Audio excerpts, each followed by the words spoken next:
I don't mean it. I don't mean kill. I mean just stand. Hey, what you gonna do with the gun for your brother? Will you stand like a bull? Stand for his brother. Hey, what you gonna do with the gun for your best friend? Will you stand like a bull? Stand for his best friend. I don't mean kill. I mean just stand. I don't mean kill.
Hello, everyone. Welcome to DPA Open Mic, episode 87. They finally did it. It's always very theoretical that they would have did it, but they actually did it, and that is a shock. Even though it's not supposed to be shocking because we already know that they got to do it, but they still did it, and we got shocked. Whatever it is, that's life now. That's the reality now, and reality looks like Hollywood. I told my wife. My wife said that it sounds like the movies. I said, yeah, the movies is based on real life. So no. So anyway, let me know if the audio is okay. Or I will have like talk like for nothing because you guys can't hear me. You guys can hear me, right? So yeah, not shocked. No. So that means yeah, I can see people should see. So this DPA Open Mic, because it's such a special occasion, because it's an incident, because loud things happened. Loud things happen, so it's a loud incident. So I decided to because I also have no time to do any videos today. So I multicast the DPA Open Mic on the main channel as well, on the DPA Open Mic channel on YouTube, on Rumble, Twitch, Telegram, Twitter. What else? Yeah, and Rumble. Did I mention Rumble already? Yeah, I should have done it. So anyway, just do one test for the let me see if you can hear this. Testing the super chat. Can you hear this? Can you hear the super chat? Is it too loud? The text to speech. So let me know in the comments if it's too loud or is it all right. And I wonder if I myself is too loud. I should have put the mic so near to me. No, because usually it seems like I'm too loud. No. Yes, it's a bit loud. Okay. I can adjust the volume. Let me adjust. Am I better now in terms of volume? Okay, I put it to 50%. I think should do it. Chat. Low. So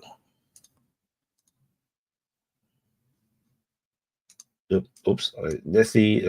Let's try again. Testing the super chat. Is this better?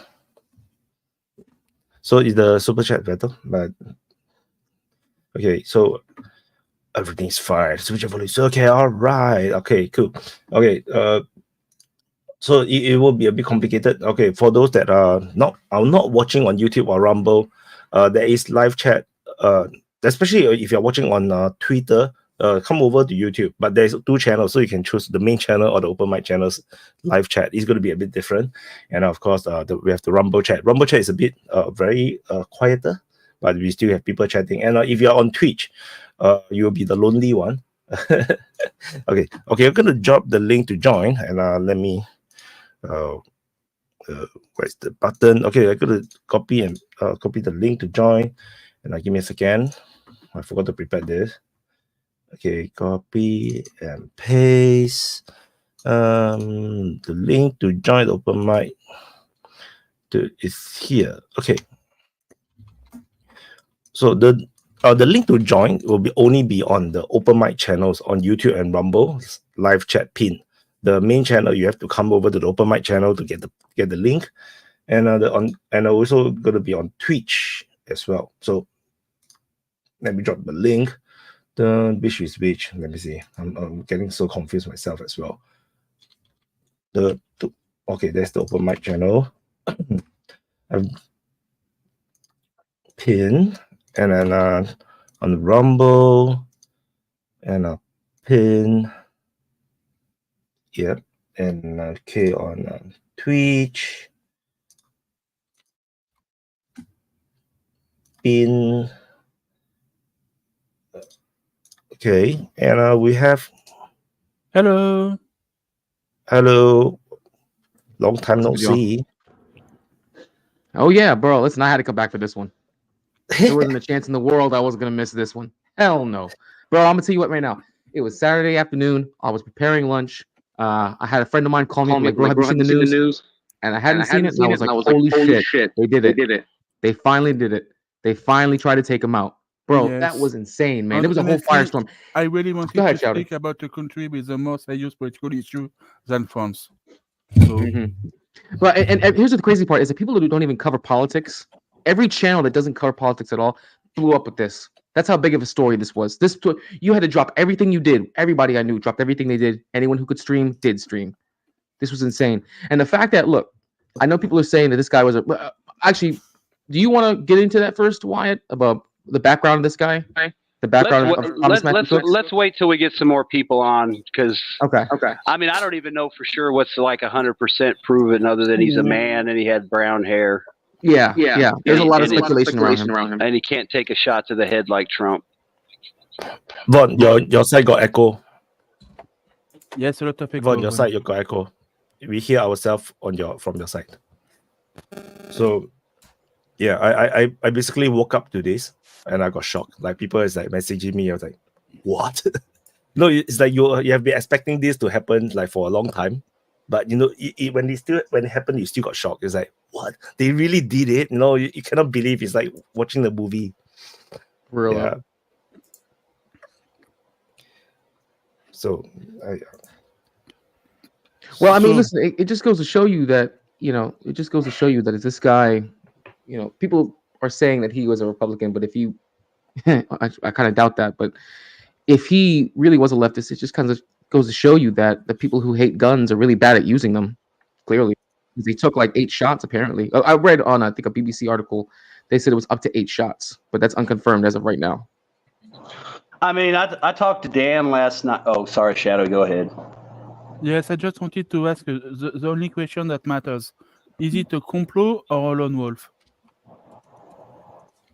I think it's like a lone stray mutt. Like, it's not really wolfy. But I listen, I think the guy's just like pretty mentally disturbed. I think the idea that this is an orchestrated attempt is a bit far-fetched. yeah. Yeah, I was just Let's talk about Yemen. That's the priority. I agree with There's a lot going on in Africa this week. That's why we're going to speak about USA today. Yeah, it's time for the I Congo think it is election. time for. What? No banana? What does this mean? Wyatt, do something. No, but I like, if we want to talk about like the shooting, like let's look at the shooting. The guy was within 400 feet of the president. He's fired a 5.56 round, which is not going to have shit for drop at that range. He might have, I don't know if he was using iron sights or if he had a red dot, but you got to figure this guy's not trained. He was wearing shorts. He didn't have knee pads on or elbow pads. He climbed up on a hot roof. He was crawling on a corrugated roof. I've been on those roofs.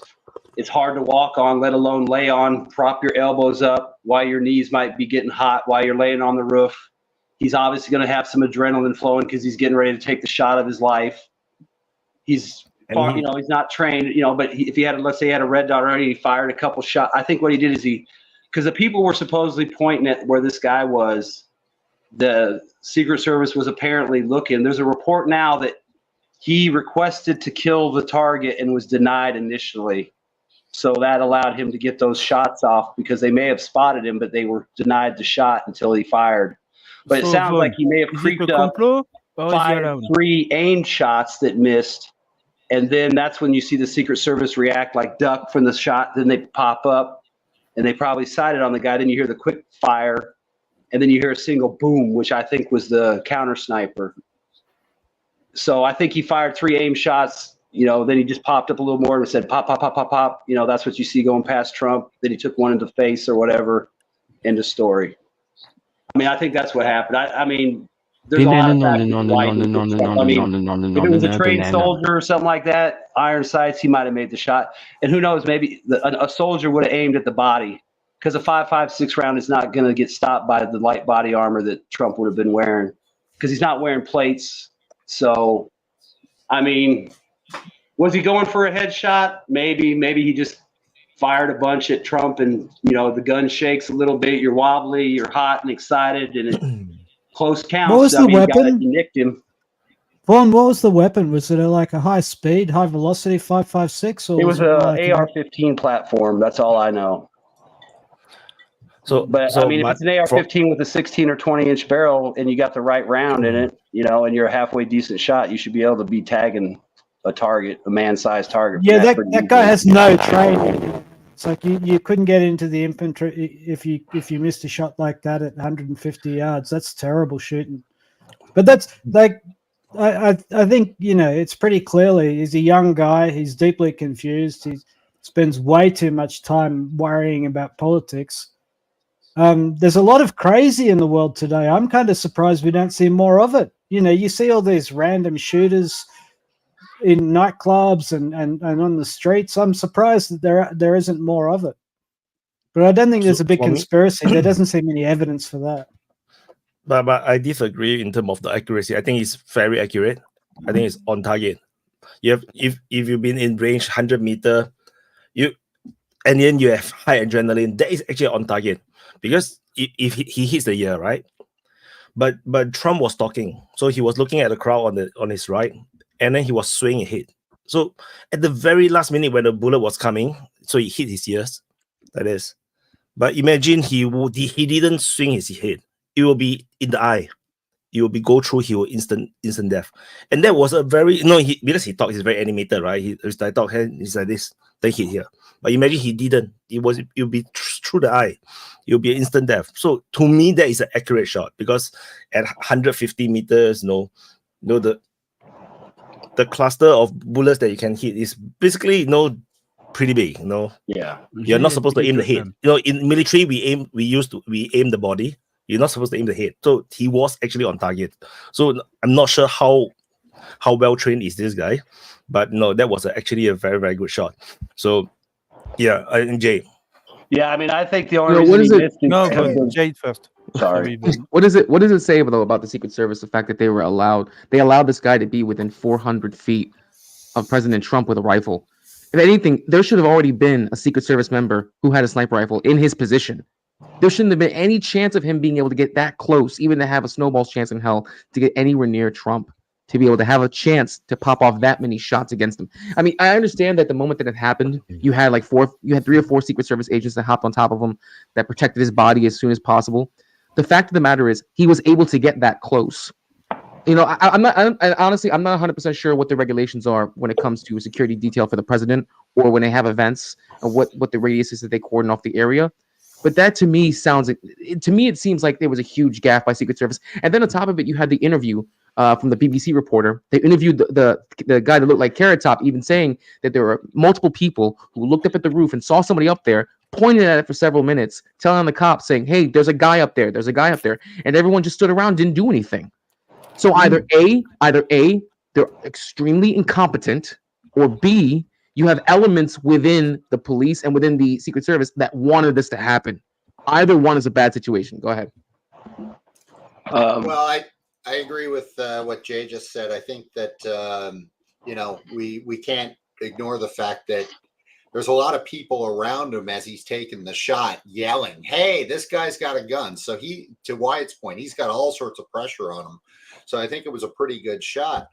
But with that said, yeah, I mean, there's got to be a full review on the Secret Service with this guy because, he got way too close. There was a ladder. I mean, all sorts of things that you think wouldn't happen did happen. So, there's got to be a review. Go ahead, Vaughn.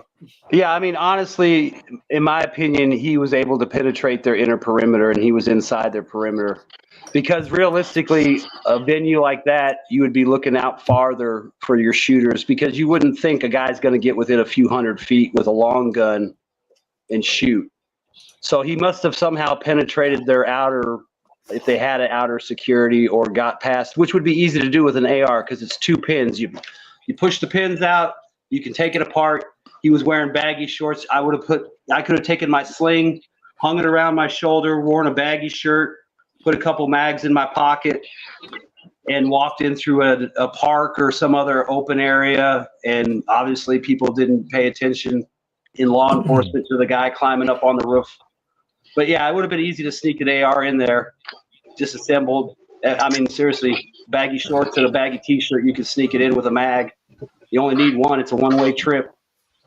And I think we got inside the perimeter of that because realistically, those guys would have been, I think, looking farther out at high spots where they would get a sniper, and the guy being that close it's obviously a failure on the Secret Service's part, I think. I mean, was there a drone up? A fucking $2 DJI drone would have found the guy with a thermal. It's like, do y'all watch videos on Telegram? Because there's some good ideas about. I mean, hell, you could have had a drone up if it saw the guy. It could have flown down there and just crashed into him just to break up the shot. You know, and it's like, I don't know what the fuck these guys were thinking. But we don't know. I saw. So I want to share a screen. I saw on Twitter by Intel Schizo. So Intel Schizo made a very good analysis. So he actually shows. Let me use another screen so that you guys get bigger. So he actually shows where the snipers are and where the shooter is. So and then the sniper actually cannot exactly see the shooter. Maybe cannot see. So he's based on his analysis, and so he might be concealed by the trees. So that could be the reason why the snipers are struggling to find the shot. So because in the video that we saw right just before Trump got hit, they are trying to find the target, but they cannot see the target. I'm quite sure the snipers actually saw all the commotion on the floor, on the ground. So they were trying to find what the hell are they pointing at? They are trying to look, and then the shots are fired. So that could make sense because if you are the shooter, you probably can see where the snipers are, and then you probably will try to conceal yourself away from the snipers. And I think this is the reason. And then another one of these rumors is that the assassin was actually shot by someone from the ground. One of the guy with the silence assault rifle or something, but not sure. Of course, not sure. This is just a lot of speculation right now. But I thought this was very interesting, coming from Intel Schizo. Yeah. So and I think going back to let me see who is. I think I'm not sure who Shabos. John. It should be John and then Melkor, I think. Yeah, I just wanted to. My theory on this is that one of the reasons for the poor performance of the Secret Service was they didn't properly liaise with the local law enforcement. Like whenever there's a big event like this, they use lots and lots of local law enforcement. And usually they have like a liaison officer on both sides to communicate. And I think that the guy that you saw on the was it the BBC that said we pointed out, I think he was speaking to the local law enforcement, not actually the Secret Service. And they may not have communicated that to the Secret Service. I'm not saying that makes it okay. That means there was a breakdown in communication between the two, which they should have this ironed out by now. I mean, it's 2024 for fuck's sake, right? So that's one thing. Two, there's a lot of jokes going around on Twitter and the memes. If you look at the Secret Service agents, I mean, they were calling them like tumbelinas. Like, I mean, did you see like the one female agent? She couldn't even holster her weapon around the vehicle. Also, they lacked. If you saw how slow they were to evac the president, you don't move like. Well, they weren't tall enough to provide the protection they're supposed to. Right. Well, that's another problem too, right? I mean, also they didn't seem to have the route clear. That's another thing is you always have. They always have multiple plans of egress for a situation like that when they're doing VIP protection, both to get him from the vehicle and also so they'll have several ones that are laid out. In case one gets blocked for whatever reason, they always have multiple ones, and the same for the car when they get him in. They also have multiple routes as well. If you saw how slow they were, that's a disgrace. I mean, real quick on that, John, before you go, Melkor. Sorry, the reason there was hesitation is my understanding is they don't move the president in any direction until they know the threat has been neutralized. And I think that's why they were standing there hunched over. And once they got word that Suter was down, that's when they moved. But then it was still very disjointed looking. Right. No, I'm agreeing with that part. You stay on top of them. Then you could see they were all in their comms waiting that it was clear. Once it was, they got him up. But you saw how slow they were on moving him. And even when by the time they actually got him to how long it took for them to get him from the stage to the vehicle. But even when they got him in the vehicle, the man had already been shot. You should be fucking lights and sirens going 1,000 miles an hour. They didn't know the extent of the injuries yet. They should have had him the fuck out of there way faster than that. That's what I'm saying. But as far as like the shooter thing, it's hard to. I mean, I've seen some of the drawings and stuff like that, but unless I was there, I can't. I mean, there is something like a layered levels of protection that they put down, and I think that the way they had done this, it's usually the advance team that comes up beforehand. They travel beforehand to these sites, and they section off what levels the Secret Service will be responsible for and what levels the local law enforcement will be responsible. But ultimately, all these decisions are made by the Secret Service, not the local law enforcement. But anyway, there's video out now of the Secret Service, like of the sniper. So there's a sniper and a spotter. The two of them are up there, and it's 42 seconds from he identifies the guy on the roof before he takes the shot. So something happened where they didn't take the shot until after the shooter that was taken down took the shots. So, like, just look at the woman that they hired to run the Secret Service now. She worked for Frito-Lay. She was their head of security at Frito-Lay. How does that qualify you to run the Secret Service? There's a competency crisis. She's a woman, man. Well, I don't know why you're against this diversity, man. Like, are you like a prejudice or something? Fuck diversity. It's about competence. I agree. It's the same shit. Yeah, it's the same shit. It's the same shit in every department, either in the US or in Canada as well. We have the same shit going on up here. People are hired because they tick boxes, and honestly, I'll just say it: white guys like me are sick of it. I feel offended. It's not Chinese, so yeah, Andrew. Why? If it was a Chinese lady in charge, she would have been way more competent than that stupid bitch they put in there. So that's my 2 cents. Or maybe anyway, Trump 2024. White guys there. There were heaps of white guys there. Like it was a real show. Like there's incompetence all around. Go on, Toby. Push your diversity. I was just going to say, no, I'm not pushing diversity. I'm just saying that like incompetence is the theme of the modern age. It's everywhere, man. It's everywhere. Yeah. Did you see that? You've got a white guy as president. The two planes that missed each other by 600 feet. Hmm. There was like a plane taking off and another one circling, and they missed each other by 600 feet. It's everywhere. It's in everything. It's because people are hired based on their political ideology, not on their competence. I think Andrew's up. Yeah, I just want to add one more. I only jumped on to say hi to everybody. Hello and goodbye. Long time no see though. So I just want to add one more point before Andrew. Is that Andrew, anyway. Like everybody do point out the main point is that how is there no Secret Service on that roof, which is also one of the other high point. And then I don't even think that you need to have a sniper there. You just need an assault rifle guy. You just need someone with the assault rifle to stand there just to stand guard. And snipers also they should have two teams. I think that you must have two teams that covers each other. They only have one team, so there is some severe lacking of security for sure. Andrew,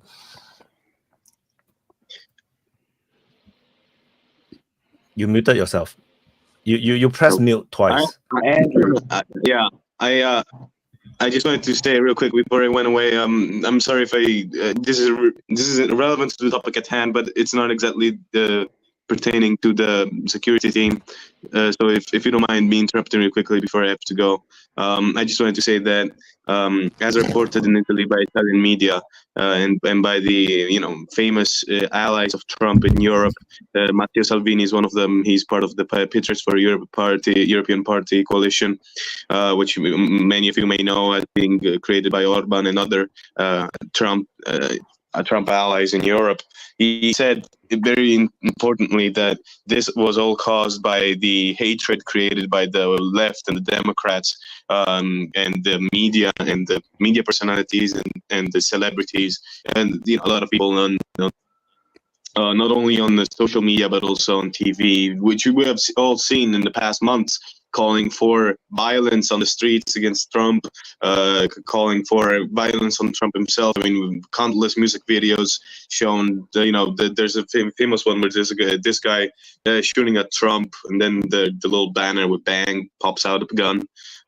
So it's evident this is all a product of all this political violence that has been legitimized by the left as some sort of counter-revolution against a supposedly dangerous right wing rising, not only in America but all over the world. And this is why the Italian, Matteo Salvini, which all of you may know, said that this should make all politicians from across the world worry, because this is not only about Trump, this is about the delegitimization of right-wing politicians from all across the world. After this, I really have to go. I'm sorry, guys. I'll hop back in later. See you soon, and have a good chat. See you guys. Yeah, I don't know about all that. I think politicians have been getting killed for a long, long time now. Yes. So I don't necessarily see this as being a And from recent every thing or a political left side. thing or a right thing. But It's something. I will say that certainly with the access to more information, I think that the lines are certainly getting a lot more polarizing. I will say that. Yeah, Vojan, I think you're up, man. Hey guys, can you hear me? Yeah, yeah. Regarding the security detail that Trump had, I just watched 2 hours ago some news piece where they interviewed a local guy from this town, and he said he was astonished how little security there was, because seemingly Trump did a similar event there in 2016, and he remembers vividly how on every roof there was some security guy or several, and how he and his wife or daughter, how they talked about that they never felt so safe in their life because being so much protection there. And when he arrived there this time, almost nobody was there, and he was astonished by the crass difference. There might be something to it. Also, I thought it was quite amateurish done, and still almost successful. Trump was lucky not to be dead because of his head movement. And this guy had casual clothes on. I thought it would be quite simple, especially if so little security detail is there, to just pull over and police or something shirt, and not to draw attention when climbing with a gun on a roof, But the guy had just ordinary clothes on, and the people who tried to alert security for several minutes, supposedly, they didn't succeed until the shots were fired. So it's quite strange and very amateurish, but almost successful. Toby, gone. Yeah. Do you guys remember there was a school shooting a couple of years ago, and footage emerged that school actually had paid men with weapons at the school, and there was footage released that they were all just standing around while the shooting was going on. They weren't reacting. Texas. Yeah, right. So, my point is, like, if you have a look at the budget for the Secret Service, it would run into I don't know what it is, but I bet it's millions per day. And there would have been like tens and tens of people there. And the thing that's so striking about it is the lack of reaction time. There were people who saw the guy climbing up on the roof and notified the police. And I thought that, it was really interesting to hear the description. The police just muddled around. They didn't know what to do. And the thing is, the way things are done these days is everybody has a chat. Everybody throws these things like words, but nobody acts. And if you have a look at the way soldiers are trained, particularly, like high response soldiers that deal with terror situations, they train and they train and they train and they train so that action becomes automatic, because time is of the essence when there's firearms around. And I think the thing is, there's heaps of money spent, there's heaps of people there, but the age we live in, it's all about talking. It's all about the chatter. And so, I think really, I wonder if the Secret Service has got like a problem with their training. If they're doing too many conferences, if they're doing too much, emotional connectivity training and not enough drills on how to use their weapons and when to use their weapons. Because from the start to the end, that was a real show. You know, they had more than enough notice. It's not like they got surprised because they didn't. It wasn't as though they just didn't do the initial survey of the site properly. That was badly done, obviously, right? They had actual notice that there was a shooter there, and they didn't react in time. It was a real failure of the drills involved from top to bottom. So I think the Secret Service is in for if there's any competence at all, they're going to get a big shakeup. But they might not as well. They might just have, like, you know, sensitivity training to make sure no one's upset about it. That's more like. I was going to say, like, back to, like, on the shooter too. The other thing is that shit. Fucking took too long there, man. I'll get back to it. Yeah, it's the kangaroos. You know, blame. I think it's the kangaroos' fault. It makes you forget. I started thinking about I think stuff. Shadowy was next. Yes, I just wanted to say the question I have is, what do you think? Do you think they give Trump a less skillful team, basically a second-tier team from the Secret Service, and maybe they keep the first-tier team for the president and his family, something like that, maybe? Well, they And, rotate. effectively, maybe the 2016 Trump's team was way better than this one. My understanding is there were requests for additional security. No. The Secret Service communications guy put out a tweet. The head of Secret Service communications put out a tweet denying that. So I don't know if he's just trying to run cover. Yeah. He put out a formal statement saying that that's untrue, that the Secret Service requested more protection and was denied by Mayorkas. So, I mean, I still think they should have had more, but apparently he's denying that there was a well, back to the shooter thing, too. I mean, in my opinion, like other people said, where he was at should have been where the snipers were at, because that would have been behind the venue looking out instead of behind the venue looking across the venue and out. You know, it's almost like the crowd was a human shield. The crowd was between, you know, the sniper team and the potential shooter instead of the sniper team being behind the crowd and out in front. So, I mean, that kind of is a fuck up, like whatever they didn't do when they surveyed the site. Because, I mean, where he was at, they should have been a guy on the opposite side of the roof looking out, not, you know, sitting next to a shed next to the stage. I think the sniper is perfectly fine. Force, but you really needed to have guys out farther. I mean, like I said, it seems to me like he got inside the inner circle of security if they had that. But I still think that the snipers on that position is all right. But you just need one policeman to stand on the roof. Like, you don't need a lot. Just to the other deny thing access is, too, to I mean, what would have happened if one of those rednecks down there threw a beer at the guy and hit him in the head, knocked him out, or made him fuck up the shot? Which is why, you know, throwing rocks at him. They did it would have been quicker than the Secret Service. Which is why I was thinking, you know, I was wondering, if we are the policemen on the ground, you know, we have a pistol, right? You know, what would you do? You know, when you see everybody screaming and then it's like, would you take the shot? Like, would you, in that scared craziness, like, would you just take out a pistol and shoot at the guy? If the guy empty the whole clip. Well, I mean, think about it. If the guy was smart, if he would have showed up wearing like high-tech combat boots, black pants, and a black polo, they probably would have thought he was a fucking cop or a Secret Service guy climbing up and not said nothing. But he showed up in, you know, a Hawaiian shirt and some khaki shorts and sandals, so they knew something was up. I mean, you think about it, most people, if you see a guy wearing black and let's say he had a belt on that looked like a police belt, you know, you see all the other Secret Service guys walking around, most people probably, oh, he must be a Secret Service guy. He's got the same gun they got. He's wearing black. You know, that you know, it's really weird that these cops didn't key in on these people screaming about the guy on the roof.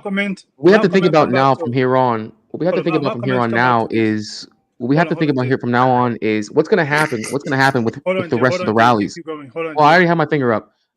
So what's gonna end up happening from here on? What's gonna end up happening from here on? I already have my finger up. What's going to happen from here on when we have the rest of these rallies going into the rest of this campaign?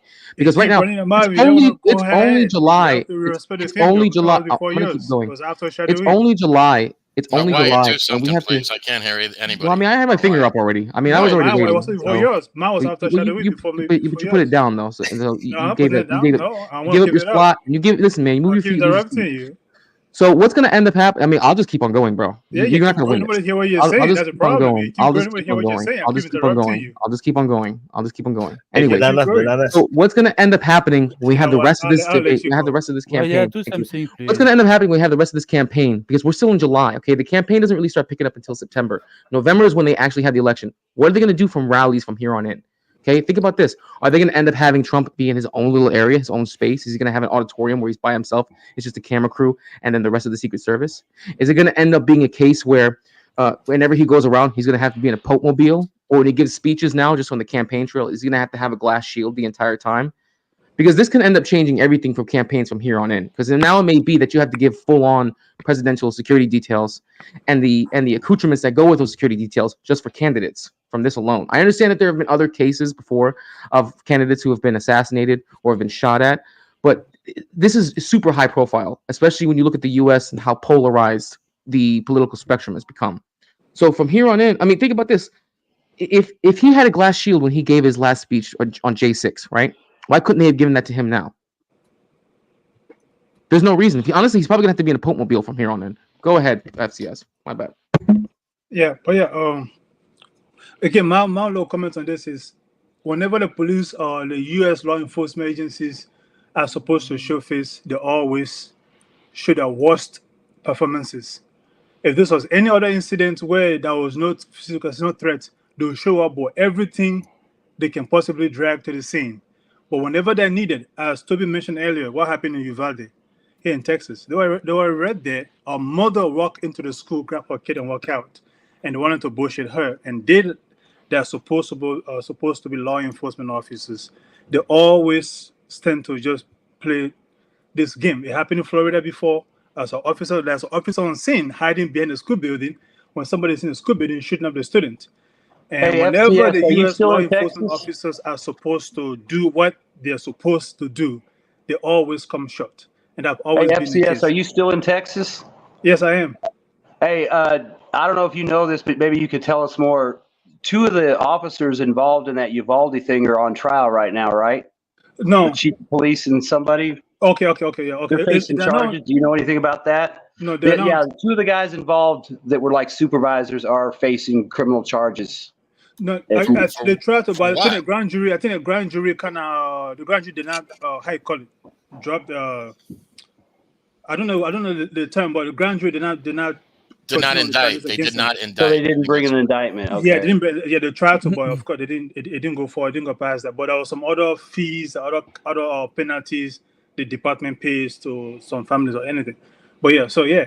But to come back to this whole this Trump getting hit. Again, I wasn't there. Based on the videos we're seeing, everyone had their own perspective on things. And I come down to one thing: if that boy, the shooter, whenever I enter this event, even some of the law enforcement officers make it very difficult to tell who's law enforcement and who's not. Some of them goes up there in plain civilian clothing. Some of them are in plain civilian clothing. All they have is maybe some badge on their pant. If you don't really ask for details, you don't know. Some of them go in Hawaiian outfits with rifles. I've been to many events where I've seen law enforcement officers taking out security positions where they are armed, they are dressed like civilians. So again, I can see why there'll be so many confusions in this. From somebody with a gun, they could think it was one of theirs. For that, I don't think it was just a negligence. I think it could be just it could be one of our guys again in Hawaiian clothes. But of course, they could have investigated, they could have pressed forward, they could have made sure to verify things out. But America do not be like Liberia. You cannot afford a dead president right now. You're too far from it. But anyway, what's his name? Vojin was next.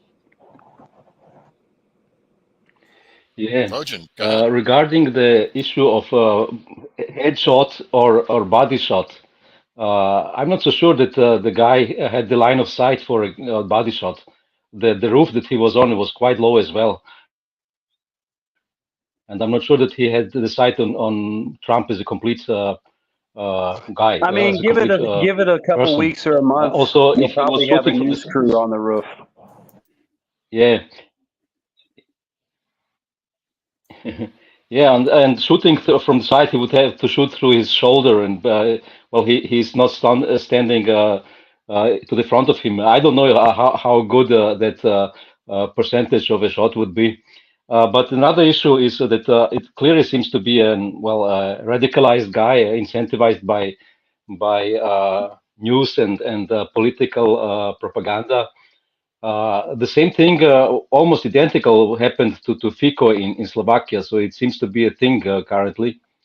And so how to make sure that this doesn't happen more often? Yeah, I think most of the politicians will increase their security detail as of now. But as you said, Trump needs to change his appearances, surroundings. Obviously, probably this will hurt him a bit because of not having so many rallies open air during summer. I don't think he'll. Yeah, I don't think gone. Is it 100 days? It's 100 days till election day, right? Or 99 days? It's give or take 100. Give or take 100. Yeah. I don't think It's on the 5th of November. No, I'm just saying. I mean, it's like 100 days from the election, so it's like how many more times is something going to happen? Well, there's You're a lot get of one a rallies week, scheduled, 2 a week, 1 a month. and they're just. I doubt this is going to be the only time you see this happen. Their game. That's it. Because Trump being Trump is going to. I mean, the guy fucking took a bullet, and he got right up and just shook his fucking fists in defiance. The guy's not gonna hide behind the fucking a plexiglass shield. He's gonna say, "Fuck that, Secret Service, do your fucking job." Hey, another thing too is, like in Pennsylvania, they have fairly liberal gun laws, like concealed carry. I think they even have open carry. They might even have constitutional carry. And you got to figure everybody at the event was disarmed because the Secret Service ain't going to allow people in. I mean, I bet you those people in the park area probably weren't allowed to have weapons to be in that area to watch. So maybe that's why nobody intervened, because they didn't have a weapon. But that would make sense too, that nobody in the event would be armed other than the police or the Secret Service. So. In PA, by the way. Yes, I wanted to add something, and I agree with Shabo's guy about the next Trump meeting. It's going to be exactly the planned event, but with a lot more of Secret Service security. They are going to hugely increase the security around him. And at the second point, if I was a very evil Democrat mastermind, I would try to kill Biden at his next meeting, just to compensate and to solve the issue of Biden health problem. Wait, hold on. So you're saying the Democrats would assassinate Joe Biden? If I was an evil Democrat masterminded, but there is no evil Democrat masterminding, so it's not going to happen. I think Trump's next event, or maybe an event in the near future, will be a huge event, like a showboat event, like to prove that he ain't down, like to dare a motherfucker. You guys are assuming that this is going to be the only time this happens, though. You're assuming that this is going to be the only time this happens. You don't think that there's going to be a chance of another attempt? No matter what. Why scale back? That's what I'm saying. Just go bigger. Okay, so basically, if you already are assuming that this is going to happen again, why allow the opportunity for them to hit? Why allow the opportunity? He's not a coward. Because he wants to show everybody that he's got a massive head. Put glass walls up on the side of the stage. But the next event is already going to be the big one, is because it's the RNC convention, right? Is that starts tomorrow? Like a big outdoor event. It's as big as it's going to be, man. It is the biggest probably. Like there's something going to happen at the RNC because everyone is going to be there. Like so far, every who's and who is all going to be at least in the vicinity of that area. So it's going to be as big as possible. Bodyguard per delegate count's going to be. Yeah, there'll be more Secret Service agents than delegates, right? How many security details are going to be? Hey, Jim, haven't seen you since hey. I think they're going to they have to increase at least 2 to 3 times the manpower for Trump. Yes. Because they'll be bringing in whatever they have right now, they can bring in like U.S. Marshals. You know that they try to kill Trump. Some crazy guy could try to kill Biden. They'll bring in state police, and they'll bring in law enforcement from other counties around, and they'll form like really serious perimeters around that. By the way, it's going to be in Milwaukee. Wisconsin is a constitutional carry state, so you can carry without a permit, and you can open carry without a permit. Right, but not inside the perimeter that they establish. Of course not. But that's what I'm saying. Depends on how far the perimeter. Go ahead, Wyatt. or maybe every state that he goes to, you start to see all the the National Guard starting to appear, like without a doubt. Because now on Twitter there is already some of the people already saying that if the Secret Service cannot do their job, we will come, because they are all veterans. They were all ex-soldiers. They said that no, we will come. We can take over the job if you cannot do your job properly. So the things are getting a bit spicy right now, and I think that there's a lot of pressure on the Secret Service to really do their job. Fujin. That's just Yeah, emotional conversation. That's what you not. told about Fujin is what lagging by you 3 to said 4 seconds. about this. Sorry guys, I'm again in the place where I have bad internet. But you should change it back to Saturday, Wyatt, so that it would be better. Then what I wanted to say is obviously there were so many videos after the event on TikTok and stuff with guys who were massively disappointed and showing grief that the shot missed. So there are definitely a lot of radical guys who would probably like to take a second try, So I think this is not very would not be very unlikely to happen. So the security detail must be increased. Too. Don't forget. Or he has to go into indoor events. And Virgin, you cannot ask me to do today. I have no control over the assassin, Of course you have. I'm sure it's your fault.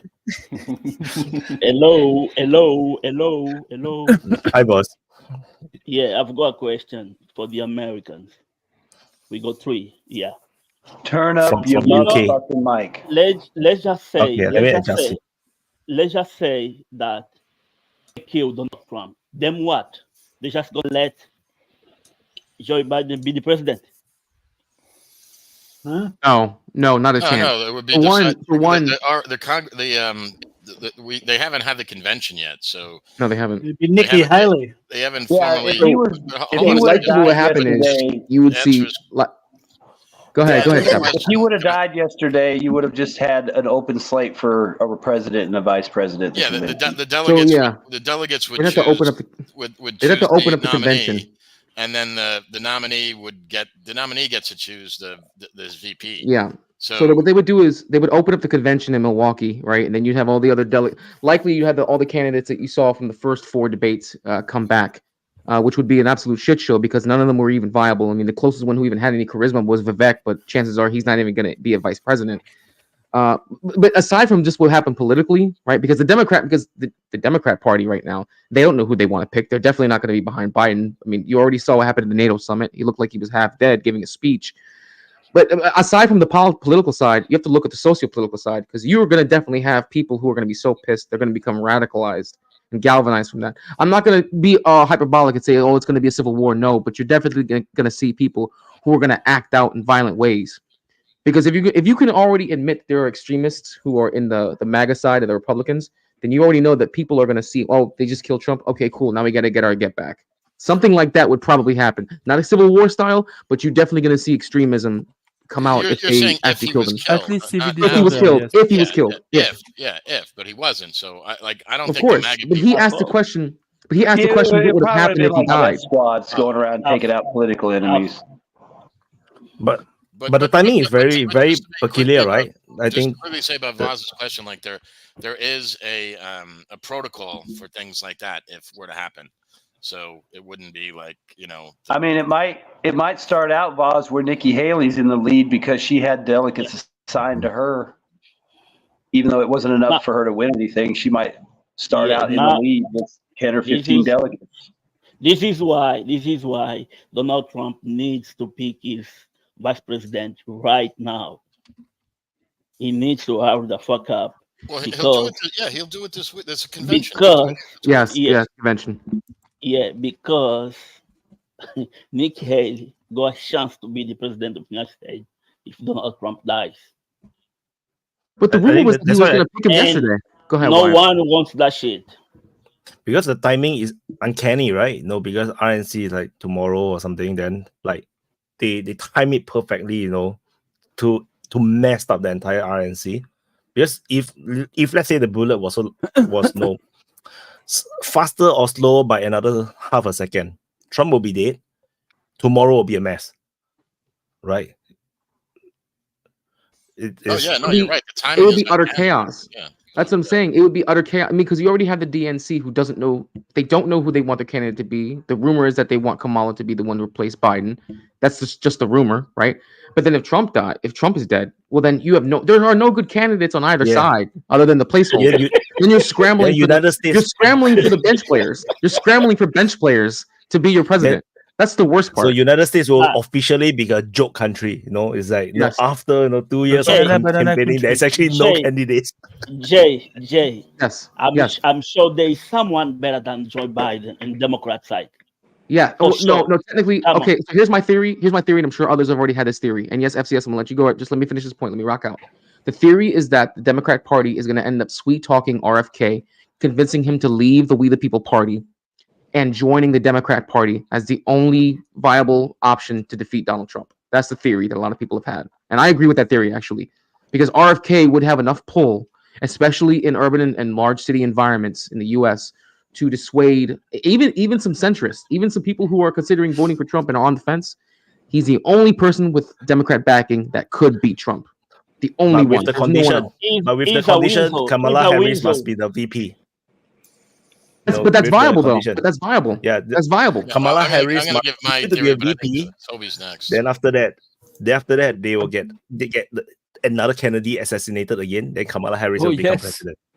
Hey, someone Toby. in the chat asked if Trump was ever put on that Ukrainian hit list for any of his comments. No, I'm not sure. I can check.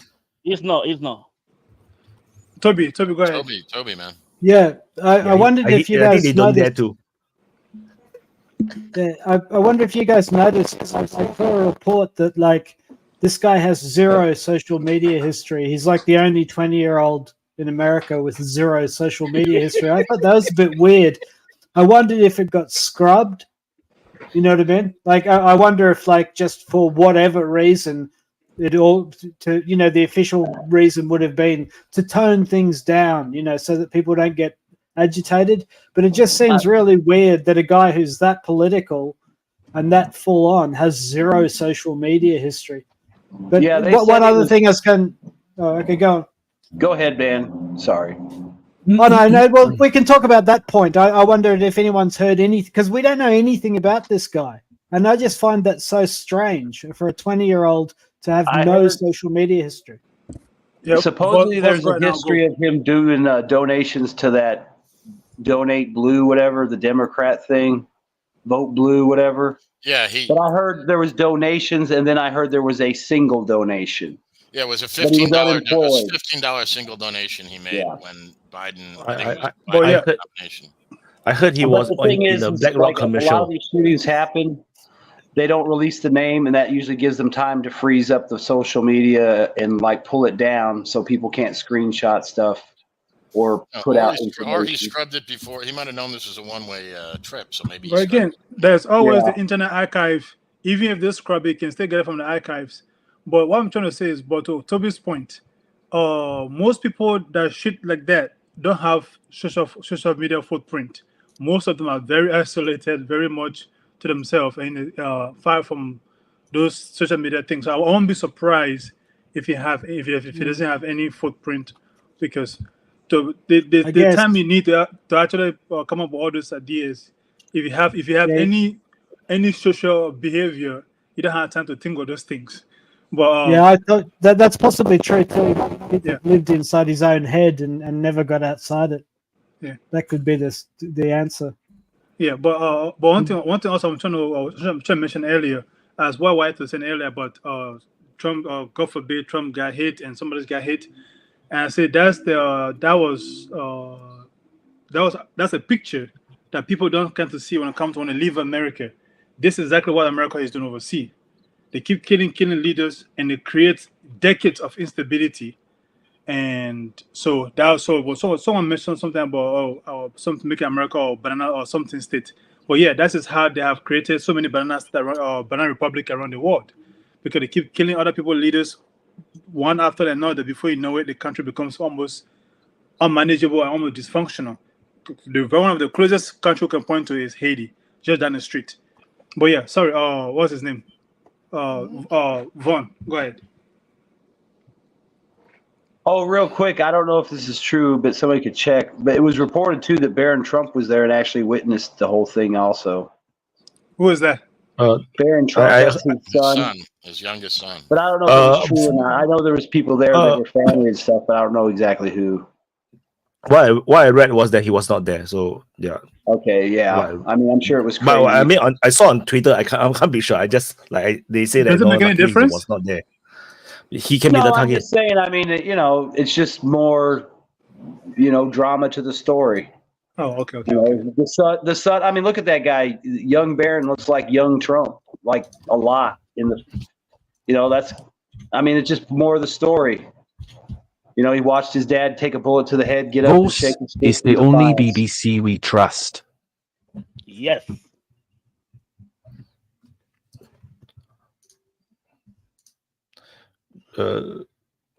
FCS, are you gonna talk? No. Boss. Super chat for you. Yes, just so. So, guys, like on this issue of if Trump were removed from the race, like if we're serious about it for a minute, not a lot's going to change. You know what I mean? Like it's like the Senate is still going to spend the money the way the Senate's going to spend the money. It's not like Trump's going to like go to the gold standard or remove support for Israel or build a wall or any of that good stuff. It's pretty much just theater. It's not going to happen. But I guarantee you, if Trump said anything against Israel, that blood wasn't going to miss. Yeah, well, Toby, as a lawyer, you should understand the importance of Trump becoming the presidency because he's the only one that can nominate Supreme Court justices. And that is the last. And how's that working out for you? Yeah, it's worked well. They got rid of the. It's working out pretty damn good for me. It's working out fucking great. Yeah, bump stocks. Been working out great. Got reinstated. Abortions. They took away the ATF's ability to just randomly make laws against gun owners or anything like that. It's been working fucking great. Supreme Court is the only bright light in the federal government right now, and that's the last thing. McConnell. Is he still alive? So that's the point. Is the president is the only person that can nominate a Supreme Court justice. No, you're right. You're right. It matters. It matters. It matters. Trust me. If you're not American, so you don't understand it well. You probably do. You're a lawyer, but I mean, it's a big fucking deal. Yeah. So are we going to talk about anything else this OM? So we can talk about the war in Ukraine. Yeah, that's what I was thinking about. What about Yemen? What about Yemen? Yeah, let's talk about Yemen. I mean, it's the biggest story in the world. People don't want to talk about it. There's a lot of things happening, right? I think France is having their National Day today, so happy National Day to the French. There is a Euros final happening later in one hour's time. Spain versus Voss country, England. Wimbledon final. Djokovic lost. Who's favored to win the cup?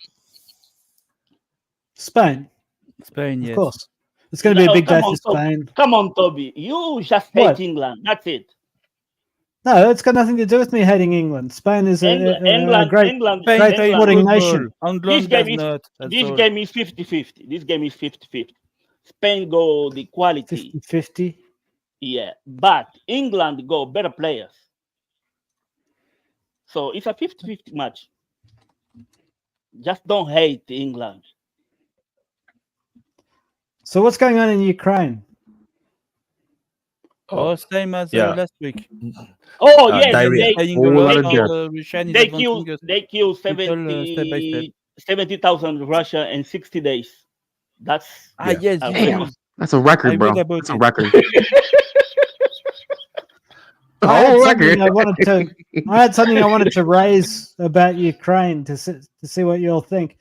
I watched a YouTube piece by a guy who works for Saab in Sweden, and he was talking about modern air war, and he was saying that because of the complexity of all the sensor data that is being collected now, all the different bands of radar, and there's so many sensors and it's all networked, He was basically saying that for the Gripen and for other air forces, they're trying to simplify things for the pilot. So they're basically taking the pilot out of the loop. And if you read between the lines, what he was saying is that basically aircraft are becoming drones because human beings can't physically operate all of the sensor data fast enough. That's not what he said. I'm sorry. You Well, are speaking about okay. the Well, medium let me seven. let me Let him finish. finish. Shadow. I know he didn't say that they are drones, but if you read between the lines, that's where that thinking goes, right? You essentially end up with an air force of drones. Now, my point is this. There's a lot of speculation that there's just not enough time to train the pilots, the Ukrainian pilots, to an adequate standard on the F-16s. They might be able to train them to become wingmen, but they certainly couldn't train them to be squad leaders or weapons operators. That takes years and years, right? So how do you put up a whole squad when you don't have any leaders or deputy leaders in the squad if you've only got sort of raw recruit wingmen? Former I NATO wonder if pilot, former yeah, NATO well, pilot. or alternatively, I wonder how close the F-16s are to being a networked drone. And like, what would be the scenario then if NATO were operating remotely controlled F-16s to launch their missiles and saying that there was a Ukrainian pilot in it to make it legitimate? Because it's an interesting, intellectual position. If there's a Ukrainian sitting in the cockpit, even if he's not doing anything, then it's not NATO attacking Russia. But if it is just a drone and there's no Ukrainian pilot in it, and it's being operated by NATO through a network, which is basically what's going to happen, right? Then that is NATO attacking Russia with its weapons.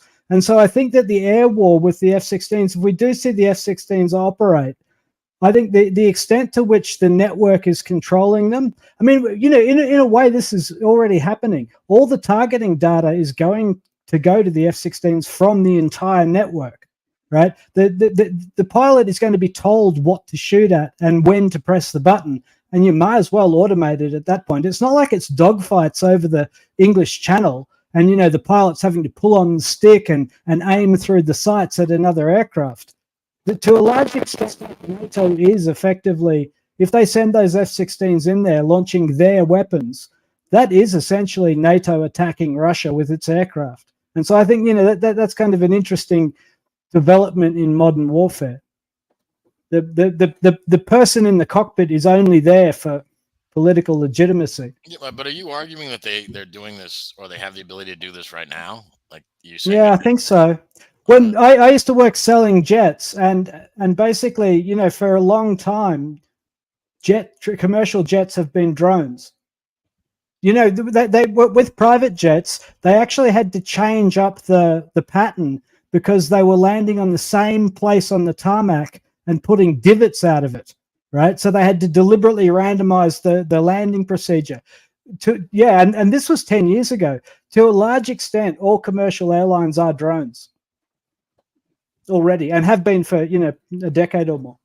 So I do wonder, to what extent, if the F-16s do turn up, I think that for all functional purposes, they are drones. All their targeting system is networked. All of their flight planning is networked. What's the pilot even there to do? What can the pilot do that can't be networked? Everything is controlled.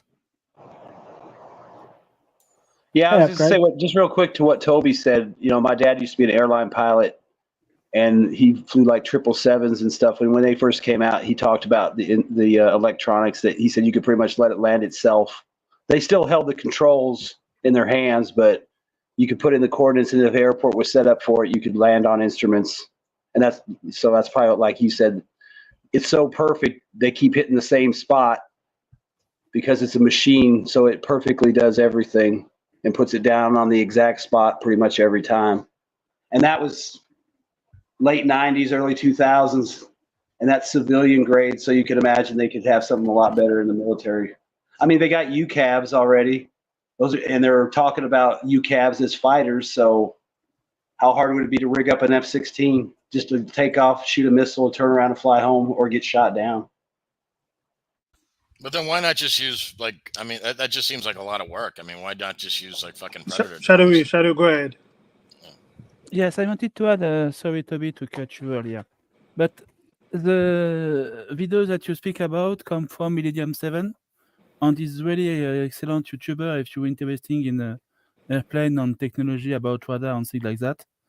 And the issues in the video was about that today the number of sensors of an airplane, and specifically the different type of sensor on the airplane has really increased. Today you have radar, you have camera, you have infrared detector, you have electromagnetic detector, and a lot of others that I don't know about.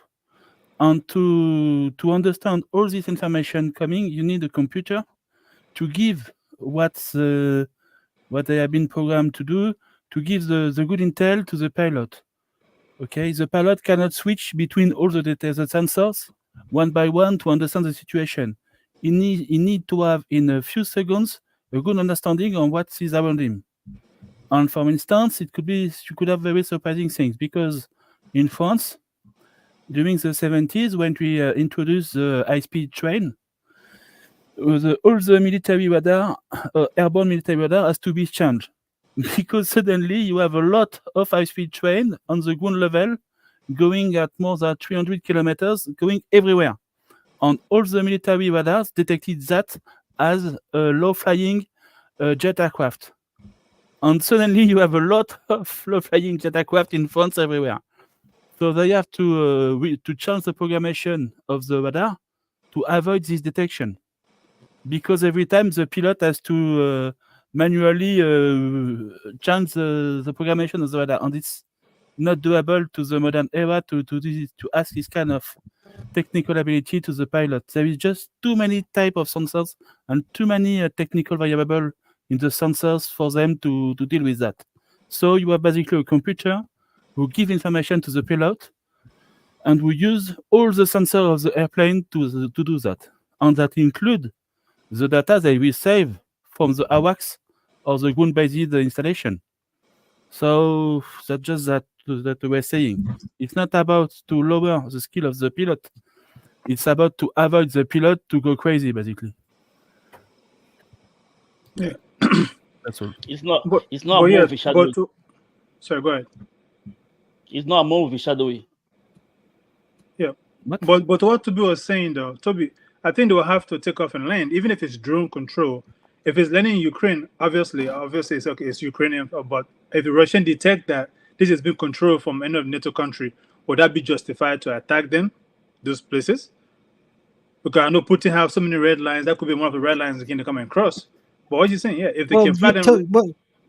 The thing is, there's an understanding that we're not going to shoot each other's satellites, right? Because that will trigger World War III, right? Because once you take out the early warning satellites, then nobody can see the other people launching their nukes, and so that means launch the nukes, right? So there's a tacit understanding that you can't really attack the other person's sensor network. And if that sensor network is what allows you to effectively, the satellites for early warning and also GPS, if that's what allows you to operate all of your drones remotely, you can't really hit the infrastructure behind it.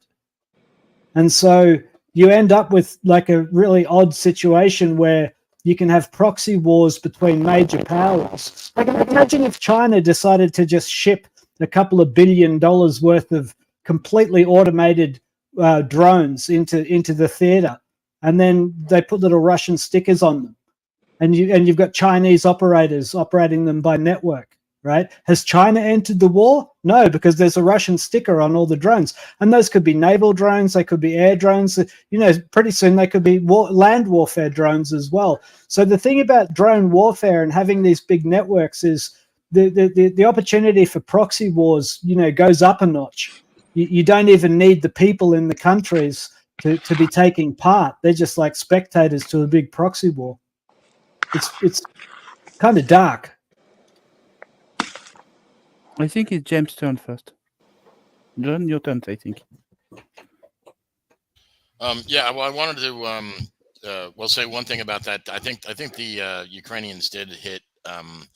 Wasn't there an early warning system that was hit? Not a satellite, but a ground station radar. Yeah, ground station radar that was designed specifically for that. Now I don't know if the U.S. authorized that strike, but it doesn't matter in the end, right? The way the Russians look at it. So apparently, I don't know how true this is, but it caused like a limited blind spot in the Russians detecting launches. So like you could kind of make the argument that line has kind of been crossed.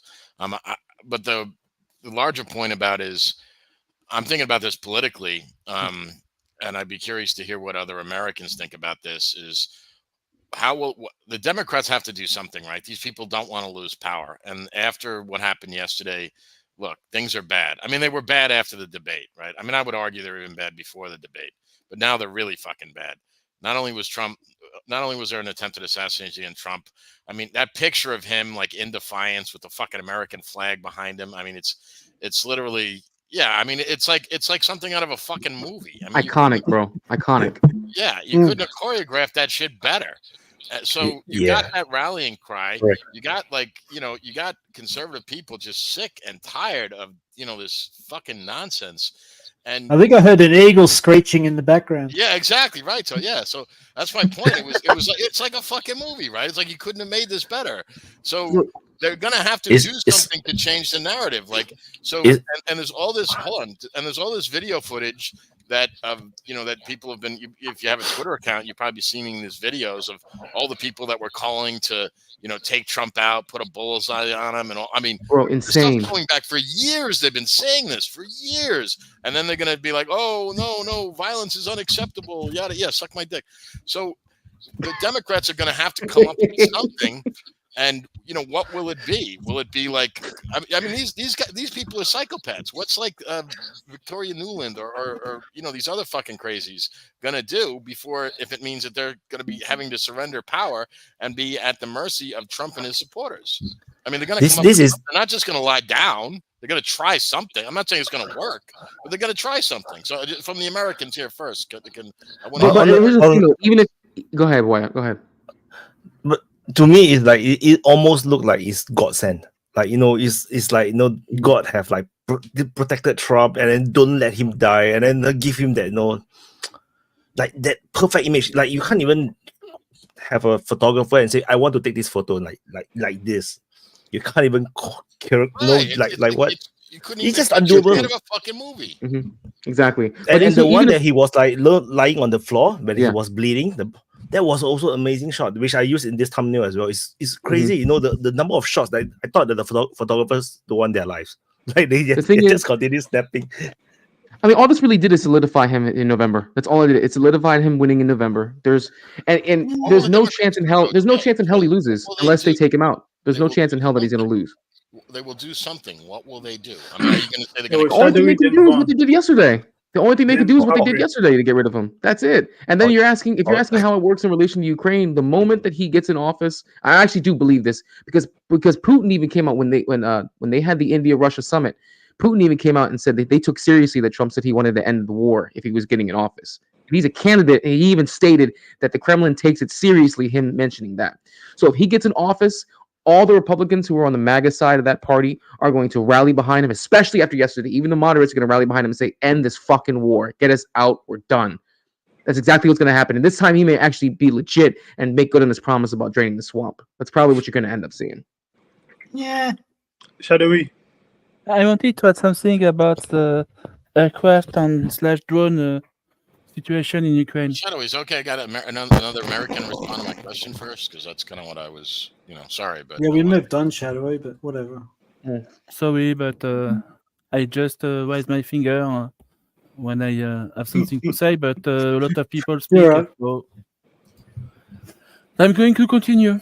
So there is one point that a lot of people are missing about the high-value drone or the F-16 or the modern jet fighters, at least for the NATO one.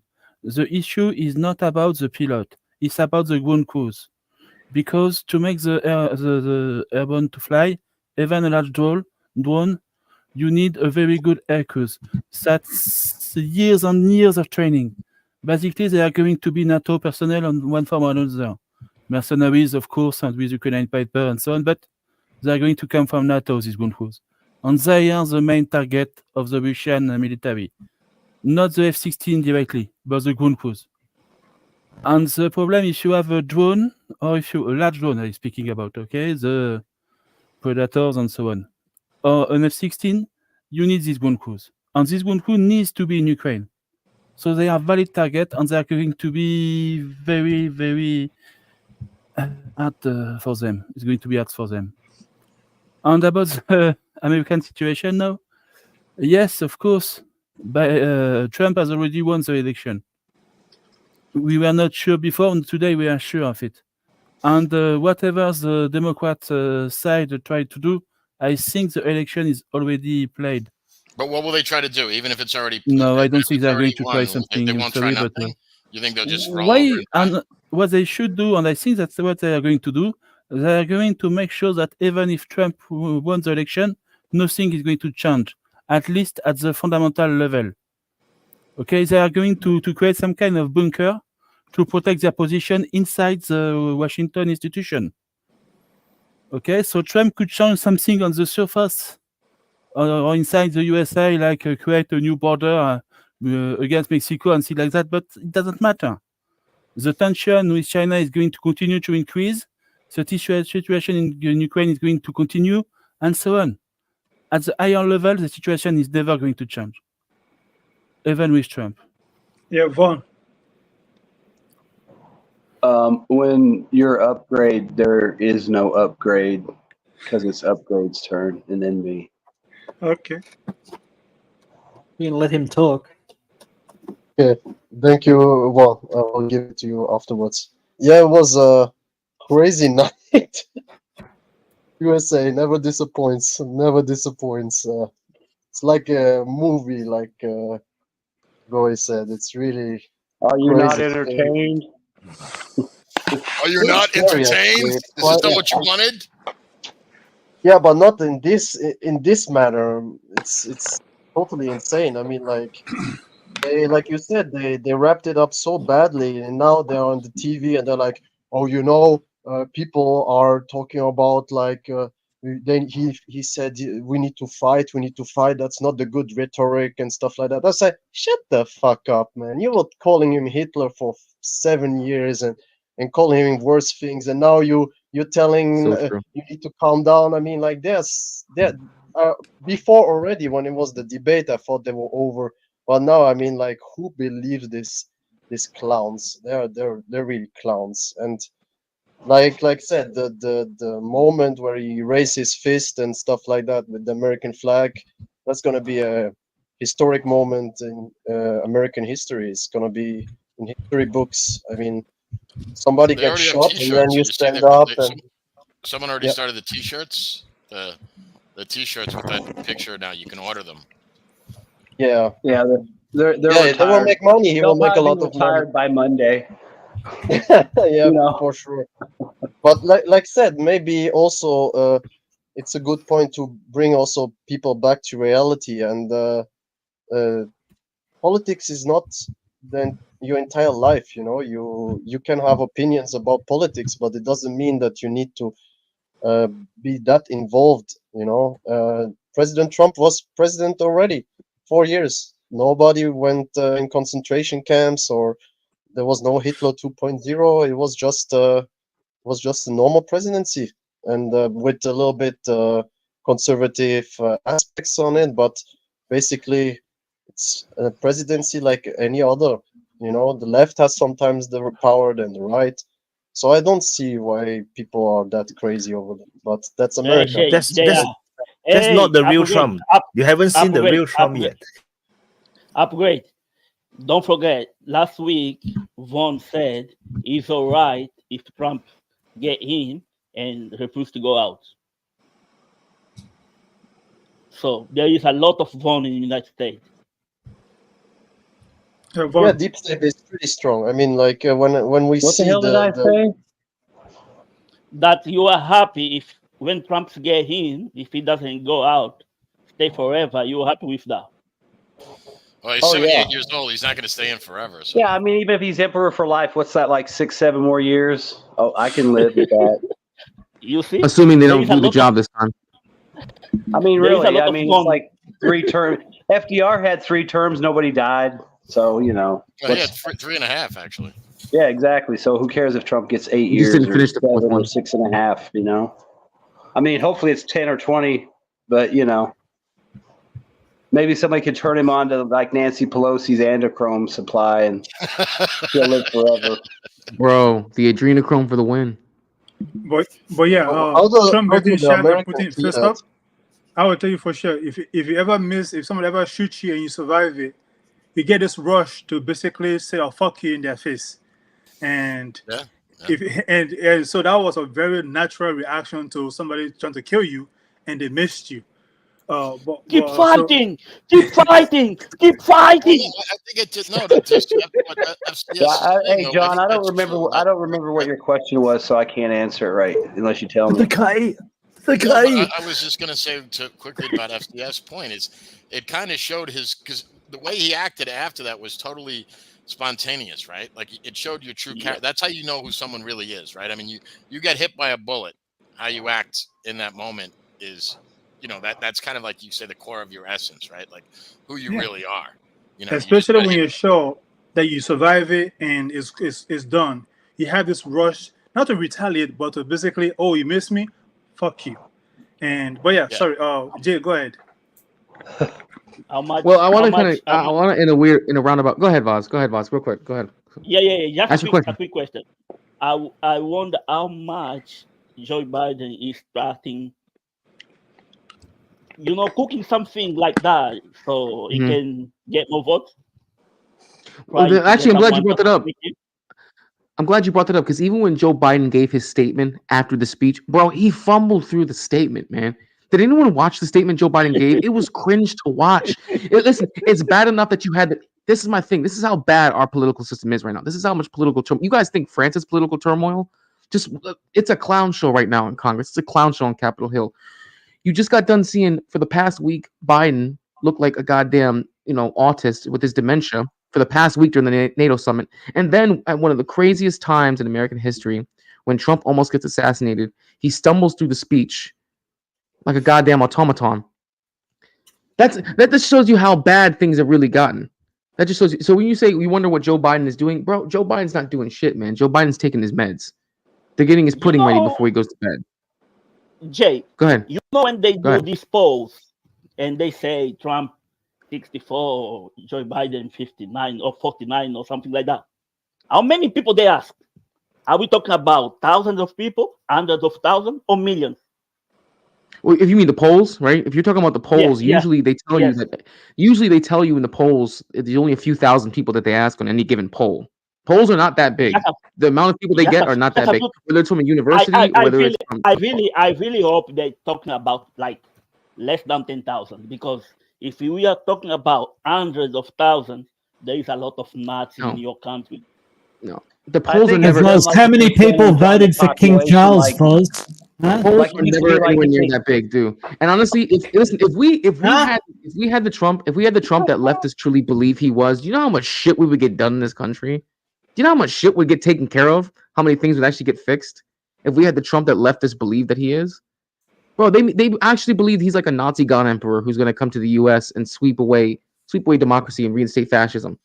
But he's the exact opposite. If we actually had that, we'd get a lot of shit done. We wouldn't have a fucking debt crisis. We wouldn't have an open border. We still wouldn't be bullshitting around Ukraine right now or getting ready to go to war with China. Actually, that part might still happen. Actually, no, that go part, ahead. Yeah, that part probably would still happen. Yeah, I had to think about that for a second. Yeah, that probably would still happen. Go ahead, Upgrade. You have a lot of faith, my friend.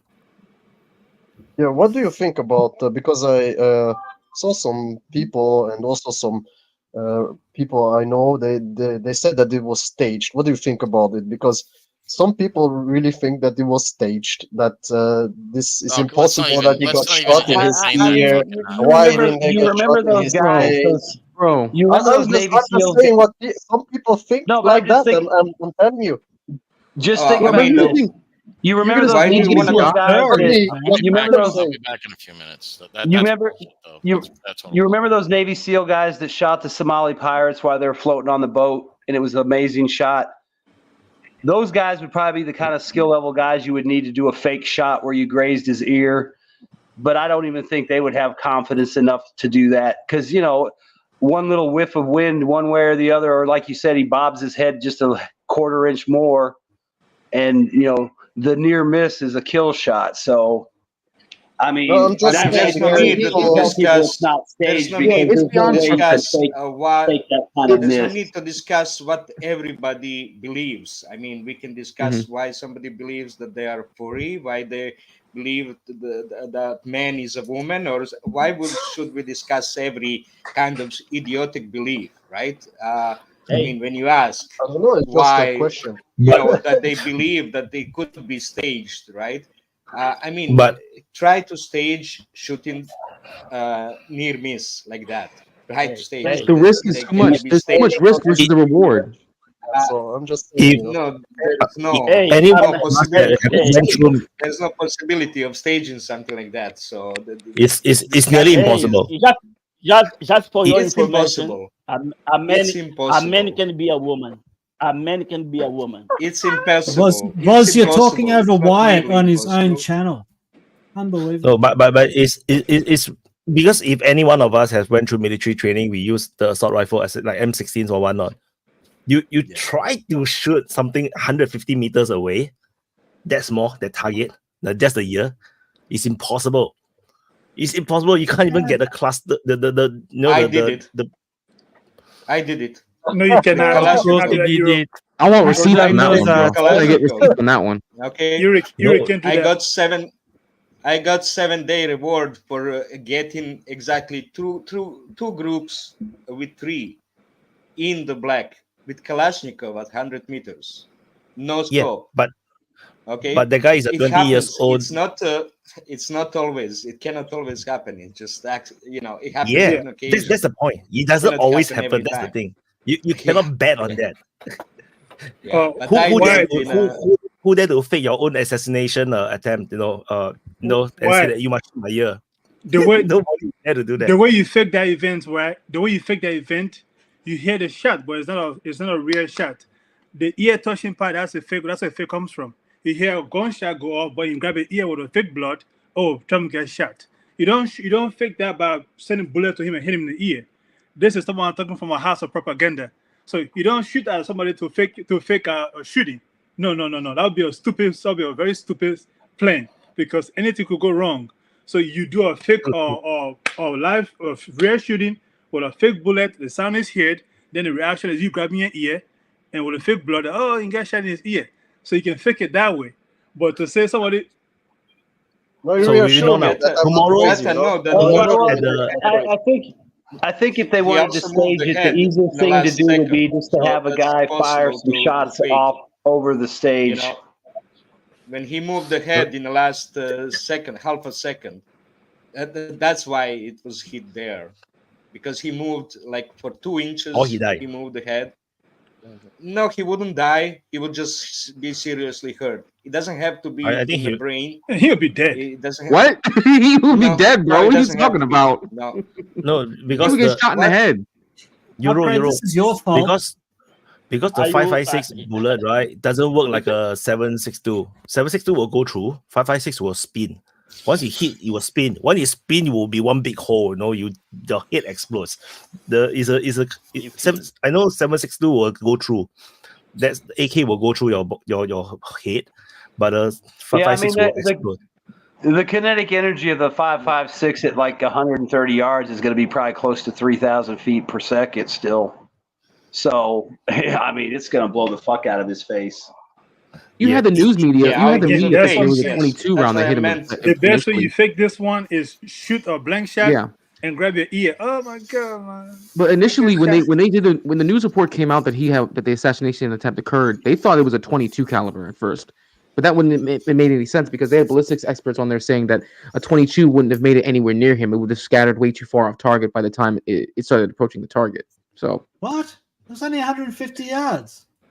I'm just telling you what they said, bro. Oh yeah, I mean, because with iron sights or a scope, if you're decent, that's an easy shot with a 22. The ear? But yeah, It's way more easier with higher caliber. I mean, I used to have a Ruger 1022. We'd shoot all day long with that thing, a little scope.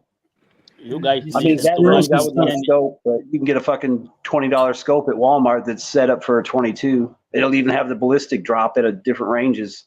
One thing for So sure you don't is even have to be a trained shooter. You just have to read the directions. on how to read the scope. One thing for sure is America getting closer to the shithole countries they talk about. They're getting very close. I'm seeing all the blueprints. Trump, what's his name? Vaughn want a dictator for just 7-8 years, and now they're trying to kill that dictator. So they're getting very close to what I'm familiar with. Be careful, So you can't afford it. I got another conspiracy theory. The assassin is not killed by the Secret Service. There you go. He Yeah, went I to knew you were hiding. gonna say that.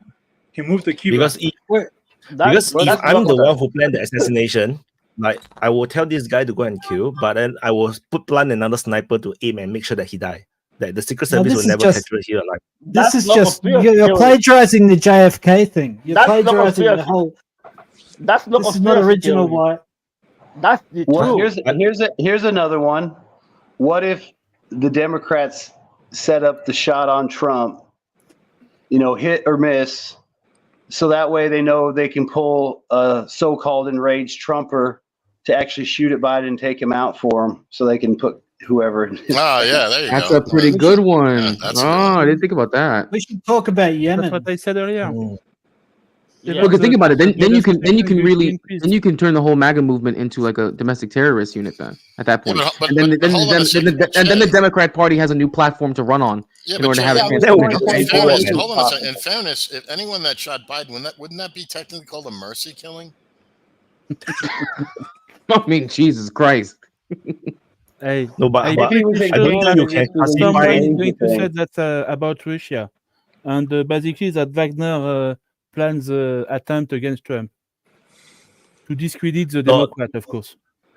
It won't be just one guy, If it's Wagner, it's going to be like multiple guys from different angle, making sure that he should die. Yes. And you know that Prigozhin made this plan, of course. No, only the Democrats will vouch such a assassination attempt using just one guy. Are you saying this is Prigozhin with the wig? Just give me a second. One guy was not even JFK, whoever shot JFK was a much better shot. I'll say that. Oh yes, that was a moving target in a motorcade. But we went from Magic bullet. 1 centimeter of getting a civil war in America. I mean, it could be going very, It's very not going to be a bad. civil war in America. Well, and the fact that you had a shitload of lefties, who were mad about that, dude. To be fair, Toby, back in the 60s, they hired people that were good at their jobs. It wasn't DEI, so if they needed a sniper, they hired a sniper, not a lesbian blacksmith. Well, Oswald was pretty short. What? A lesbian blacksmith. No. I think we can talk about this, which I think would be very interesting. Okay, let's assume Trump is actually assassinated. The assassination is successful. What actually going to happen? Because I'm quite sure there's going to be another attempt, right? For sure. Because Democrats have no more options. Chaos. I believe there'll be complete shooting around America. It will not go to full scale civil war. disorder, yes. But there'll be some few not dead civil war, bodies but after at this. least civil disorder. You have civil disorder. You'll likely have some kind of social cataclysm, and you'll see a lot of copycats, a lot of copycat attacks. Chances are you'll probably see You'll see the. Yeah, you will. Fuck yeah, you will. Well, how could you tell? What would that look more like? likely because here's the thing, man. I've already said in the U.S. when it comes to people's political beliefs, is very polarized. You are either right, you are either left. It is very polarized. It gets very extremist very quickly. You will have people who are on the right, people who are like really hardcore MAGA supporters, who are like, they took out my president, I want to get my get back. You definitely will have people who are on the extreme left, who are probably either part of BLM or part of Antifa, who will go out and say, "Oh, look at those fucking racists! The race war has begun," and then they're going to go and they're going to attack their local Republican office. You will see shit like that happen. I'm not saying there's going to be full-on civil war. What I'm saying is you're going to see extreme social upheaval, and you will see violence in the streets.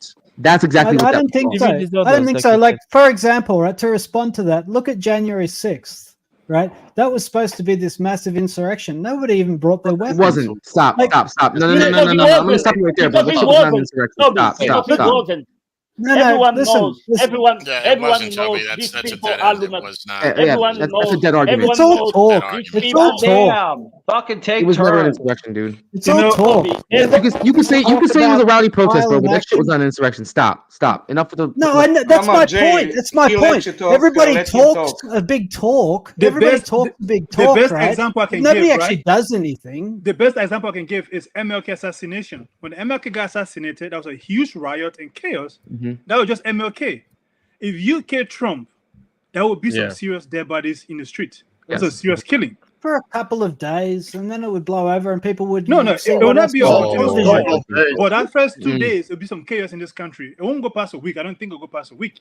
But that first As 2 long as days, that there's first 48 internet hours, and milk in the I would stay stores, home everything longer. would go back to normal. He's just a I politician. suspect. Well, that's the point, Toby. Is that the idea of like milk in the store is like do you realize how like if there was any brains behind this attack, if they could take out just a couple of substations and let's put a city like New York or DC in the dark, which wouldn't be hard to do with anyone with half a brain and a small network of people. I mean, do you realize how quickly a city like New York would descend in utter complete chaos? Just 3 days without power. What would happen to Yeah, that that city? that would do it. But a politician getting assassinated That would be so wouldn't. senseless. He's just a That could hurt politician. yourself. He's just a celebrity. Yeah, It's- you're it's saying like you're people saying care. he's just a politician, but look at the effect that he has had in our society. Not only just in the U.S. but on the global scale. Look at here's the thing: you guys don't even have to worry. You guys don't even have to worry about it because you're not even in this country. But look at how the shockwave has reached your shores and reached your media. This story has become so big; it dwarfed Ukraine, No. it dwarfed what's going on in China, No. it dwarfed what's Yeah, going on but- in No. Israel. This story No. alone did all Something that. hap- That's how yeah, but important he has become in the Warhammer world. has female custodies, and the shockwave hits Australia as well. It's just shockwaves through the celebrity blogosphere. None of it matters. It doesn't matter Joe, as long as there's Jay, power. Listen, and if you kill your president, Jay, that's on you. American How do you- exceptionalism is your mythology. It's not ours. Okay.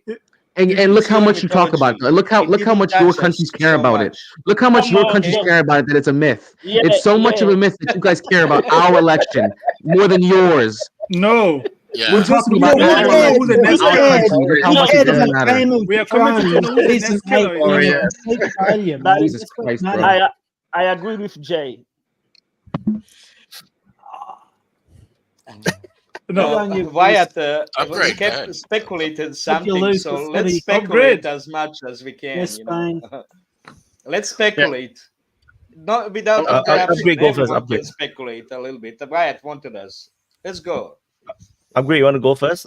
Or I talk first? Yeah, I will just go quick. Yeah, I think we underestimate a little bit what just happened. It's not just a celebrity. It's a candidate for president who would be logically at the moment with the polls, with everything, would be the next president of the United States.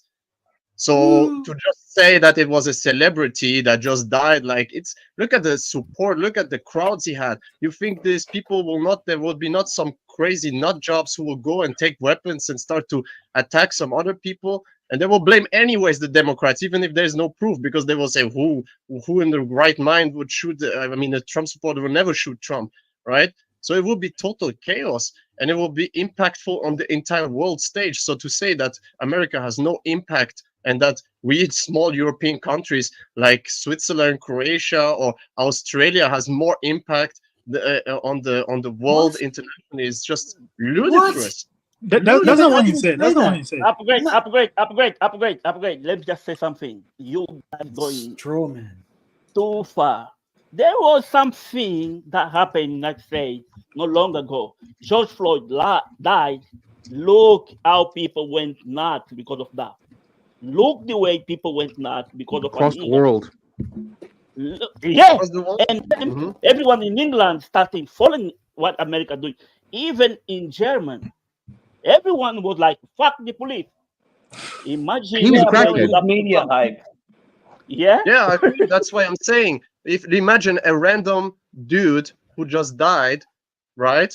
And he represents something for many people in the world, and now you kill the iconic number one conservative guy in the entire world, and you think there will be no problems?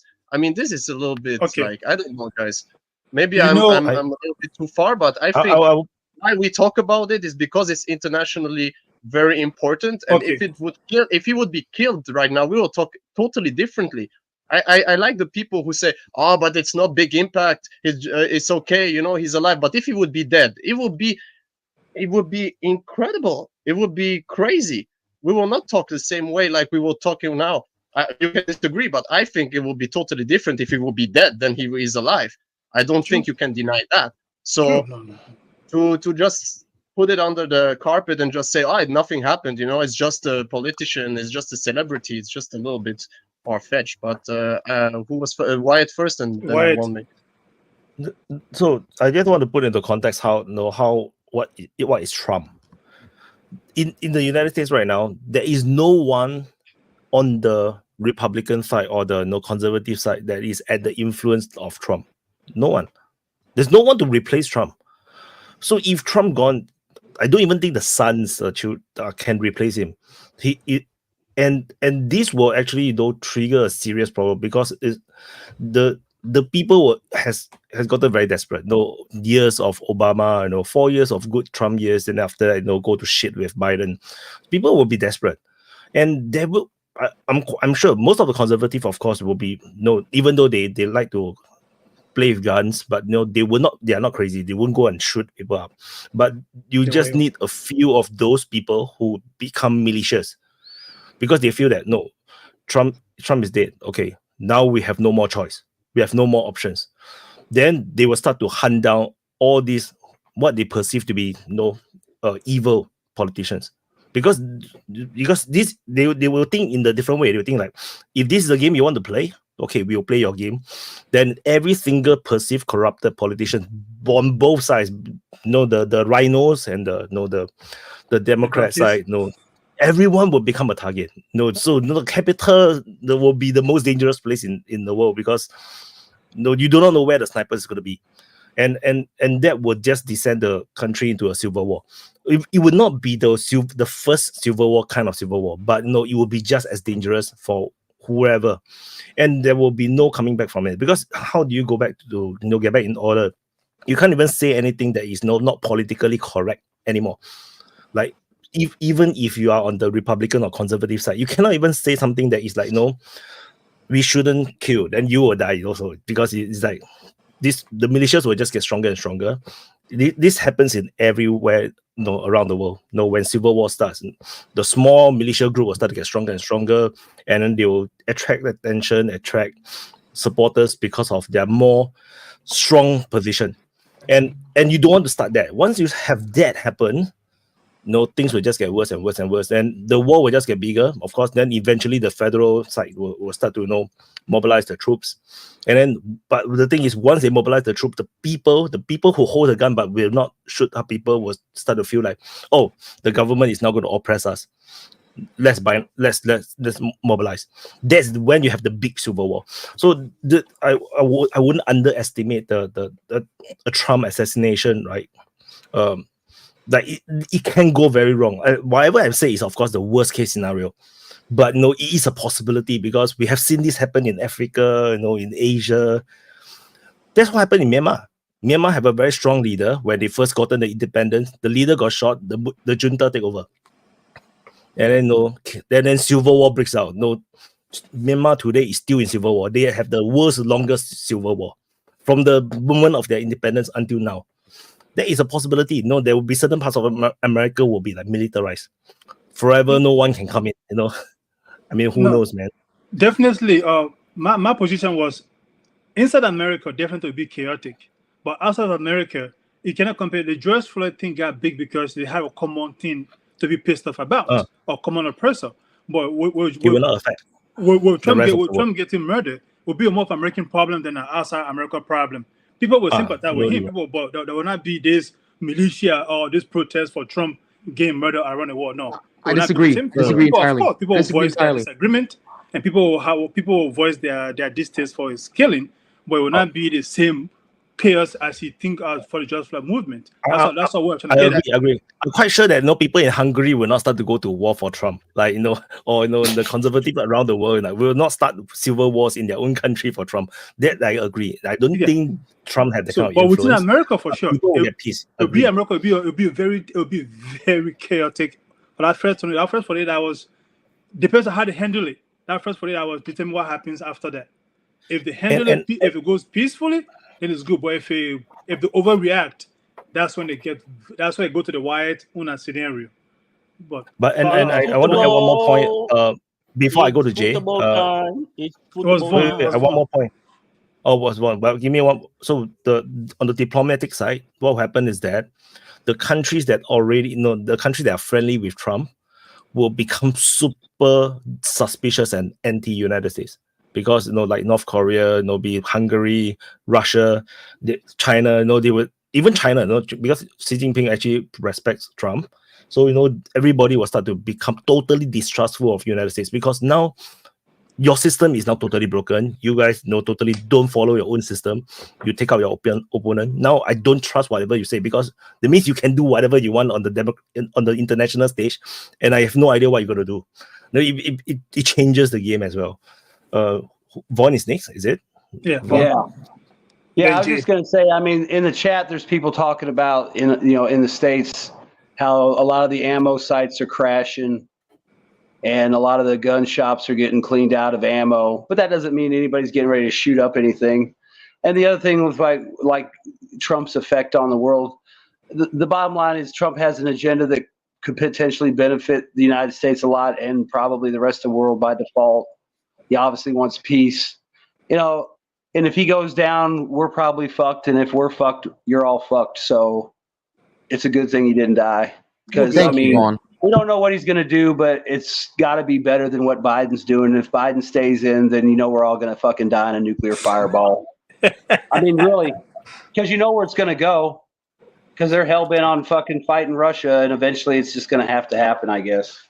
What Vaughn just now said, right, was exactly what I said. I'm not sure I said to who. Like if I said that if I'm American, I will immediately go to the gun shop and load up on my, stock up on my bullets, on my ammunition. But luckily I'm not American, so I don't need to worry about this. But that would be what I would do because I do not know what's going to come next. Because especially if he dies. As an American, I can send ammo. Send ammo.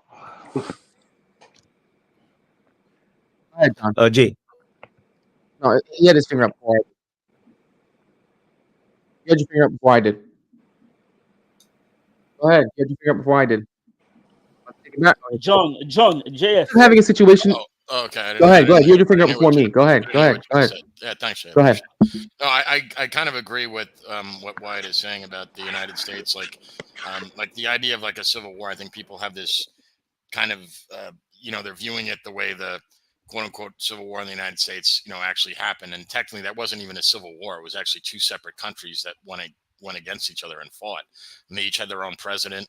There was a coalition of southern states, the Confederate States of America versus the United States of America. A civil war like this would just be, you just have pockets of, massive disruption where, power goes out, transportation is brought to a freeze, where, there's not food coming in. You're going to have massive amounts of refugees. You're going to have like disease breakout. Just think about the number of people. Here's just one thing to think about.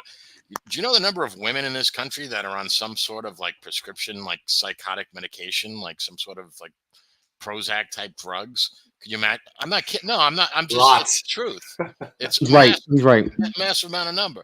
So just imagine all these people just being suddenly cut off because, we have this, I can't remember the expression, like just in time delivery system, I think they call it. So can you imagine if that gets interrupted? And you can't get access to things like, basic medications. And then like power supply becomes intermittent, things like that. There's not, fuel. Why do you think like all these rich fucks, like, Mark Zuckerberg and all these, and what's his name, Peter Thiel, they build these freaking, $1 billion bunkers underground because they're prepared for this. They know that there's a possibility of things like this happening. But yeah, it's not going to be a civil war where you're going to have people in uniforms lining up and fighting each other. No, of course not. But I mean, the outcome will probably be even more catastrophic because it won't be soldiers that are dying. Majority of people will be civilians that are dying from hunger, disease, and probably just, local crime and, opportunists just seizing on it. And it'll be hellhole. It's going to look a lot more like, the zombie apocalypse kind of story. When we watch the zombie apocalypse kind of story where you have the militias, all over the place, then they have like camps and fortresses. I think it will look a lot more like this. And it's going to be crazy in the cities because once you have any form of civil war, food is not going to arrive in the city. Everyone in the city is going to go hungry. In LA, New York, all the major cities, they're all going to go crazy. It'll be nuts. Jay. Okay, so if we're gonna go down this road, then in reality, an American civil war wouldn't really be so much civil war like first style civil war, but it'd probably be more like a civil insurgency, like massive insurgencies throughout the country, which would basically rip society apart. And if you were gonna have that style of civil war, you're gonna end up triggering World War III, because the U.S. is really here's why: the U.S. is really the stabilizing factor that keeps most of these our adversaries from doing shit and just taking other countries. Think about it. If the U.S. has a civil insurgency, we can't send money, we can't send weapons, we can't send any form of aid. We have to start withdrawing troops from everywhere throughout the world because we have to quell the problem that's at home. Now, every base has to be stripped of resources, stripped of troops, stripped of weapons, and it all has to come back because now we're fighting amongst ourselves, which means areas in Europe, Ukraine is done. Ukraine is conquered. In fact, Russia will probably get through half of Berlin before the France and UK could find a way to stop them. China would take the shit out of Taiwan, probably make its way through the Philippines, probably make its way through most of Southeast Asia. Iran and Israel would nuke each other to hell and back. Iran and Israel would nuke each other to hell and back. You would have World War. Oh, and forget about South America. You know how much money we send to Central and South America? We send hundreds of billions to them. You would have despots occur in South America. You would have old school dictatorships arise in South America. The world would be in chaos. It would be World War III if the United States has a civil war because we're the stabilizing factor. There aren't gonna be any coalitions of countries that can formulate in time to bring order to the world. I can hear the screams from Poland. The Polish like, what the fuck are you talking about? Exactly. Because the only reason why Russia doesn't attack the rest of these countries is because we're there. Hell no. What's the rest of NATO gonna do? The rest of NATO doesn't want to. They cannot produce because of you. They can't even output. It's because think about it. I mean, it's not like the Russians haven't learned. Jay made a point. I asked that to Vaughn before. How many troops you have in the United States and how many you go outside? I asked Vaughn this question. I have no idea. It's probably millions if you count National Guard, Reserve, and active in the state. Probably 1 million. And then maybe half a million. I don't know. Maybe a couple 100,000 outside the states. I don't know. I'm sure the most are in Korea, Europe. I would say majority of your troops are outside of America. Majority of your army. Yes, majority. Yeah, that's the problem. But no, to Jay's point, America is not keeping the peace. If I may speculate, chaos. If I may speculate, what was the Wyatt speculating? I believe there's going to be a civil war anyway. Either way, whether Trump was shot, this shot was enough to start the civil war, and that will save the world.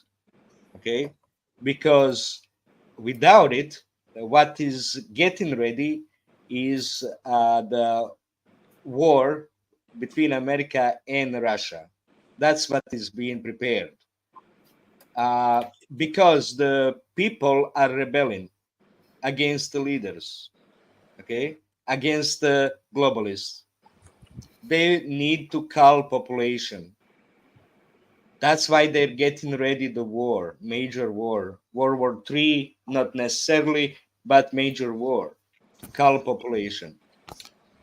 Only thing to stop that, to prevent that, is the civil war in the United States. But what if Trump won, though? You think that there would, let's say Trump won, you think that Trump will win.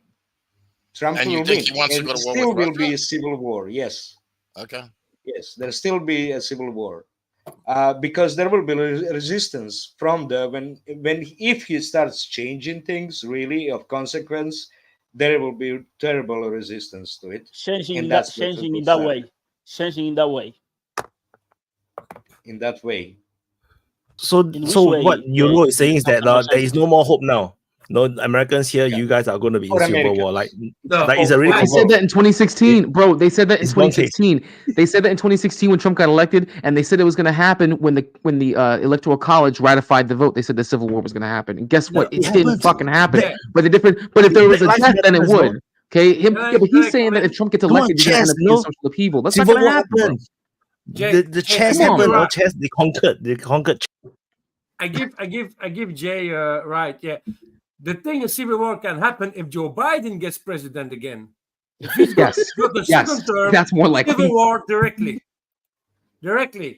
Republicans are not going to take that. Never. But all that bullshit that's happening now, all these attacks against Trump, not even what happened yesterday, this justice attacks, all the bullshit that the media was sending about him, Republicans. They will not give up their unanimously power. decided we're sick and tired for everything is happening. They will They're not give sick up and their tired. power. The That's what I'm most, saying. if things go violent, the most likely thing that's going to happen is going to be like political death squads that roam around trying to kill people they don't like. That's probably going to be the most common thing. Maybe attacks on police or law enforcement, like in Seattle or someplace. But Hey, more hey, likely hey, they'll nothing get to do with targeted. any of that shit, right? I mean, think about it. You may not be able to get a shot at a senator or a congressman, but you can get rid of your shitty mayor, your crappy councilman.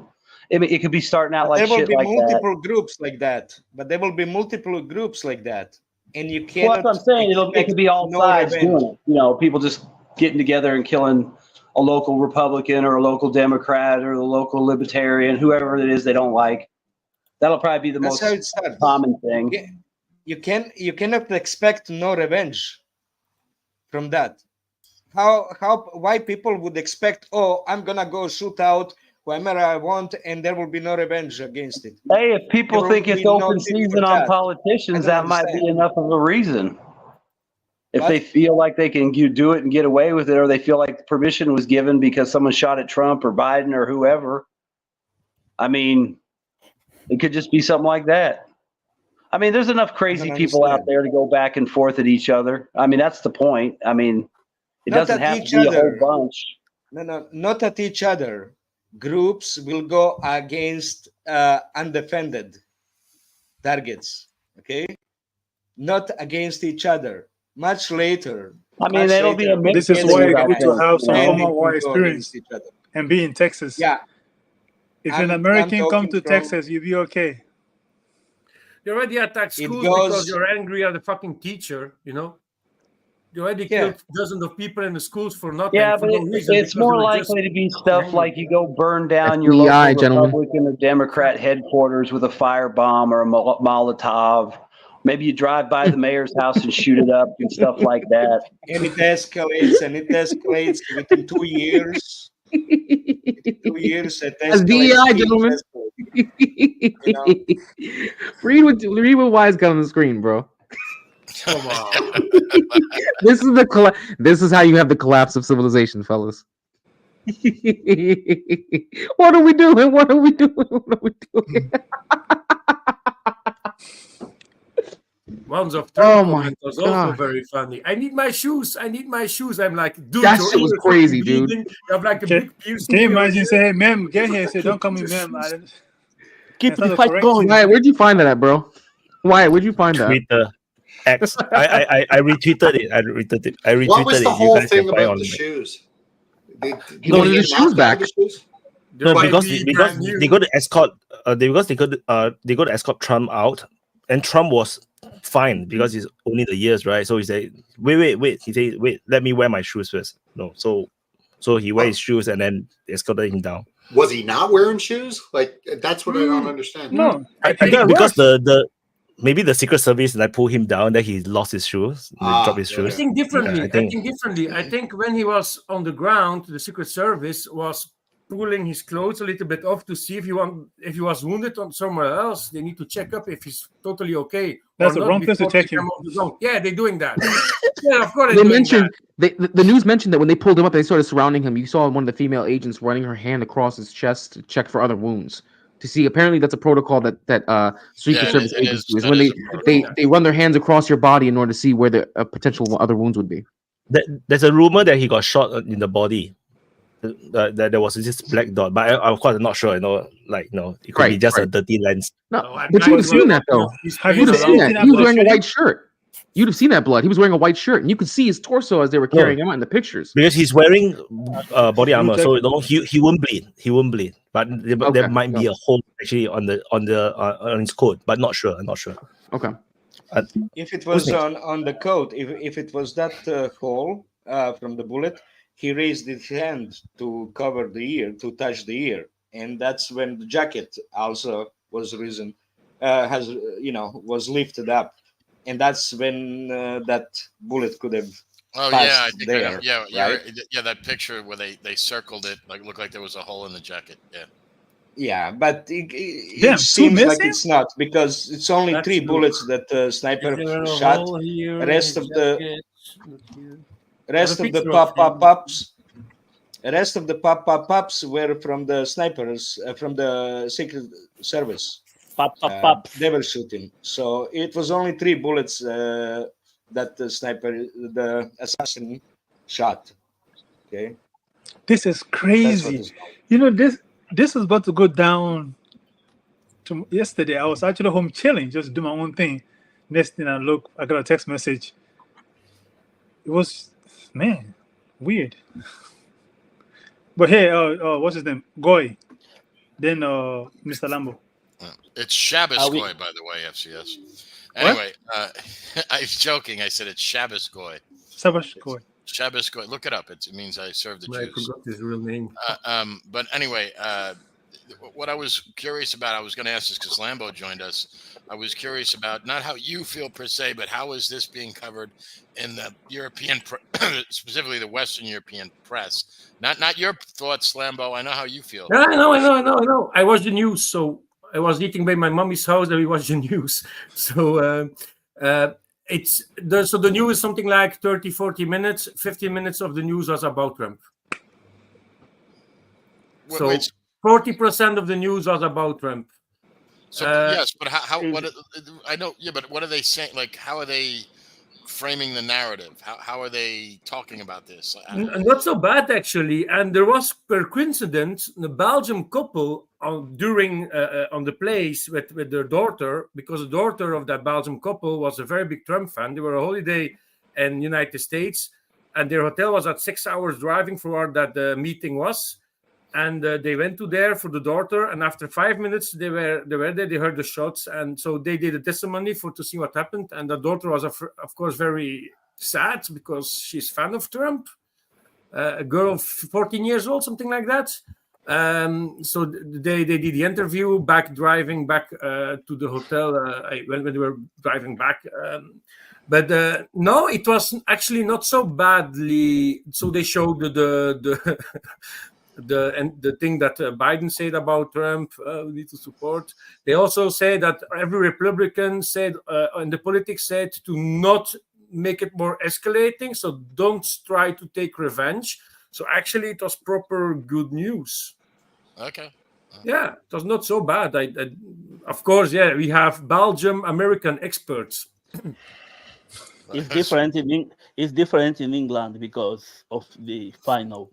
Everyone is talking about football. So Vaz, so how are they how are they framing it in England? Like how are they saying That you know, I was gonna score the goal against the Spain. I watched Sky News for 5 hours straight when the thing happened. Basically, from what I could put together, basically Sky News is blaming Trump for that. The thing is done, the thing is doing. So basically, it's guilt. People went for him because of the things he said in the past. Okay, that's my opinion from what I get from Sky News. Yeah, not you. What you saw from them. Yeah. Upgrade. How did you notice the way it's covered in Europe? Like, how are they framing this narrative? Like, how's it? Are they neutral, like just reporting the facts, or are they kind of trying to slant it? Me? Firstly, I was like everybody else. I was like actually working a little bit, and then all of a sudden I got some text message from my father, and he told me, just check the news. I'm like, okay. And I go first on normal channels, French channels, Swiss channels, and they were a little bit late, so they didn't get the thing straight up.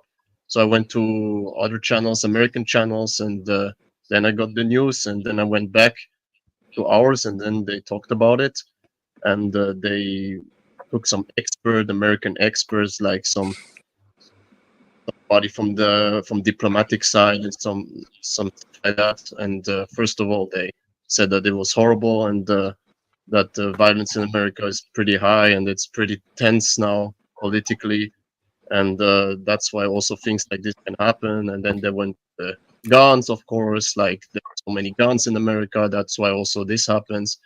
And the rhetoric of both sides are pretty nasty to each other, right? So that's why also things like that happen. But actually they try to be neutral, but at the end you start to see that it started to become more Trump is the problem, Trump made this happen, and that's why he got shot, and so on and so forth. And today is pretty much like, yeah, we condemn it, but Trump also he received it because of him. So basically, they didn't say anything about the media because obviously, yeah.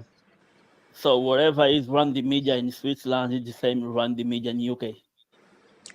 It's the same because they are the same liberal people there, so they think alike, right? So they're all globalists, so they think that Trump is a bad guy because he thinks America first. I was like, what the fuck? The guy just got shot and you blame him. Yeah, like 20 minutes after it happened. Like they didn't actually also went about the news, but guys, here's the thing about all this that I saw yesterday. I mean, for at least a couple hours, at least, the mainstream media, and I'm talking the CNNs and whatever the world, they didn't even acknowledge that anything, like, CNN was reporting that Trump fell. Like, he just tripped, And so, like, for I think at least 2 or 3 hours, they were completely oblivious to it, when anybody who was following social media knew what the score was, like, almost immediately. So, but what I don't understand about this behavior, and I agree with everything Upgrade and Voz were just saying, because, it was kind of a really weird coverage I found, and I don't understand why. Like, why were they holding off? And even this morning, like, I was reading articles this morning in CNN, and they were calling it an apparent assassination attempt and using language like that. And I just don't understand what their end game is, because, like, the truth is so obvious of what happened. What are they trying to get over on people? You know what I mean? Or what is their end game? I don't understand that. That's what I mean with what I was saying. Trump wins in a landslide, no matter who Dems run.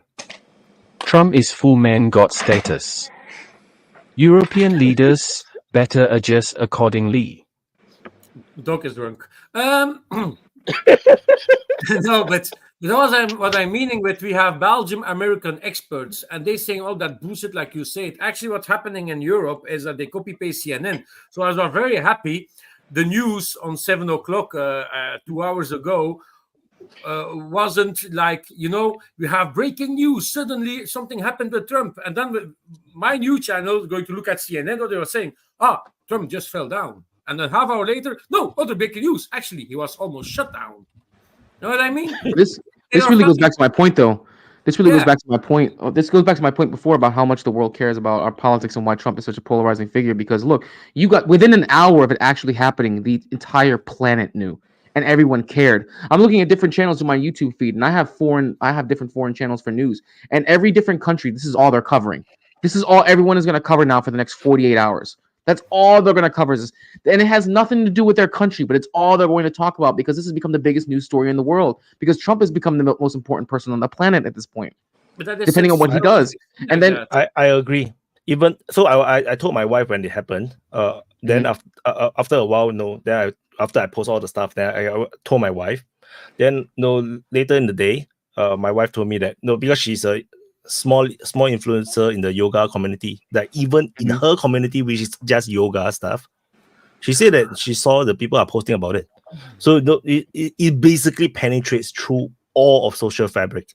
Like, everybody's talking about it. Like, even people who aren't political, but why? It goes more than that. Even people who could give a shit about politics are talking about this because of how big of a deal this is. The shockwaves this has sent, and we've had other presidents that were successfully assassinated, and other presidents that even when they failed, this wasn't as big of a deal because of the implications it can have not only in this country but for the rest of the world. And people, at least on a subconscious level, are aware of how important of a figure Trump has become, and that his death could really send some seriously negative shockwaves into the fabric of human society. So yeah, understand all that, but I go back to my original question. Why did the mainstream media completely ignore it for hours? Like, what was their end game? I don't understand exactly why. Because they're watching CNN. They hate. But why? No, I don't, John. Like, tell me why, because I can't rationalize this in my head. I was following the Washington Post news alert system. Sure. And I was aware of the situation immediately. It's not the whole mainstream media. No. It's some specific media who should to do that. Fair enough. Yeah. Okay. The CNN copywriters. Upgrade. Yeah, upgrade, man. You've been waiting. Yeah, exactly. Like what Jay said. That made my point from before, right? That everybody was talking about it. All the news channel on the entire planet Earth was talking about this incident. So it is important. It is quite important what's happening in America, especially with the elections coming up. And like I said, the Slovakian president also almost got assassinated, and people talked about it maybe a couple of hours, and maybe some people who are talking politics or taking care of European things, they talked about it. But besides that, nobody cared, right? They blame him as well, They told I didn't even know till you mentioned it. Upgrade. I didn't even know that happened till you mentioned it. You see, so that made my point from before. I think you guys are mistaking the reaction to the reality of it. Yeah, Trump is big news. Anything happening to Trump is big news, but does not mean it's the reality of the reactions on the ground of these countries. They are journalists. They report anything to do with about America. it. FSC. Everybody's talking about it. We talk about it. That's why it's important. It's the news. The news cycle is working on important things. So he is important. It does not translate to reality on their position on the topic. They're going to discuss it for hours because, again, mainstream media news is just boring. Huh? I guess my point is the mainstream media fails. I don't know why you try the reverse part. It's not important. Nunya, if I could answer your question, why is it that mostly liberal media didn't cover Trump's assassination attempt the way it should have been covered? Because mainstream media, at least in our country, most of it we know is already left-leaning, and most left-leaning supports a globalist agenda. And Trump is a symbol of populism and a symbol of nationalism. And the one thing that people who support globalism and the globalist agenda in this world hate is nationalism, because they do not want people to take pride in their own nation states. They do not want people to stray away from the populist agenda. They do not want them to realize that they're all a bunch of goy and that they are serving only one master. Go ahead. Yeah, I get all that. Like, for sure. Or, sorry, go ahead, Upgrade, and then I'll respond. Yeah, that's exactly right. I'm just gonna continue to talk about it. That's exactly right. All of the liberal media hate him because he's promoting a certain value, a certain view, which they despise. They despise so much that they're willingly misinform people because they hate him so much that they prefer to not say the truth until it's so obviously inside the face of people like Biden. 3 years they were talking about everything is fine, he's good, everything is good, right? But we clearly see it was not. And with Trump is exactly the opposite. He's Hitler. They made coverage of him with Hitler things and stuff like that. And after that, when it happened, they say, oh, maybe we should tamp down the temperature a little bit, everybody, right? We shouldn't accuse nobody, because they know they will get accused, because they exactly know that they will get accused, because these people, they're the first responsible on because of that, what happened, because they put the temperature so high that people start to get crazy and really think if he gets in power, he will be Hitler 2.0. He will put Democrats in or black people in chains and so on. He will rob you from your rights. He will ban abortions and so on. Everything what is important for the democratic people. That's why I think. I hope he leaves my people alone. You know. I think Mr. Lumber was first. Guys, do whatever the fuck he wants. Just leave my people alone. I But you know, I just wanna add something. I just wanna add something something that Upgrade said. You forgot one thing, you know? Normally when this kind of thing happen, everyone knows they point the finger to the far right. For the first time they didn't. You know why? Because they think Trump is a far right. So they can't blame these people. They can't blame these people because basically if they do, they taking Trump out of the far right revolution. Okay, go on, Mr. Lambo.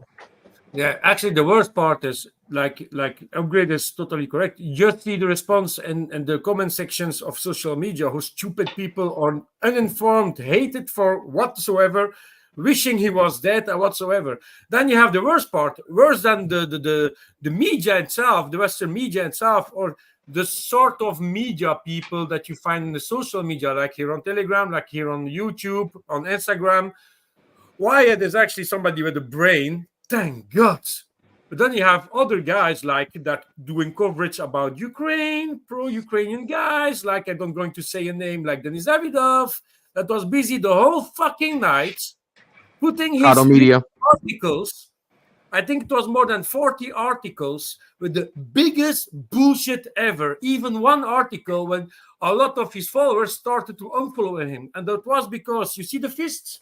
Denis Davidov said Trump did the Hitler salute. Oh, I heard that He's still bullshit. doing Yeah, the that Hitler bullshit. salute. Yeah, they said it I was. was like, Yeah. what the Really? fuck is he saying? That guy was also busy. Yeah, he's bleeding from his ear If you because I'm watch, just no, because reading. hold on a Yeah. second. No, okay, they did. Sorry, Lemo. So after he made the fist pump, then right before he gets, they're escorting him to the podium, like stage left or stage right, and he's just before he goes down the stairs, he puts his hand, and they said that was a Hitler salute. Yeah, exactly. I'm not kidding. They said No, that. Yeah, they didn't exactly. do that. They didn't do And then that. he's Davidov, Yes, I they told did. you I'm not them making that on- shit. Would I Did make they that up? understand Really? that the Really? Yeah. the What fist the Yeah. is crazy. the communism symbol? But wait, You know, the thing was also he was covering like, yeah, but actually he wasn't shut down because he fell on the ground or he get glass pieces in his ear. So that's why he's bleeding from his ear. It was all this stuff like that. So if you're telling me you have millions of followers, of thousands of followers, and you're giving information that quickly without checking, how the fuck can you still believe that guy? But that guy doing that all day about other stuff, about Ukraine, about things that happening in Israel. How the fuck can you still believe a guy like that after yesterday when he was covering everything about Trump? That's fucking idiotic. That guy need to shut up, keep busy with Ukraine, actually take a plane, go to Ukraine and go fight with Ukrainians and just fuck the shut up, stop his YouTube channel when he's only earning money from people that are fucking brainless, stupid, and believing every word he's saying. It was fucking ridiculous when he was busy talking about that. Even in the comment section of that guy, there were guys saying, nah, it was not an assault rifle, they were shooting with an airsoft gun. Oh. And you see, like in the interview on the news, you see that guy that was doing actually it was a medic. He was giving the first care about that guy that had been shut down, that was killed. And He was actually his a real brain ER, came out of his doctor. head. He was an ER doctor, actually. Yeah, okay, yeah. And that guy that died was a firefighter, I think. Retired, yes. Of a retired firefighter, but that guy was bleeding brain of his head. You know what I mean? So you don't going to come with stupid conspiracy theories after 1 or 2 hours something happened by saying, no, it wasn't the rifle, it was an airsoft gun. But what are you fucking busy? I don't know. It's like people only reading the titles and not the articles anymore. I said last week also. This became fucking nuts with the people in 2024. We're actually coming in middle-age system where we have no information anymore somehow, and they just invent something. They're directly making conspiracy theories about what? It can happen that they're going to try to kill somebody. It still can happen. It happened yesterday. Why is it fake? Come on, get a life. And I want to ask to the chat, put fucking American flags for me. put American flags, give support to the Americans. What about Angolan flag? What about Angolan flag? Hurry up, What about Angolan flag? What USA, about baby. Angolan flag? Fuck you. We don't even Which know what it's looking American? like with the Angolan flag. What kind? Nonia, go ahead. You want support to what kind of American? Well, you guys want to move on topics? Because I think we've beaten Trump to death. I guess the moral of the story for me is, and this is yet another example of our mainstream media completely failing us. So we shouldn't forget this, guys. Like, these guys completely dropped the ball yet again for hours until, as Upgrade said, it was painfully obvious to the planet that they had to start reporting on it. So we can't forget that moving forward. This is just yet another example of our mainstream media not doing their jobs for us. So I just wanted to leave it there. But yeah, it's fucking sad. Use words like Effie. not see. It should be illegal to use words like not see, fascist within political campaigns. Effie. I'm a supporter of absolute free speech, but think the use of inflammatory language by politicians is wrong. No, on this one, Effie, I don't support you on this one. I think they should say whatever they want to say. Because that's how I got to know who you're voting for. But yeah, but to answer none of your question, I think the reason why it was delayed, they were waiting for their masters to approve their script before they could say it. Because again, and the funny thing is, whenever I come to the West, people have issue with the Western media reporting the thing they're telling them. But whenever they report on people that they don't like, oh yeah, they are saying the truth. Yeah, all this why it's just recently now, because even those people today, even some of you today that's condemning this mainstream media, if they ever report on something that you are against, you'll be fully in tow with them. And that's a hypocrisy I see in the West. They may call them mainstream media, they are fake news. They're only fake news if they're reporting against what they don't like. But we, from outside this country, we have seen the fake news from the beginning. We've seen a country, we've seen the fake news for the past decades. But whenever we, it's not true. Oh, I see on BBC, I see on CNN. That is your comeback because they're the truth. But the moment now they start to report things that you are against or things that are in your favor, reporting against it, all of a sudden they become fake news. No, these people over and over, people have released different combinations of media show how much they are scripted, how they don't think for themselves, how they basically have a bunch of overriders that tell them this is what you report and this is what you feed the people. And of course, that could be the delay from, okay, you see this guy on the podium holding his ear, you see blood, and he dropped, and you say he fell. That's not how people don't feel like that normally. If you don't say, we don't know what happened, something happened on some election. If you don't know, less than 10-15 minutes, if you're doing your own reporting, you should know exactly what you say. Hey, or breaking news, that's an attempt on Trump's life. If only you're reporting fair and unbiased news. But you come to America, you get to see a news that's completely Republican center focus, another brand that's completely Democrat focus. There's no in between anymore. The in betweens are conspiracy theorists, the Alex Jones and the other people. So, yeah, this fake news is not new to us. We always knew they've been lying to the rest of the world when it comes to, but you guys have issues with it today because they're reporting against something that you guys don't like. But yeah, sorry. What's his name? Nonia. Well, I think it wasn't that long ago, like 2016, when Trump started using the term fake news. Remember that? And everybody at that time thought, okay, this guy is such a liar, and you know he's making things up, and he's attacking the media, and he's saying that this is all fake news. And I look at it now, 8 years later, and it wasn't that long ago. And I just say to myself how right he was. And I think a lot of people are thinking that now. Go ahead, Lambo. Yeah, there's actually something that they need to do is put a law, and actually I mean that for everywhere in the world, that the news media need to respect a certain democracy and stop choosing one side of a party and destroying that other party. Like CNN support 100% Biden until now, I think. And they destroyed since day one Trump. When he won the first elections, his first term, they were crying in the studio. How the fuck are you able to do that? That is not a news channel. A news channel need to stay neutral. Yes. They can have their own personal preferences, but you give your news to everybody and a neutral Mr. Lambo, to be fair, To be fair, News is never been neutral. Fox News is as bad as CNN when it comes Yeah, to I know, but I picking up just take aside. CNN as an example. I can't take Big Black Cock, BBC as another example. But you know what I mean? It's Easy, just fella, every easy, news easy. channel, I don't care who it is, Yo, need to I stay think neutral in a certain way and not I think destroying all an of you, opposite politician. I think And all of you Never are been forgetting that Trump was. Trump and Biden. I Gabriel. think you all forgetting that Trump was demanding Obama's birth certificate, offering the reward money, right? So he was using the fake news for a long time. You're forgetting that, Exactly. right? So he Yes. knew about fake news. That is So true. he used it. He That used is the true. fake news to be promoted by those Everybody fake does news.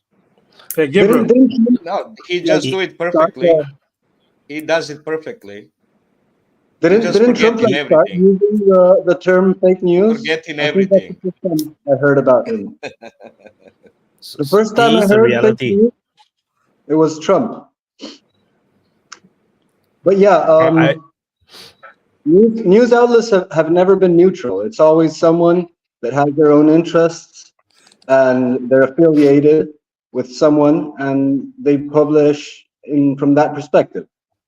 And so to expect them to be neutral is absurd. But they used to have an appearance of neutrality. They used to try to criticize the guys on top to create a perception of their own validity, but that's been falling apart more and more lately. And I've seen in my personal experience a bunch of people who are really credulous of official postures and stances, how it's been falling apart. Like a lot of people that would really believe the official narrative are rapidly abandoning their faith in official narratives, and I suppose that's going to be something that's going to grow exponentially. Like there's certainly going to be certain people who are going to be clinging on to their side of whatever discussion, and are going to support it wherever it comes from. But the main news outlets are done. They're a thing of the past. When you talk about when you guys talk about how I mean when right in the United States talk about how the rhetoric from the left contributed to this assassination attempt, how it was driven, crazy young idiot driven by the rhetorics from the left. It's obvious that you guys are younger, don't remember when it was the warning from the left at the time of Obama, when the rhetoric from the right was much worse against Obama. It was much worse, and the warning were coming from the left that this is going to happen. We don't know if it did lead to assassination attempt, because maybe Secret Service was doing the better job then. Now, with the time, all Americans showing incompetence, like all across everyone that we know. So, what do you mean it was much worse? Yeah, if I may say. What do you mean? Yeah, but what do you mean it was much worse? Okay, Are you saying if I may the say. rhetoric to assassinate Obama was worse than it is for Trump? Oh yes. No, it wasn't. No, it wasn't. Come on. Nowhere near. Nowhere near. Yes, it was. You could go on Twitter right now and see all the collages over the past 8 years where you've had politicians calling for people to body up on Trump and take him out. Someone literally said the only way. Which news did you watch at the time? And I would watch CNN then too. And I would still watch CNN then too. I watched CNN and Fox News. Both. Okay. Both. No, I'd watch both I of them. think it's two different contexts. I think Jay and you are two different contexts. Come on. It Jay was is referring to initiated by calling for assassination. everything that's happening to Trump now is initially started by the right. The right did it first to Clinton, right? Using the lawfare against the Clinton. We all remember Lewinsky, right? He did that that's himself. lawfare. He did it. Let him That's suck what in they his do dick now. himself. That was his own nookie nookie. Yeah, I Fuck didn't know off. the Republicans have control of Clinton's dick. So Yeah. Yeah. Yeah, so Sorry. it was at the time they were using Bro, Hillary didn't Robert even have control of it. Clinton, Bill Clinton. It's a wild snake. Hillary is actually a Republican operative. When Bush fired multiple district attorneys across the state because they didn't want to investigate false claims about voter fraud. There were false claims. That's why they didn't investigate. They investigated, but there was nothing to prosecute. But he demanded, so he fired them, replaced them. What about that? Then there was a case where Republicans blocked for 2 years Obama's appointee, Supreme Court appointee. What about that? Nobody cares about that. All that partisanship, very radical partisanship, very just for the purpose of having leadership, leading position, all about controlling the government. That's all long ago started by the Republican Party, and nobody now present here, I don't remember saying anything against it at the time. Everyone was for it because it was for their side. Now that is against their side. Oh, it's a war. Be ready to war. We cannot allow that. It's the mainstream media was working with Obama. They were licking his ass. Come on, what the fuck? No, Euro is right. Euro is right. Sorry, man. Okay, this is the problem. You guys don't understand. All the policies that the right demanded and the left in the 80s and 90s warned that this is going to create over time the globalist leadership, all the destruction of the democracy. They were warning in the 80s and 90s if the policies, economic policies, are going to be pursued. Now everybody is complaining about globalists, but they want to increase the same economic policies. They want to double down, keep doubling down. Okay, he's right. That's the problem. He's right. That's the problem. You guys don't want to see the big picture. Don't want to see both sides. Just narrow. It's my right to rule. I have moral rights. That's all I hear from the Republicans. Jordan always make good points. Jordan always make good points, but the thing is, take too long to make the point. Upgrade. It's like you. Okay. May I? Yeah. Make your point. Yeah, I just listened to you, Euro. I can understand that maybe some people on the left were saying that this will happen in the future, but who is currently doing it? The left is currently. Yeah, but you can agree that maybe 80% or 90% of the media is left-leaning, right? So you can see it clearly. We all criticize them. They're all hypocrites. They're not left-leaning. So they can say now before we said like this, they're Democrat-leaning. They're Democrat-leaning. That's not the same as left. Let's talk about the super chat. Let's talk about saying Obama was born in a different country is nowhere near saying Trump is the mid-century German painter. Worse, yeah, that's what I want. That's what I mean. No way. The rhetoric was still totally different. Why people are scared to talk about this guy? Say fucking name. Yeah, say Hitler. Like, what's wrong with saying Hitler? I don't understand this thing. But the back of what you're saying, right? The back of what you're saying is this.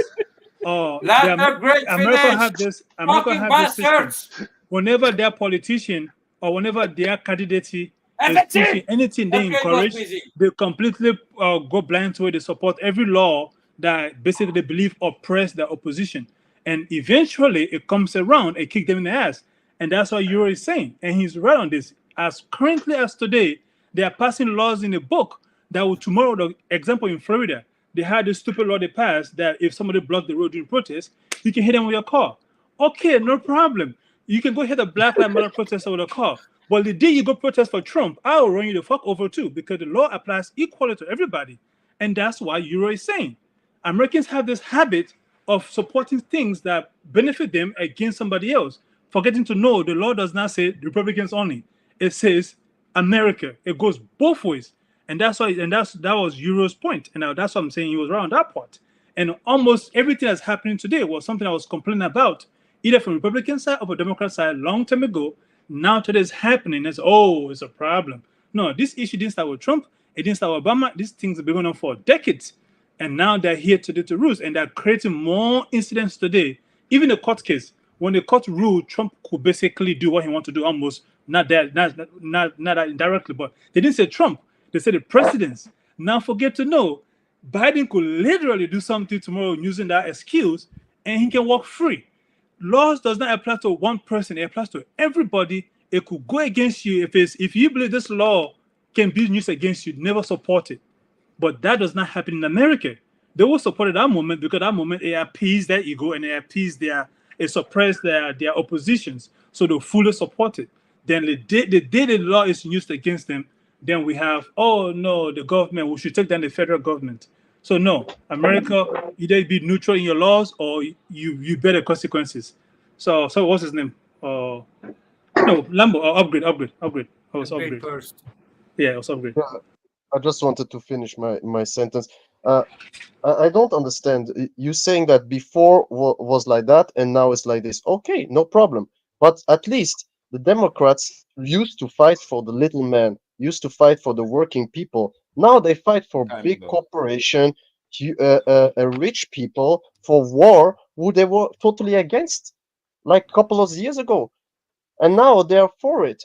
Now, before they were saying that the media was right leaning and stuff like that, but now they're taking over and doing the exact thing what they was criticizing. That's why you see the hypocritic way of thinking of these people. I'm not saying that it didn't happen. Of course, in the 60s and 50s and 70s, there were more right leaning rules who passed because there was a different time and there was a different way of thinking.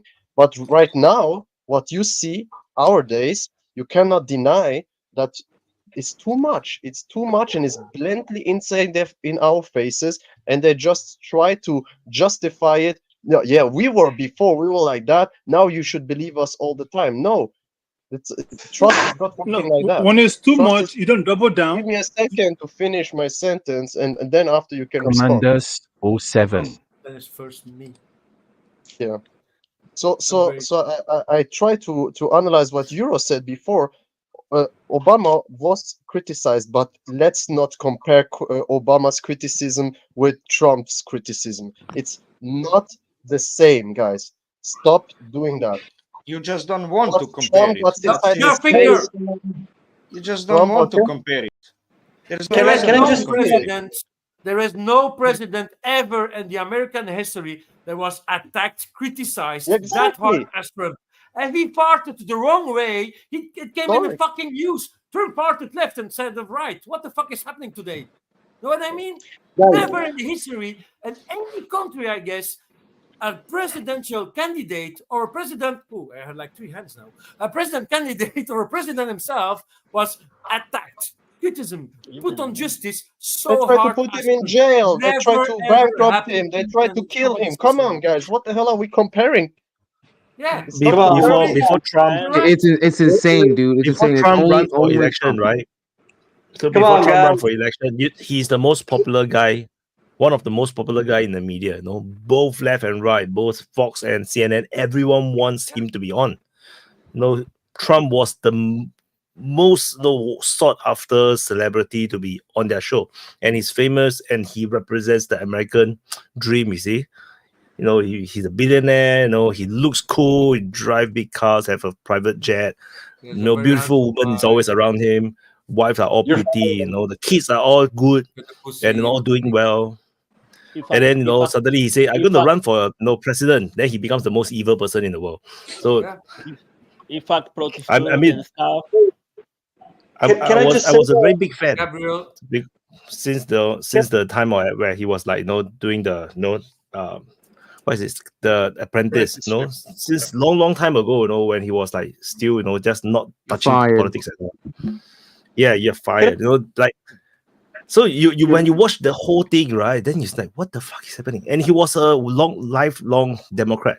He always voted Democrat. So then after that, he just gave up. No, And he appeared in he Home broke. Alone. Don't forget, the Democrats today were Republican back in the day, so they flipped positions. You know, So Gabriel No, he- first. Gabriel is waiting like for a half hour to speak, so Gabriel, you first. Yeah, I wanted to say that talking about left versus right nowadays is pretty infantile, unless you're talking about how they're used to manipulate the population. And there it makes some sense. But like, oh, the left does this and the right does that.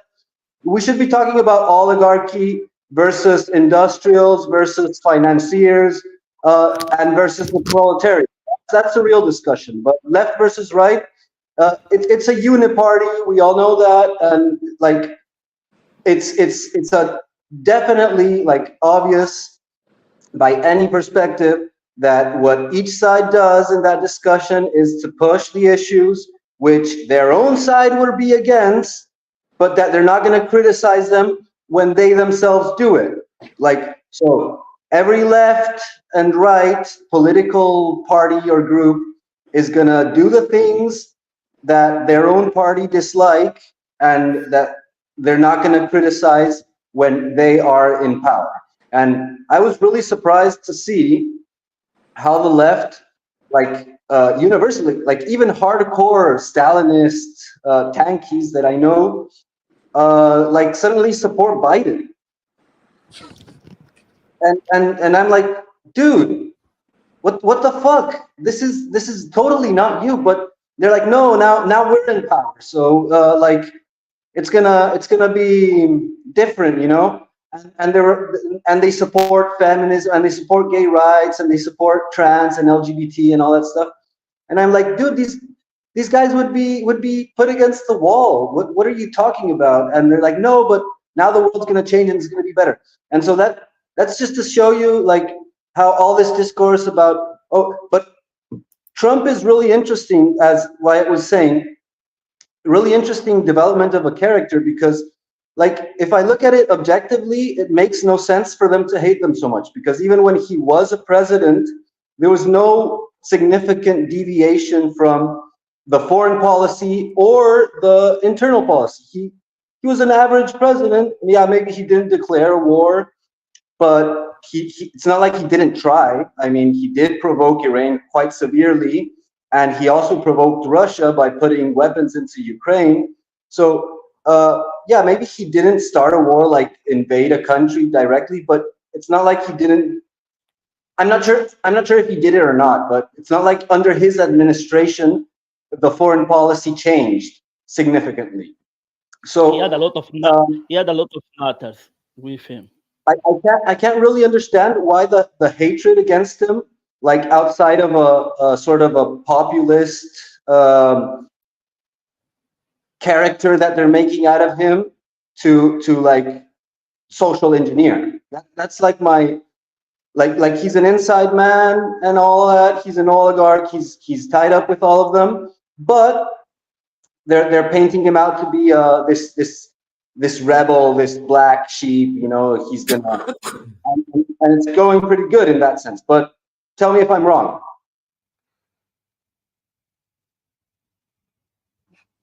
Why do they do it? Is to get the voters up to vote, because to scare them. First, they brought in Sanders, right? Then they destroyed him. But he brought, just like Corbyn, so many new voters for Democrats, right? Well, once the Sanders is not on the ticket,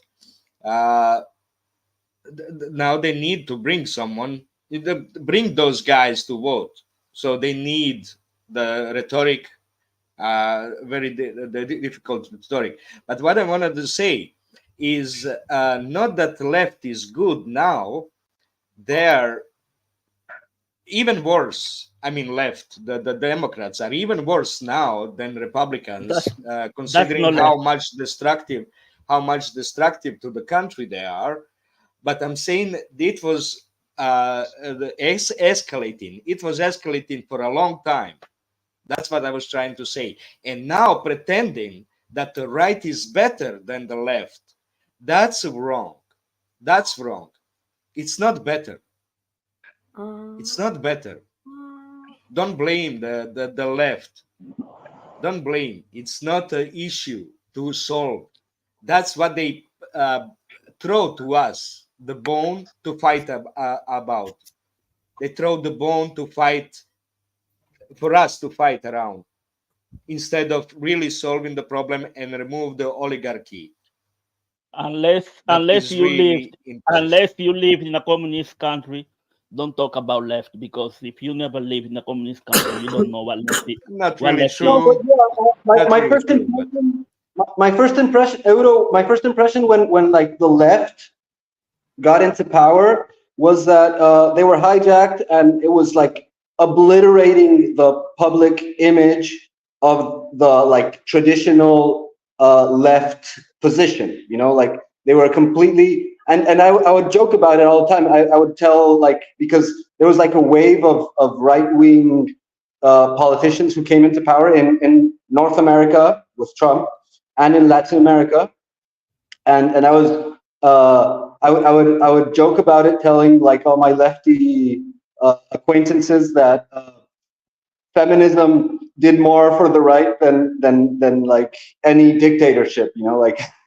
They've put more right leaders into power than all the dictatorships, and I feel like that was pretty accurate as a first diagnosis. But yeah, I still saw it in a binary perspective, and now I completely discarded that, and I see that it was just to separate the people, the public's perspective away from class issues, which involve everyone, and to put them just to pit them against each other.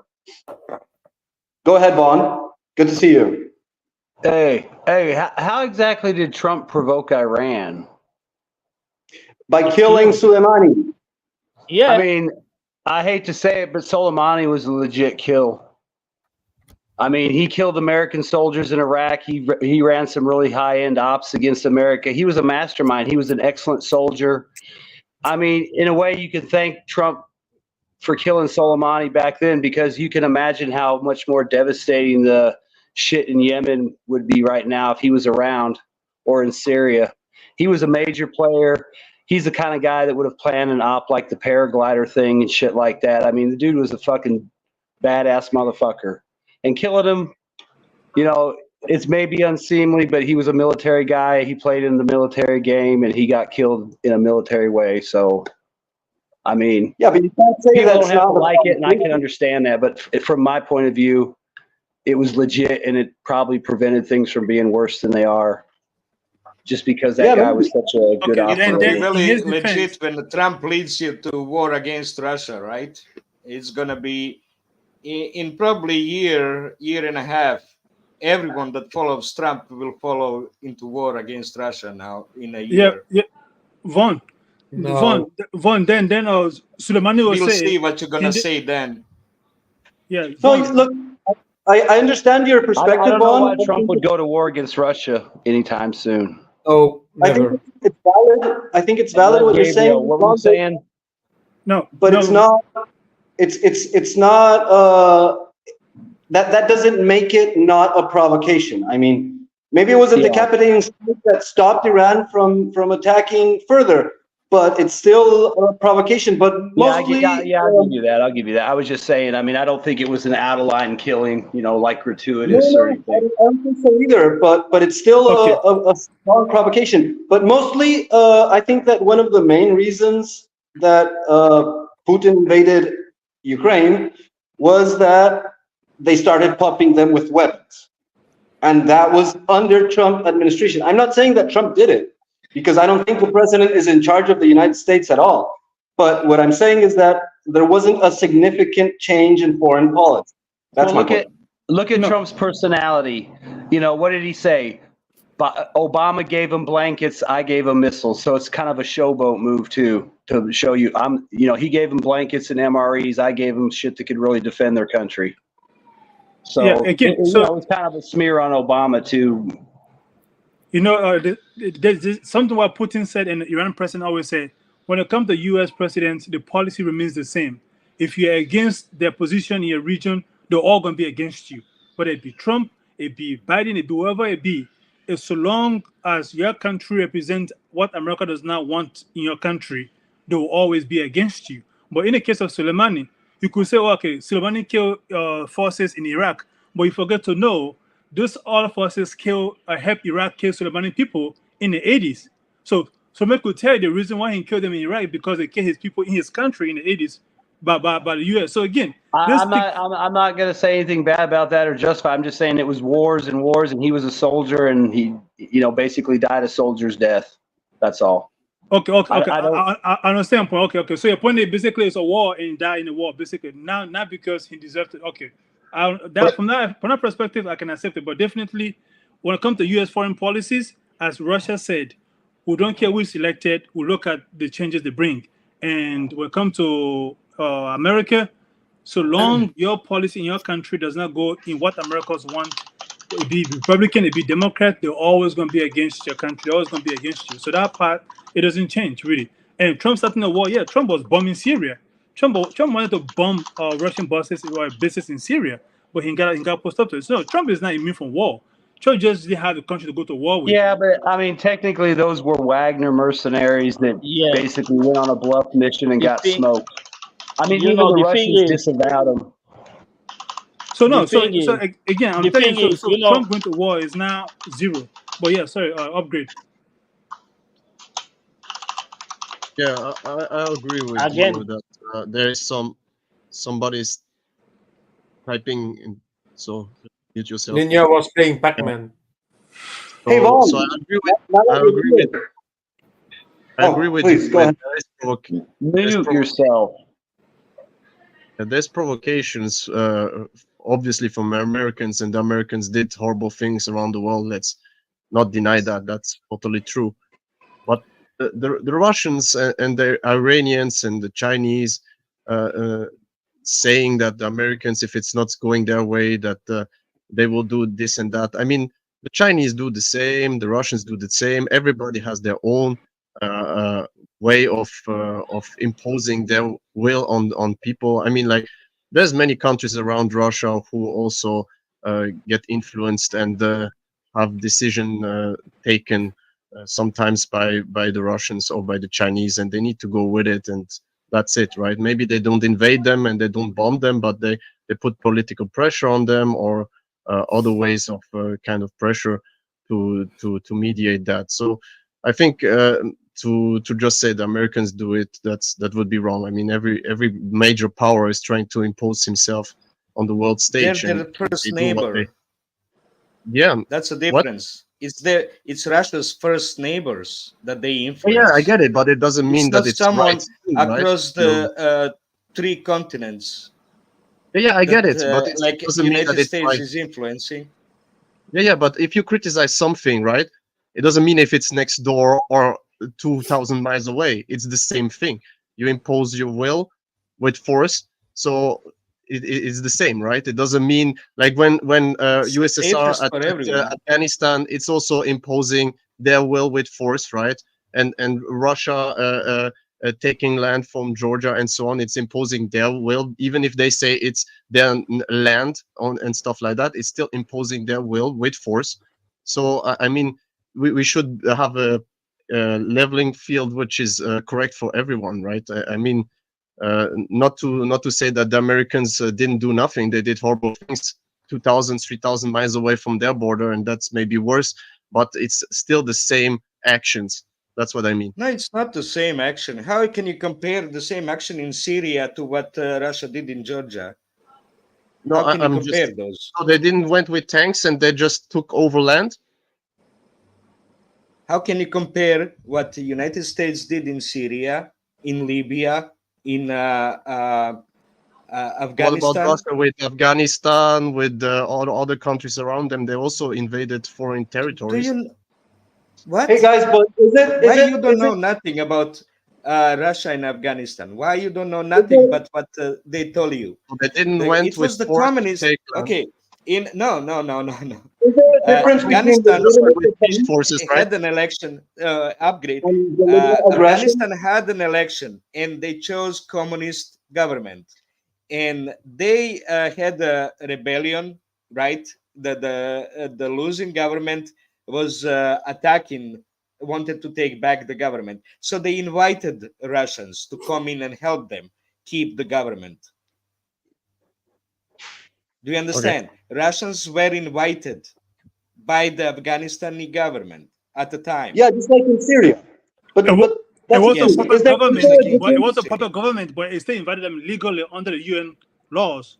Everywhere Russia, it was a puppet government in Afghan, but they were invited by the Afghan government. Same thing in Syria, but the US government comes in because they can come in. That's the two difference. So Yeah, is there a difference between like legitimate defense and unprovoked aggression?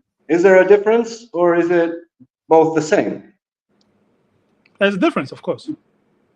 It depends on your morality, but in the case of the USA, their perspective is that whatever happens around the world affects their own interests, and so they have like a right to interfere. And when it comes to other people, to other nations, to other superpowers, it's more like in their sphere of influence. Like if it's my neighboring country and it's going to be a springing board for terrorists or a breeding ground for terrorists, then I need to intervene. That's a different like national interest, but it's still national interest. But I guess the difference basically claim the whole world as their right to interfere and control. That's basically it. And that is the foundation of almost all the trouble we have going on. Yeah. Because again, you don't have to physically go punching people in the mouth to let them know you're pissed off. You can avoid them sometimes. The rest of the world did it. Avoid them or don't trade with them or sanction them. But they sanction everybody. They either sanction you or they're fighting you. You can do that. Like currently in Syria, what are they doing in Syria?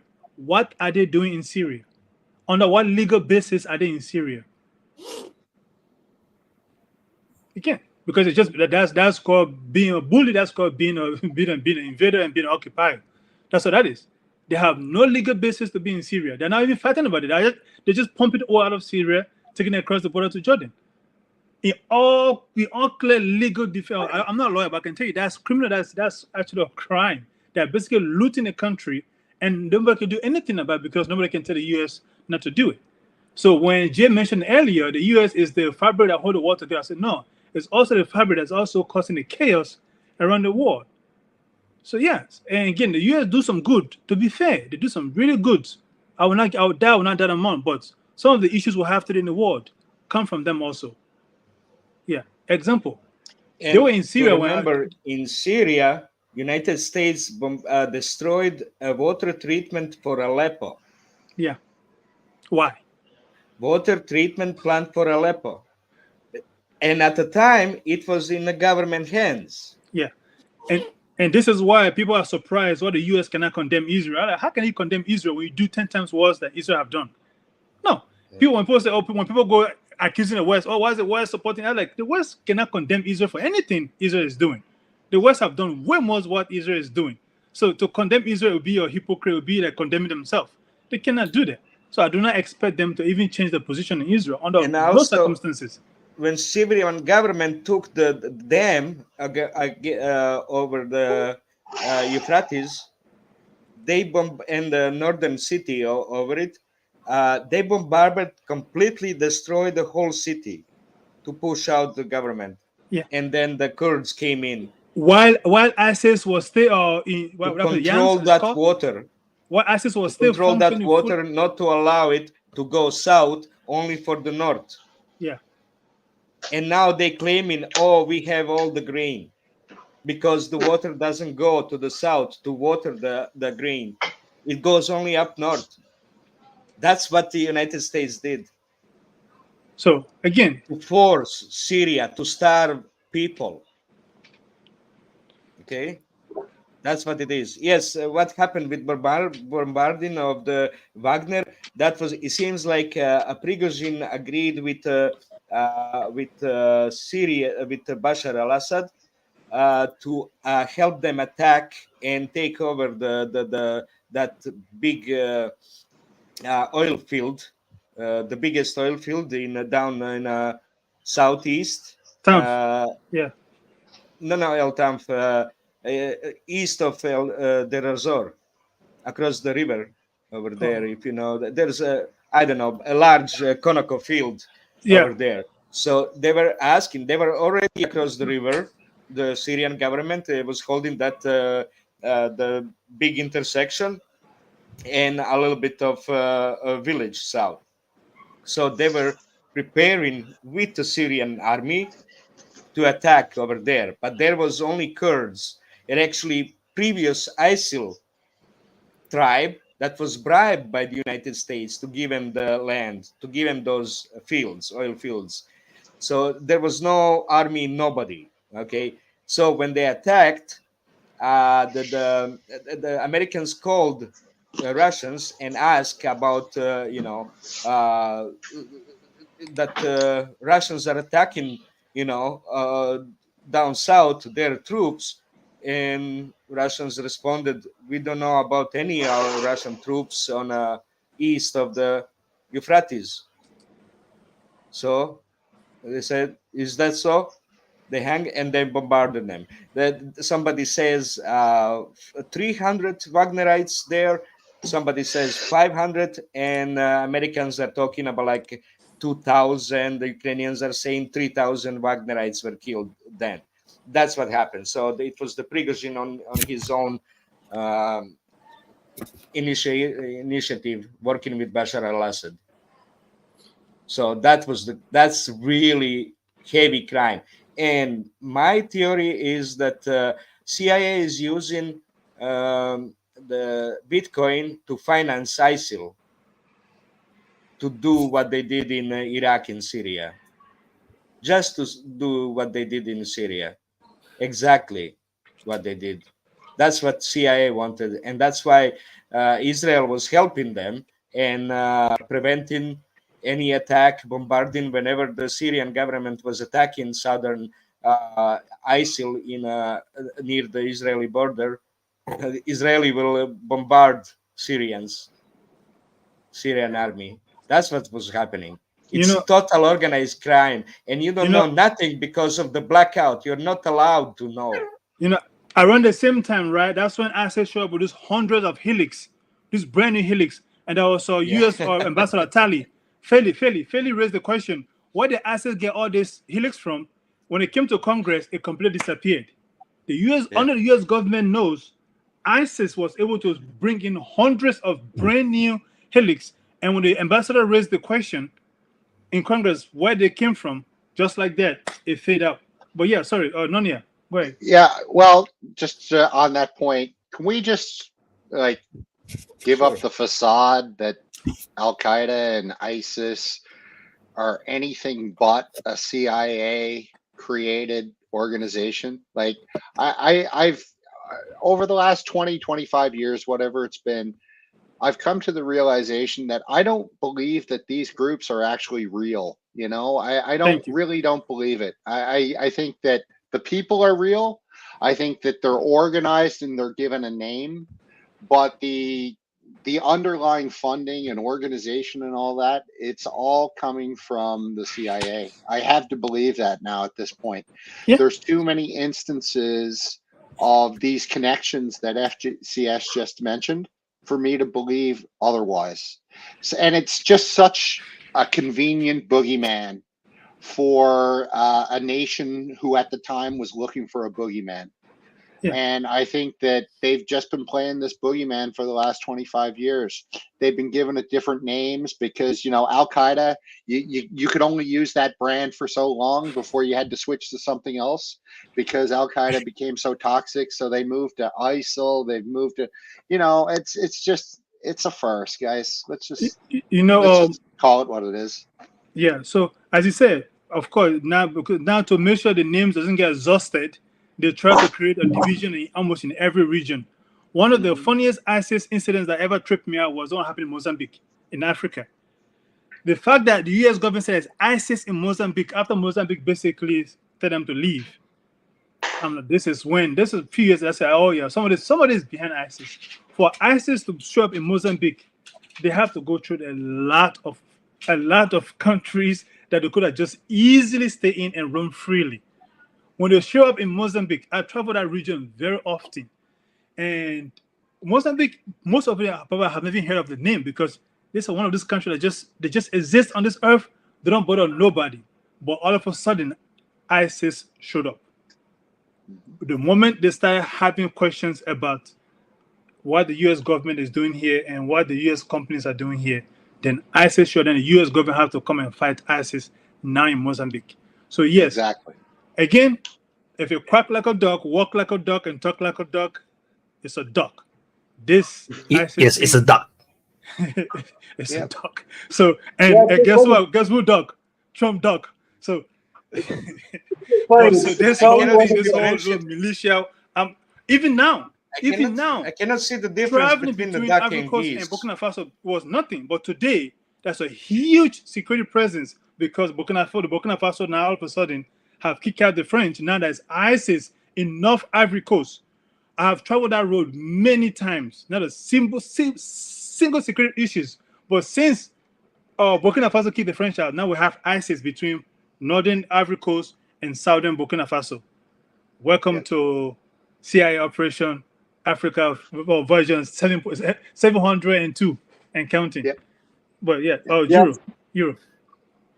It's probably the laziest cover up in history. Like everyone knows that they financed them to fight the Soviets in the 80s, and then suddenly, we no longer have anything to do with them, and now they're our enemies.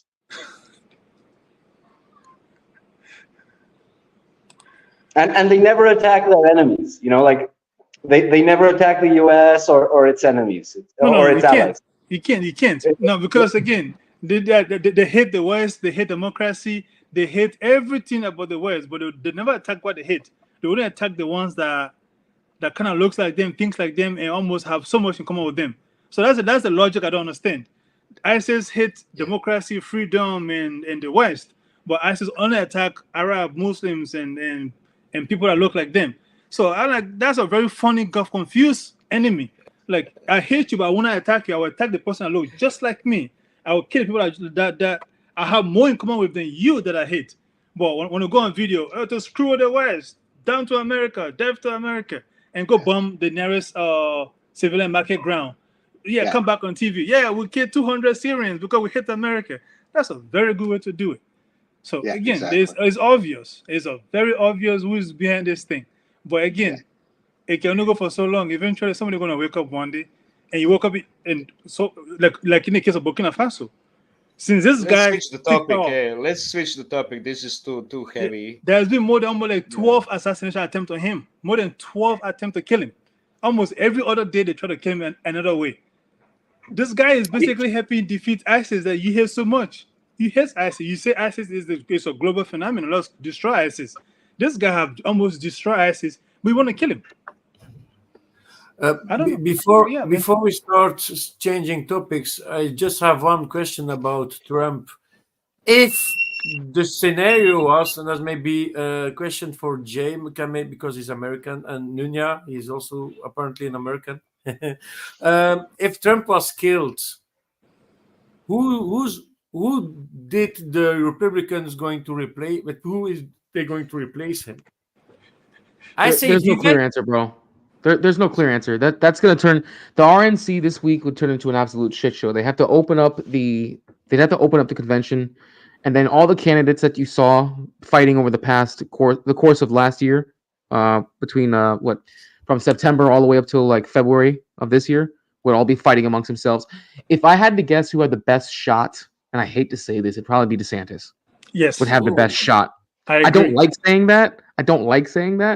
I used to like DeSantis more so back then than I do now, but he would be the front runner. I would hope that he would choose Vivek as his VP, but I just like Vivek because he's charismatic and he was a self-made man. But Nah, he's a fraud. I don't think he would. A lot of people are saying that he's too young, but guess what? I mean, Trump had no too political less background at all. But he was inexperienced. able to be a whole phenom. He's what, 38, 9 years old, 38, 39 years old. Nah. Yeah, but I mean, he's Think too about Obama. inexperienced. Vivek is another Obama groom candidate. Vivek, to me, that's how I look like to him. I think DeSantis and the other guy. I said Vivek would end up being his VP, not the actual candidate for presidency. I said sense. Vivek would end up being could be his VP, but but it will become a very even fight. So because I believe that on the Democratic side they will be able to eject Joe Biden and then they're gonna have Gavin Newsom. No, and then like these two candidates, it's like they're pretty even. So you become an open I don't think contest Newsom. again. I think Kennedy has more weight than Newsom. Kennedy. People But forget you John would have- Kennedy. John Kennedy has more weight than Newsom. They will not choose Kennedy, man. Kennedy will go independent. Like Kennedy's No, already no, independent. okay. He already has. Kennedy already launched the We the People Party. He's Not already Kennedy. independent. Not Kennedy. Not that Kennedy. The other Kennedy. Oh, Kerry. Is it Kerry or Kennedy? You mean John Kerry? Are you talking about John Kerry? No, come on, not Kerry. What? That man ain't been relevant for years, bro. What are you talking about? He's better than What? everybody else. He ain't been relevant for years. What's wrong with you? Just had that. Go ahead, Nunya didn't. Hold on, Nunya's the other America bro on the panel. He didn't have a chance to answer the question. Well, I think at the end of the day, it's kind of a moot point anyway. No pun intended, but I think Trump is pretty much bulletproof now. This was the shot, and I don't think there'll be any other attempts on Trump. No, until the but just election. imagine yesterday they did miss him. He's dead. They got one shot, but they spaghetti. Oh well, yeah, I would agree with Newsom then. Like he's probably the most logical. You only got one shot. Nunya, Yeah, he but was then asking they the Republican got mom side. spaghetti. Nunya, he was. See, I'm glad you got that reference. Thank God that you got that reference. This is, Nunya, he was asking who in the Republican Party would be the best replacement for Trump if Trump was killed yesterday. Right, and I'd agree with you. Probably DeSantis, just for the name recognition, the Florida thing, and the fact that the Republicans have got a really slim and aging bench. So they don't have a whole lot of talent on their end. It drops off pretty quickly. Not to say that the Democrats do, but they probably are a bit deeper than the Republicans at this point. The only wild card I could say who might take the presidency on the Republican side would maybe be Haley, only because she would get so much Democrat funding, Right. and she got a Yep. shitload of funding when she was the last candidate going up against Trump. So she's probably the only wild card I could think of outside of. It's Yeah, I depending agree. how love cheers for Republicans. Guys, do you seriously think that if Trump died, there would be elections? Of course. I just take There'd the be chaos. situation. I just Yeah, take but the we situation. literally- He's Yeah. dying. Nothing happened. No civil war, and they just need to have replacements. Just Blah, blah, blah, speculation, blah, blah, blah. you know. That's it. But the Vivek as VP makes sense because I like that guy, but for me, I think he doesn't have the experience yet. So first VP and then presidency. I see him in the future become a president. In the future. He's a smart guy. He's like the brown Trump. I mean, I see this situation right now without him even dying. I see this situation escalating rapidly. I mean, I'm not sure if it's going to happen or not, but what I see in the rhetoric is like fucking dangerous. Like people are starting to really polarize. Like if the situation Now was polarized, imagine living like this your whole life in Africa. This I'll is say how one people live thing. in Africa every day. I'll say one thing. That fear of uncertainty. Trump Yeah. getting up and doing what he did, I think he avoided a lot of pain for the U.S. Last night, because I think if he had just been taken off the stage and shuffled off, you would have seen some violence. But the fact that he kind of said, "Yeah, I'm all right," and fuck I'm them, here. right? I think that that quelled things. So I think that all the Republican supporters, everybody's walking with a bit of a swagger today, and they're saying, "Yeah, you took your shot at our candidate, and you couldn't even take him out." That's how weak the Democrats are. So no, I don't see a whole lot of violence going to happen in the coming weeks. I think it was done and dusted, and I think that Trump unconsciously probably saved a lot of that violence by what he did with that one action. But this is really even more dangerous. Nunia is presenting it as Democrats did it. Oh, I never said that. On basis, come on. No, I never said that. What are you talking about? Basis Yo, of what? Hi guys. On basis of what? Is what I mean is I know what you mean. Everyone is saying the same way. Nunia, everyone on the right is saying the same way. Democrats did it. That's assumption taken as granted. It's so bad. It's such a lunacy on both sides that leads to the only outcome possible. It keeps escalating. Oh yeah, no argument here. Just lunacy on both sides. I Yes, don't I know agree. if it's a son of Sam effect also, that it increases this thing, right? The heat increases the anger and everything. But it was progressing for a long time, and it's not going to stop. Because this kind of thinking, the Democrats did it. There's no basis to say nobody knows. They don't release any information. We absolutely know nothing. How is he connected? Was he in Russia? For 5 years, married there, came back, divorced, and I mean, he's 20 years old. I mean, he's really activist on Democrats. What? He's 20 years old. Okay, he's 20 years old. He gave in 2017, he gave $15 to, what age was he? Is anyone thinking, what age was he when he gave those $15? 17. Is anyone thinking? No, he's 15. He's 20 now. 21. He's 20 now? 2017. 21 he was. 21. Yeah.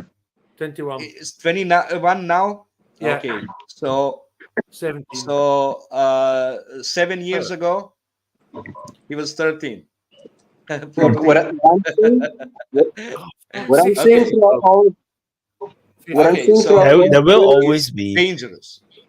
There will always be people who do crazy things. You remember not too long ago we have this U.S. soldier burning himself for the Palestinians, and then goddamn, it totally worked. The Gaza war has ended.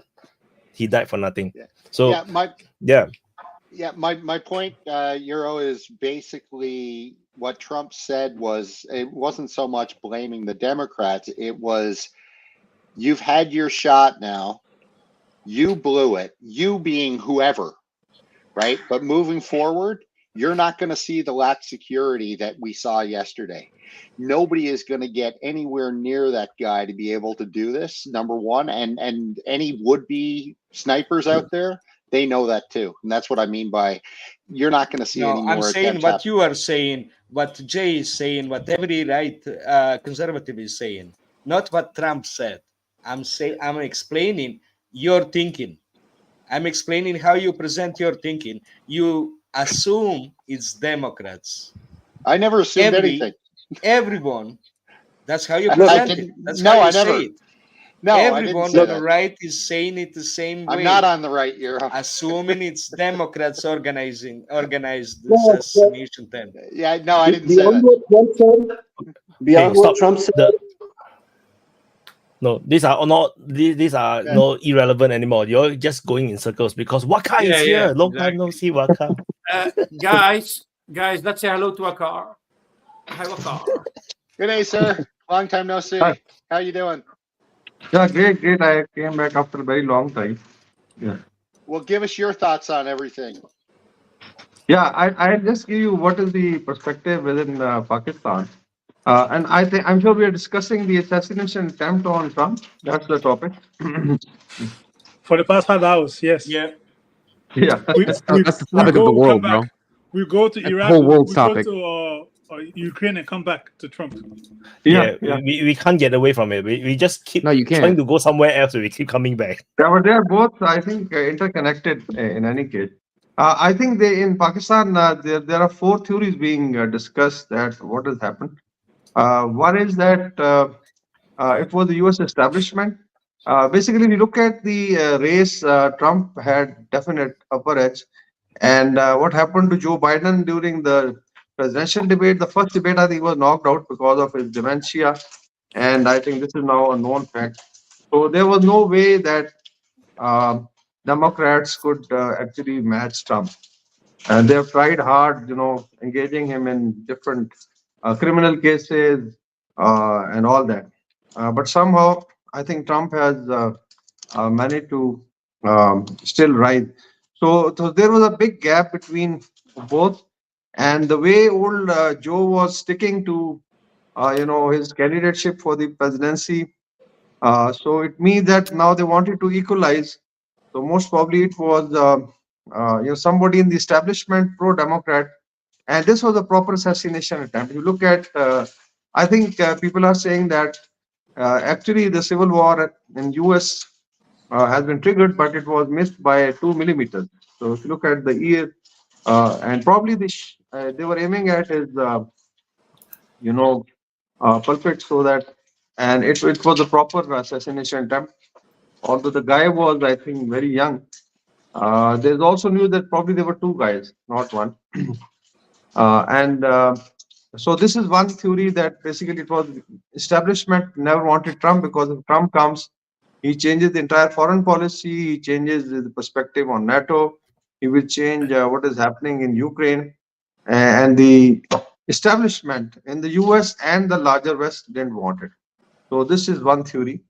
The other is that it was basically a lone wolf, which is very typical of US, administration, that they will say that this guy was insane. Like all those mass shooters, they are normally insane, and he was self-motivated, and because there was a theory that probably he was a Republican, so they're trying to also, twist into that. Then there's also a conspiracy theory of third country involvement, whether it was the Iranians, or they are finger pointing at China and Russia also.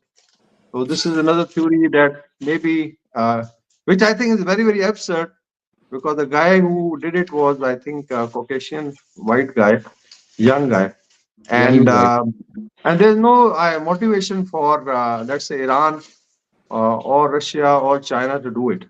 So these are, I think, 3 theories. And then there is one very, very funny theory that probably it was done by Trump camps on its own, and they they tried to assassinate him. This was a false flag, but since the guy was killed, so it means that probably this is false. Most probably, yeah.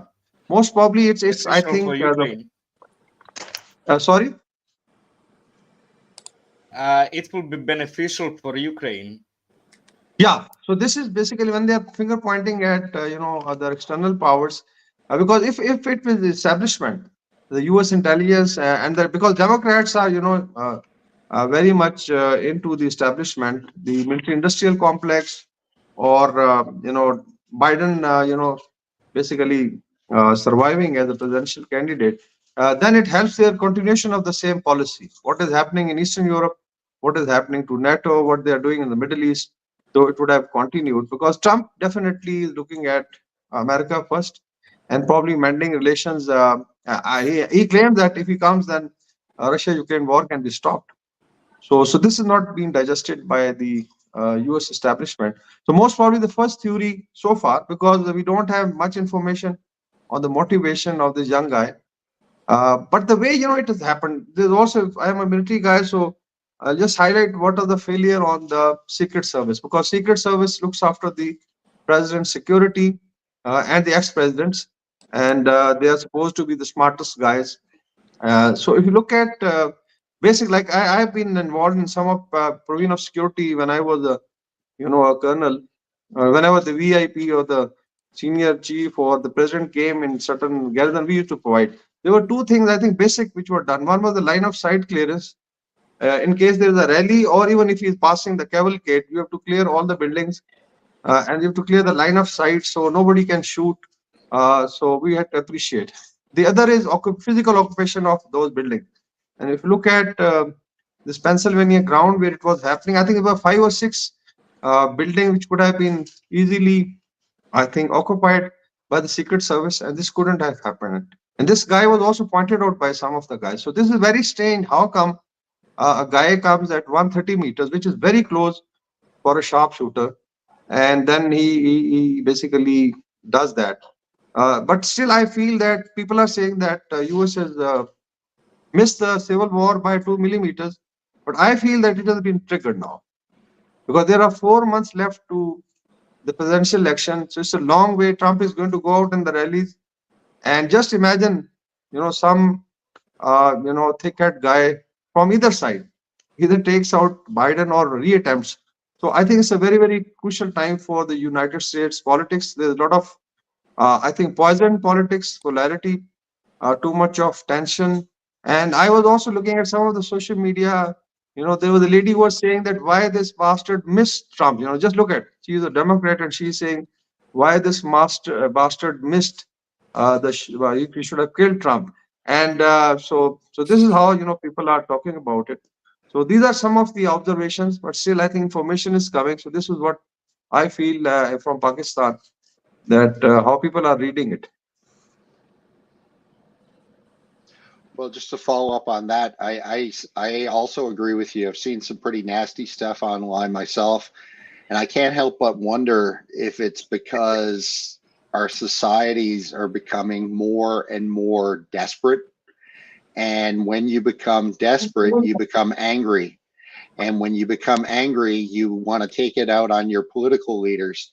And, when we have 20+% inflation and people are finding it more and more difficult to pay their bills, get health care, and so on and so forth, I can't help but think that, I've seen this kind of rise up, especially in the last, say, 20 years, where all of these extreme acts are no longer that extreme because they're becoming so common.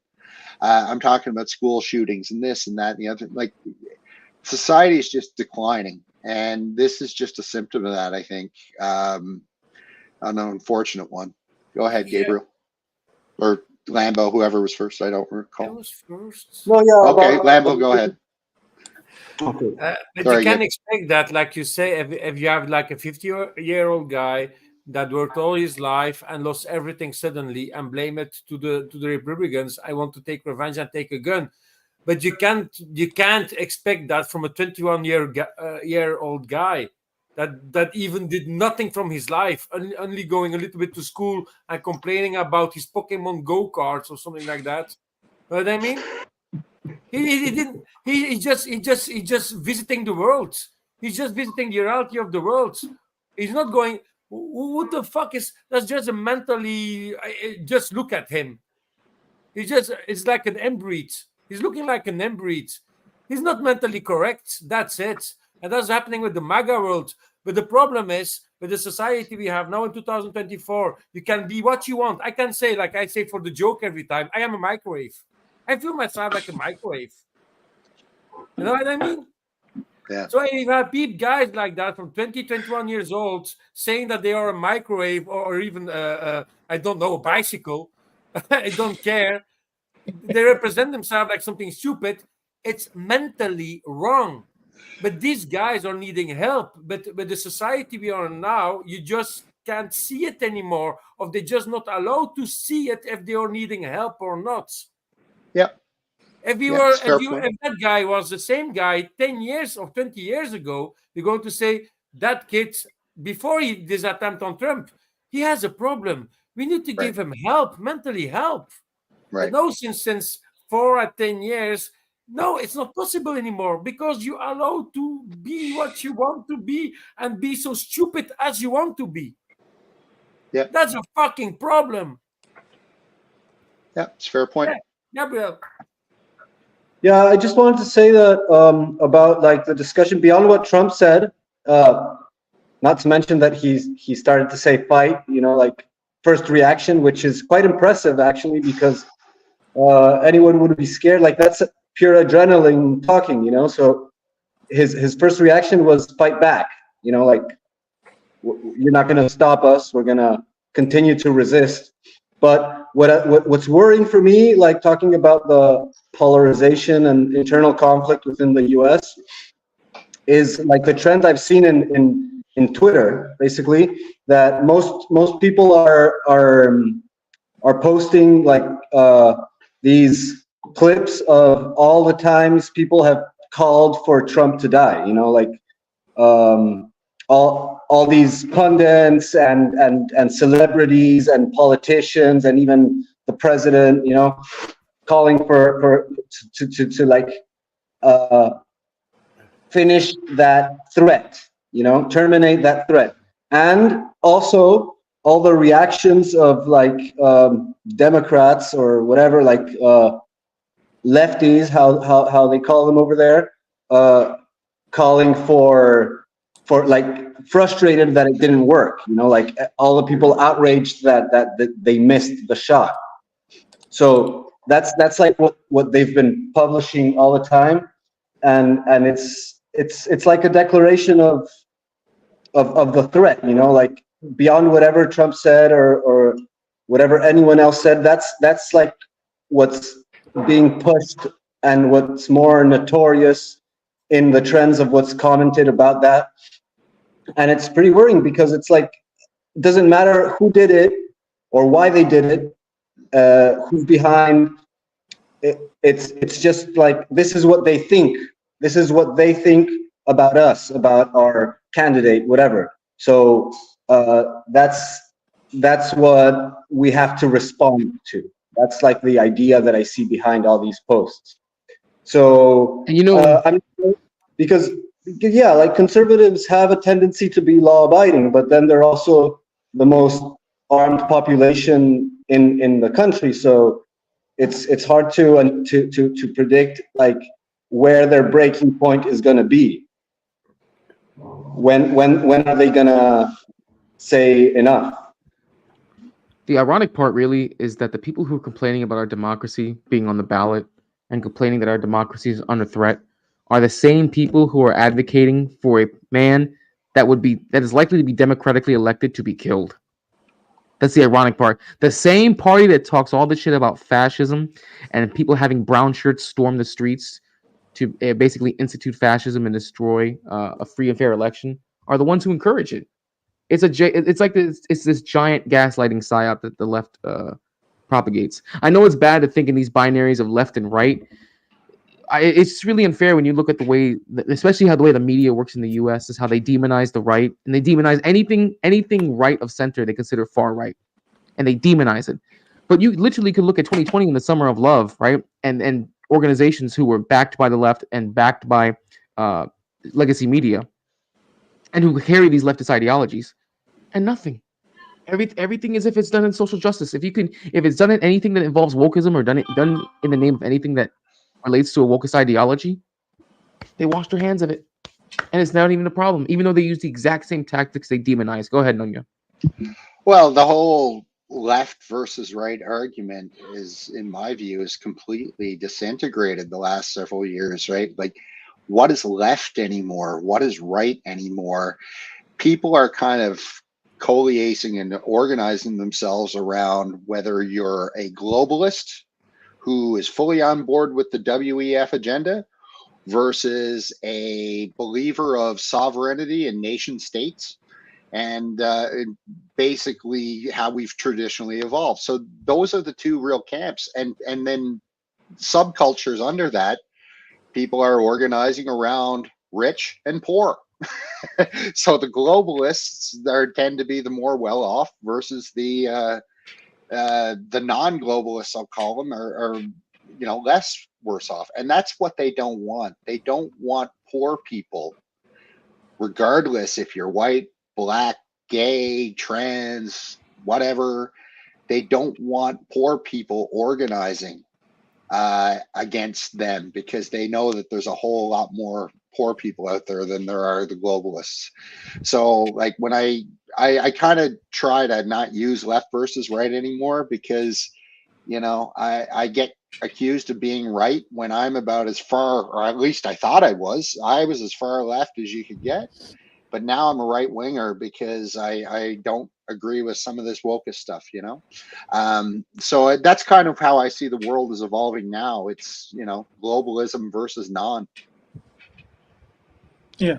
But yeah, to add to what Nonya was saying, that left versus right, that thinking. And even at the very high level of all of this follow the left and the right, they get along very well. They have the same agenda. Even this globalist idea I talk about. So as many people in the right are actually fully indulging it. Is we at the low at this level going at it, this is good, this is bad. But at the very top, the people we vote for, the people we supposedly should be, except right now, I said maybe Trump an exception, but the whole Republican Party by itself, he could be the only exception in the whole party. Majority of them have no issue with all this WEF and all this other globalist thing that's going on.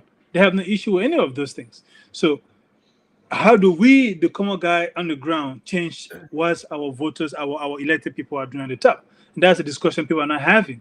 That's a discussion. That's when they start to clash. Oh, my puppet is stronger than your puppet. My puppet vote for no. So long we keep clashing and supporting our puppet, they at the top, they get along very well. They have the same agenda, they have the same function, the same duty. They all serve the same overlord. We are the one here, whatever vote they vote on, whatever bill they pass, whatever policies they take, it come back to us to kick us in the ass. So then it's okay, next election I will do right. Next election again, so I will show you, I will vote the same way I voted past election to show you that your man was wrong. We can go fight, die, and kill for them, you know, believing that we are on different sides. So No, I know how to divide. I know how to classify. You just classify, you know, do you support Ukraine? Do you pro-Ukraine or you're not pro-Ukraine? No, you will find a divide perfect. No, but there's perfect. actually some writers that were actually for and against Ukraine. You can find this in both camps. Yeah, because and some of them now it comes to the personal preferences, but when it comes to their political overhead, like right now, the right believe that Trump. Some people are not, and I won't say the right, but most people believe that Trump can do no wrong. Trump have done no wrong. Trump is no. Trump have said some very awful things and do some very awful things. Not just say them, also do them. If I could vote, I will vote for Trump, because again, I don't give a fuck what he said. I give a fuck how much money he put in my pocket at the end of the day. That's what I care about. So, but if I could go off of policy comparison, to me, I think the Republicans are more hypocritical in their policies than the Democrats are. Democrats have no policies. They just go with the flow. The Republicans claim to have, we are for the Constitution, but any opportunity to fuck the Constitution, they will do it. They will claim, we are for liberty and freedom, but any opportunity to suppress freedom and liberty, they will do so. So what do you represent? They'll say whatever they want. They will just say whatever they can to get the votes. Yeah, it doesn't relate to what they actually vote on in Congress. That's exactly what I'm coming at. So if the common people start to notice this and say, you know what, I don't belong to a camp. I belong to the country first. Then maybe that will change the narrative in Washington. But Washington know that whether they flip backward or they flip forward, they're still gonna get your vote. They don't care what you think or what your complaints is against me. They know they're gonna get your vote anyway. But if they believe the population is more neutral than divided in two groups, they will do their work. They will just say, you know what, I stand to lose in next election if I don't really do what they expect of me in this term. But half of the country Republican, other half is Democrat. All you have to do is win 10% from each camp and you win the election. So why should I struggle? Why should I do anything you want me to do? You already gave me a vote by default. And that's a divide that is destroying in America. That's a divide that destroyed my country, Liberia. And that's the campaign we are currently running in Liberia to basically neutralize this party system. Create a majority should be neutral. There will be no this camp or that camp. The conversation changes completely overnight. This left was the right thing. The right things they are right. The left things they are right. At the end of the day, the guys at the very, very, very top doesn't care which one of you is right. They're all going to do the Democrat, Republican will get along on everything when it comes to what give them more money individually. Not what give the country or what give their constituencies. Example, somebody posted it last time. AOC is now a millionaire. Nobody cares. They go in this office broke after 2-3 years. They're millionaires. Nobody cares. How do you become millionaires overnight? Their salary is so low. Okay, exactly. So, but no, people see this thing. They don't want to argue that. They want to argue instead. Or why you have a pride flag, or why you have a Confederate flag. No, you see my flag. My flag doesn't cost you anything. AOC become a millionaire overnight cost you a lot of money. What did it cost you to make her a millionaire overnight? My pride flag, my Confederate flag does not in any way take anything from you. But the distraction is our fault. The incompetency in Congress, in the offices, is our fault. Okay, we at the common level, if we divide ourselves, those at the top don't have to do any more division. They already won. They can just do whatever they want to do. And so be it. Sorry, not yet. Sorry. So every now and then I get this rant that go off. What's the result? No, I want to ask one question. I heard that almost all politicians gain net worth. Only Trump dropped net worth in politics. Is that true? That's true. Yes, it is true. Nearly every politician who comes in ends up becoming a millionaire. I don't want to believe that. I don't believe Trump loses money. That's fine. You don't have to believe it, but you can ignore reality all you want. But nearly every politician who shows up ends up becoming a millionaire, and just about all of them engage in insider trading. Perfect example. Look at Nancy Pelosi's husband. They have a whole Reddit thread dedicated to his stock options trading. That man is a millionaire. If you want to make money, I'm dead serious. You can look it up yourself. If you want to make money, just copycat the way that Nancy Pelosi's husband does stock trading, and you will make money. They make money hand over fist. In fact, they're trying to put a bill into Congress now that states that anyone who is a politician should not be allowed to trade stocks while they are serving in Congress. That's how bad it's gotten. Did Kamala Harris not become very rich being politician? Of course. She of course. What do you think? I heard that on Megan, the journalist, Megan. You want a great example? You want a great example of how bad the politicians are in our country? In the city of Oakland, California, there is a mayor. Her name is Sheng Tao. The FBI raided her home because of her dealings with the Duong family. They're like they basically have like a waste management dynasty in California, right? There's this Vietnamese family who came for like 3 or 4 generations deep in the U.S.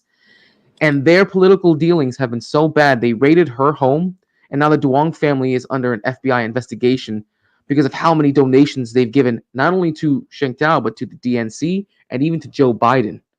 That's how deeply tied Democrats are and how honestly corrupt it is and how much money they can make. Well, if you want to look at corruption, look no further than Bob Menendez with gold bars and his old sports jackets and things fucking like that. Crazy. Right? Fucking insane, dude. But to follow up on FCS points, which I agree with, now the good news is this whole uniparty at the top, which I completely agree with you, like left versus right, Democrat versus Republican, at that level, they're all the same. Right? They are all the same. Their agendas are all the same. The good news is we've all figured that out. Everybody here has figured that out. We wouldn't be here if we weren't. And there's a lot more like us. People are starting to wake up to the fact that our governments in the United States, Canada, Europe, you name it, our governments aren't working for us anymore. And that's why you're starting to see people organize. That's when you're starting to see people protest, because we realize now that we don't have a whole lot of choice. You hear the argument, well, Biden is better than Trump, or Trump is better than Biden. If those are your options and you're saying that you're voting for the lesser of two evils, anytime you vote for the lesser of two evils, you're still going to end up with evil. Right? And we need better candidates. We need more exceptional leadership. We need people, to FCS point, who put the country first and not the interests of corporations first.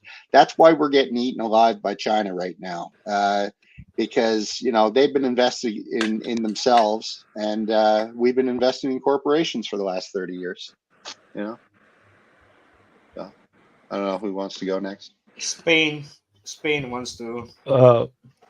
So just quick update: the Euro 2024, Spain has won 2-1 against England. Congrats. It's not coming home. It's just not going home. That was It's my. not I going. needed to play lottery because that was my expectation. 2-1 See, for England, Spain. 2-1. the- Oh shit. England just sucks. England, you haven't been good at anything in the last 100 years. You suck. You suck. You suck. That is all. God damn. That was brutal. Yeah, I've noticed an interesting like tendency in which like right-wing populists around the world, but especially in the West, are like they're inching. Not even politicians, but even pundits and commentary. They're like slowly inching towards very, very Marxist ideas. Like starting to talk about the working class, you know, and the class struggle, and they still haven't said it, but they're starting to talk about the proletariat, you know, and it's really interesting, that phenomena. They still don't realize it. They're still like, no, communism is bad and it's the worst thing ever. But we need to help each other, the working class, and stuff like that, you know. And it's really interesting because it's kind of like they escape and push from the left. That's why they go in there. You know, the left is pushing them towards that, towards Marxism. Yeah, they taking still their think place. So they still think that it's everything the fault of the left, you know, and that the communists is the devil, and like the problems with our capitalistic system is that it's infiltrated by the left, by the communists, you know, like the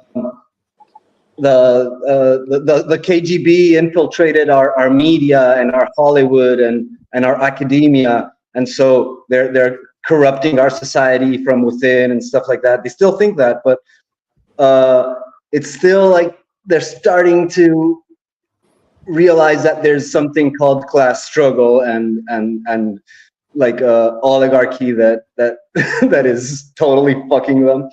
But give it time.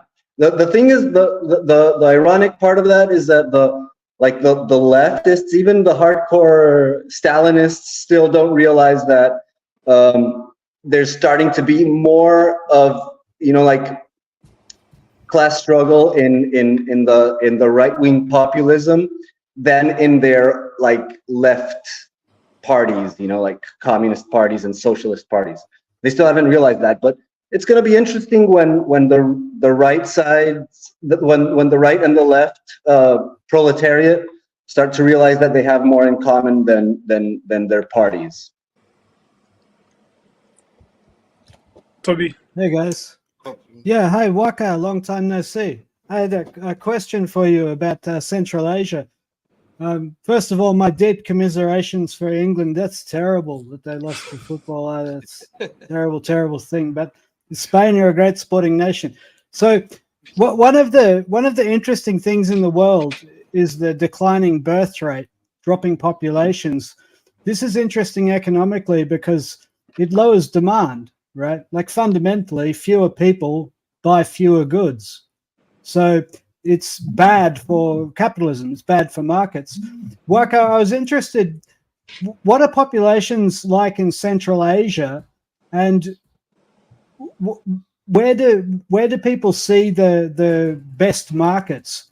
Do they see the West still as being like the best markets to pursue politically, or are they looking towards China, Russia, India?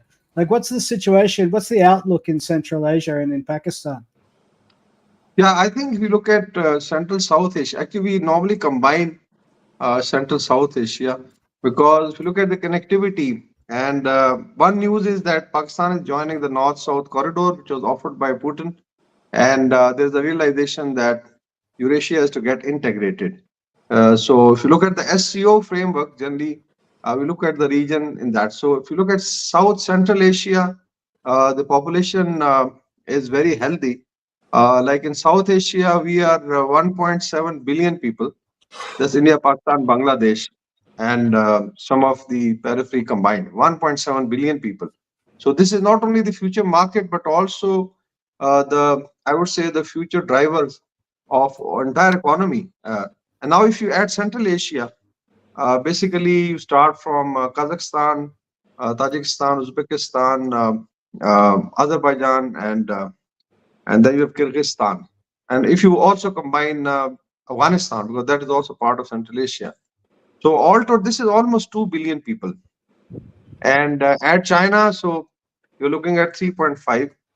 So it's almost, this circle has more population than what lies outside. And then, of course, is so entire, I think the population demographic bulge is here. And that's why I think the idea of connectivity of Eurasia is gaining traction, because people are now feeling that instead of this transatlantic power coming and dictating and actually not letting people integrate.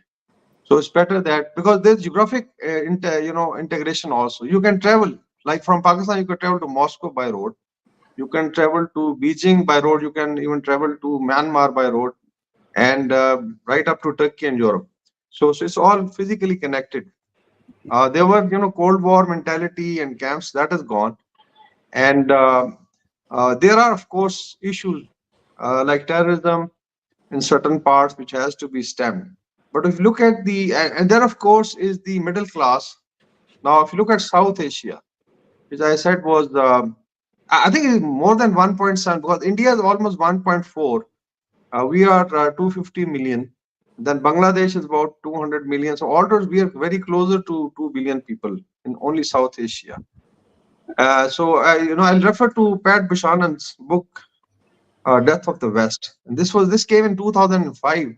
And he then, I think, projected that the entire labor force, the engineers, the soldiers, they're going to come from these regions because of the demographic imbalance. And there was a talk of populism also, and right-wing politics. One reason is also demographics. You get into it. Basically, people are talking of the white shift and how, like Europe, they are saying that maybe by 2050 it will be half immigrant and half white, and that creates anxieties, political anxieties. That's why you have right-wing fighting back. And it is creating new, new trends in demographics. Now, also, you'll be surprised that from Pakistan, there's been migration of almost 10 million people in 10 years, mostly to Europe, North America, and Middle East. Of course, because of economic reason, but there's a pull factor. Like Japanese Prime Minister was, I think he cried on the TV that if Japan goes like this, they are going to die as a nation in 50 years. So there's a serious problem of, and I think it can be addressed. But now if you get into the debate on genders, LGBT, some people may not like this. But if you have 40 or 50, 70 genders, people are saying that I am tree, or somebody is saying I am a microwave oven, or I am maybe a dog or something. So basically, you are actually atomizing the family system, and people have to actually fall back. So still there is a hope, the cultural debate, because it's a matter of, I think, civilization's continuity. So all told, I think South Asia, Central Asia combined is the market, and is also going to provide the human resource, because you can't function without human resource. Now, if you look at, actually, I was in Turkey about almost 2 months back, and the paper was on non-state actors and their effect on warfare, and demographic was also one of the important, let's say, sections of that research paper I presented to Turkish Academy of Sciences in Istanbul. And one of the conclusions even drawn from Russia-Ukraine war was that basically it is the demographic potential of the other side, which is going to, start dictating, because not only the soldiers who are fighting, but logistic, like US is now finding very difficult to run their, military-industrial complex, because if you are, let's say, supplying ammunition, artillery ammunition to Ukraine, the factories have to run continuously. Somebody has to work. And there are already, I think they've created something regarding logistics. There's a complete department in defense which is looking after that. So that's why they are outsourcing and asking other countries to chip in. So, but it's not only warfare, it's all kind of jobs. And despite that, they talk of artificial intelligence, information technology, and nanotechnology, and robotics. But ultimately, I think human factor is important. So that's I feel that South Asia is well poised in case they can overcome their petty differences. They can drive and they can help the, I think, entire globe. I think so. You didn't even mention Indonesia, the world's biggest Muslim country, another few 100 million people. But I think, the point you make is such a good one when we think about what the West says about sanctions. They think they're going to sanction Russia into the ground when Russia has access to that amount of people in a growing market with a growing middle class. It's nostalgia, I think. You could be less kind, but I think for this sort of mistaken thinking that the OECD organization can cut Russia off when Russia has access to the SCO, it defies the basic understanding of the numbers that you've just outlined. More people are inside Central and Southeast Asia than are outside it. How can you possibly sanction a country like Russia that has access to it and that has resources and that has good political partnerships? So thank you for outlining that, because I think it makes the argument more clearly than I could anyway, about the absurdity of the sanctions regime. I think it's extremely academic and misguided, and I think it's failed. I think it's clear that it's failed. But thanks for that. I just want to add on the sanction failure thing. So I recently because I already know that the Russians have earned a lot of money in 2022 because of the price hike of the oil due to the Ukraine war. I just didn't realize the extent of it. So I was looking at the trade balance, those graphs, and in 2022, Russia earned. So imagine countries are like us, normal human beings. Okay, we spend money, we earn money, right? So China, of course, is the biggest. They earn the most money. So they earn the most money. So after all the spending, they actually buy goods and resources from overseas, and then you minus the profit, the revenue and whatnot. The profit, China is number one. You know who's number two? Russia. And you know how much Russia earns? Half of what China is earning. That's ridiculous. Can you imagine Russia in the most sanctioned moment of their life, in their lifetime, as a human being, they earn the most money. So they are ranked number two. And that's crazy. So and what I also realized is that Russia's economy, in terms of trade balance, they had always been pretty healthy. They're not in the top three, but they're pretty high. Like even China actually don't have very good trade balance, even though we're always talking about, wow, they're number one in terms of the market capitalization or market size or whatever. They actually don't have positive trade balance all the time, not always. And also because of the Ukraine war, and of course, I think maybe due to COVID as well, China also in 2022 have the highest ever trade balance ever. So there's, and then in contrast, Europe has always had very good trade balance, very positive trade balance, especially Germany. They always have 200 over billion per year. They totally lost it until they dropped like 80 billion. Yeah. But still in the positive, they still earn money. But everyone else in Europe is losing money. United States, of course, don't even talk about it. They are in the trillions in the negative. I don't know how that math works, If you go to the bottom of the list, United States is at the very bottom, like minus 1.3 trillion in 2022. I don't know how that works. So it means that most of the Western world is constantly spending money on credit card. If you think of them as human beings, that means, but everybody have this unlimited credit card. Everybody is just using credit card, and so while they seems like they are very rich, they are buying using credit card to buy Ferraris, big mansions and whatnot. They're also spending a lot of money, and then they're actually losing a lot of money. And the people who are earning money is China, Russia, and some smarter countries like Switzerland, Singapore, and whatnot. We all have very high, positive trade balance, and it matters. Although people think that it doesn't matter, it matters because there's wealth coming into your country. If you have negative trade balance, your wealth is going out, which is why Trump is always complaining about the trade balance with China. But it's just something I want to note, because I never really covered that. I did write on the Telegram, but I was shocked. I was shocked that Russia was number 2 in profit. Who want to continue? Makes total sense. Nunya.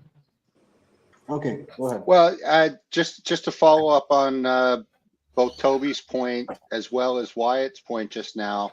Toby mentioned, and I think he's right, like the West has got this nostalgia about how we were 30 years ago.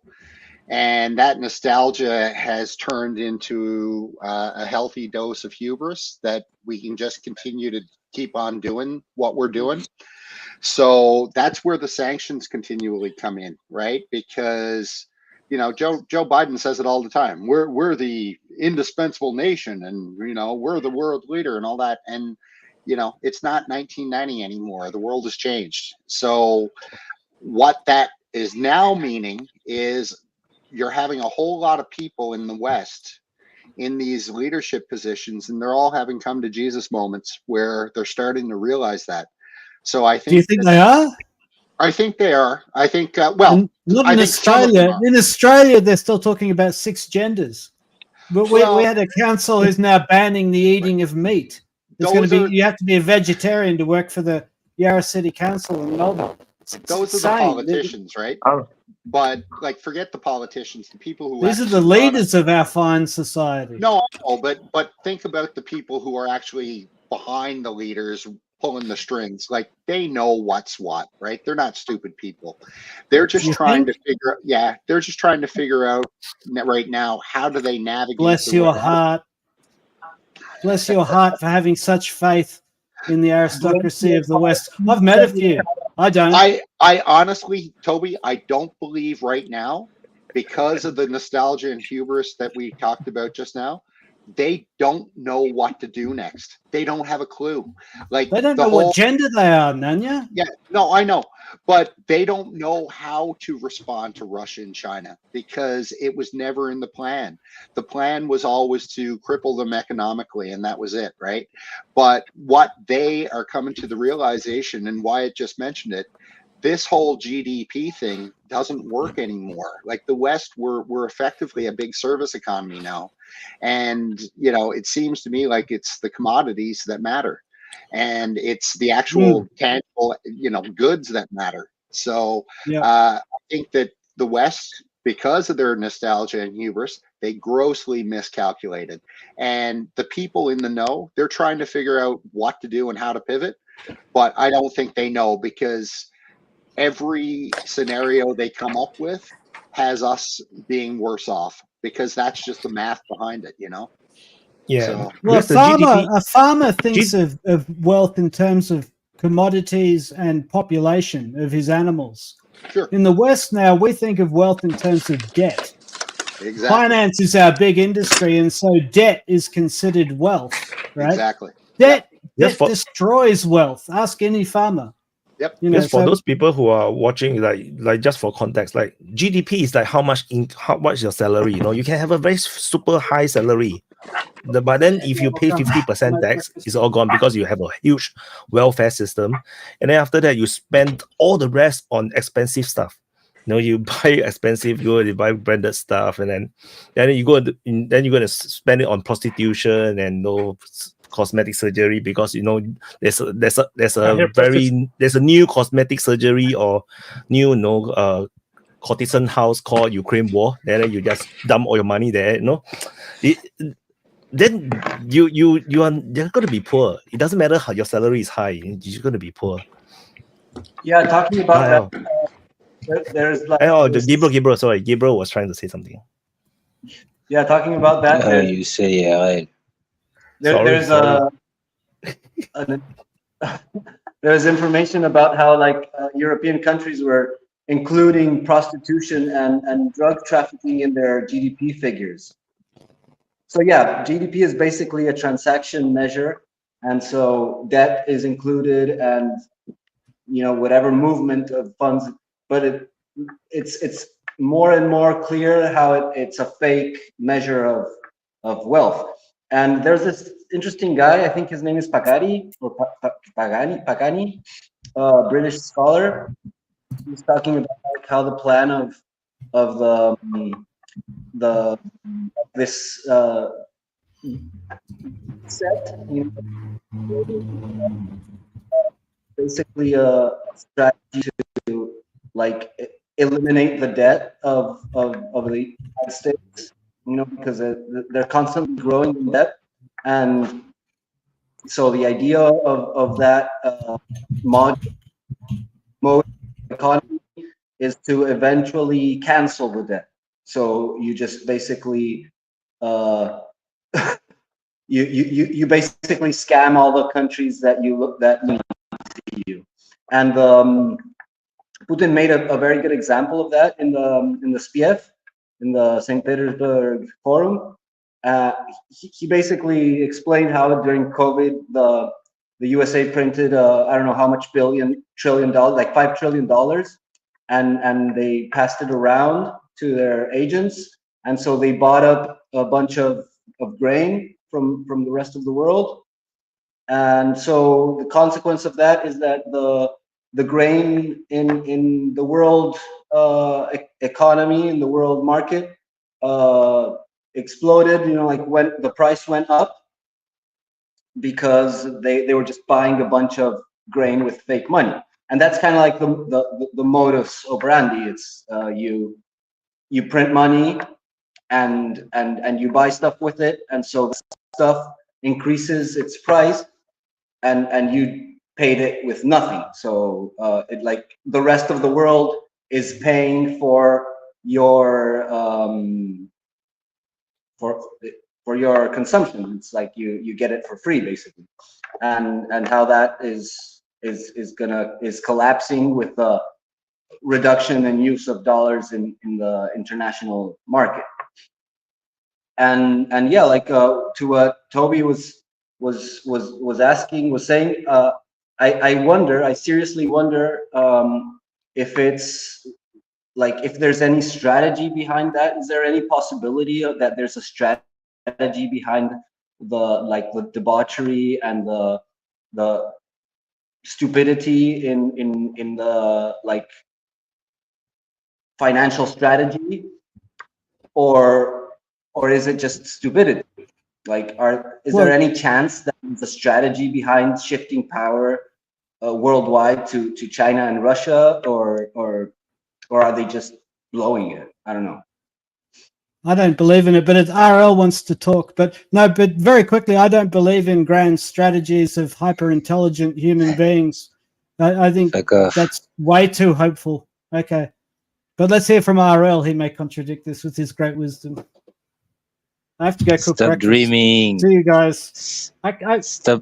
Stop dreaming. You're fucked up. That's it. Oui. Ciao. See you guys. The rest of the world has understood how it works now. I mean,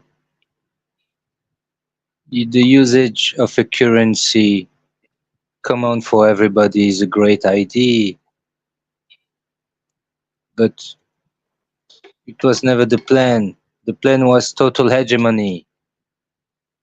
And now you have enough actors who are strong enough to build their own thing.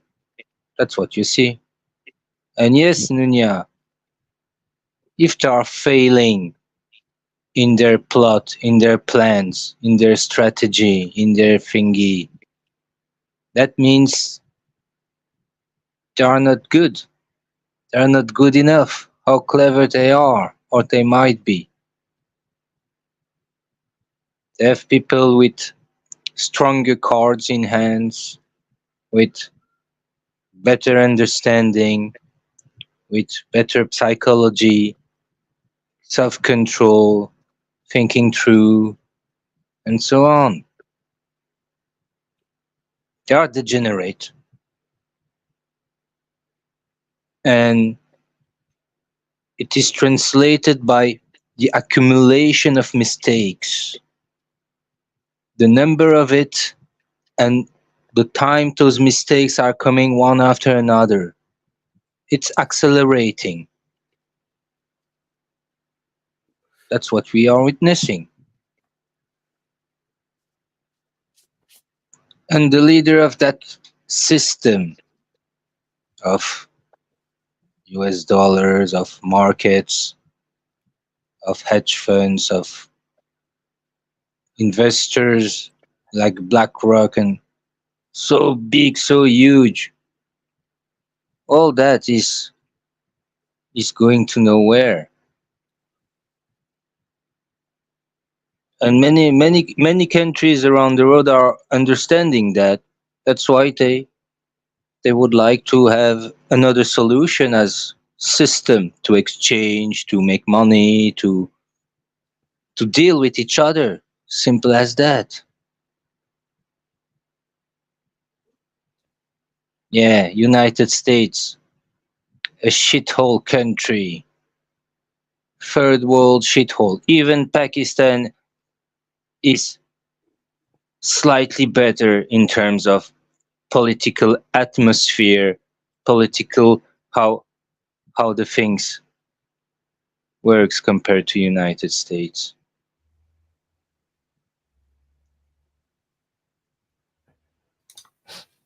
Or let's say at least about the same level. On behalf of the Yeah. American, I But reject. nothing you can compare with the stability of Russia. It's the stability in China, or the stability in Singapore, or the stability in Japan, or the stability.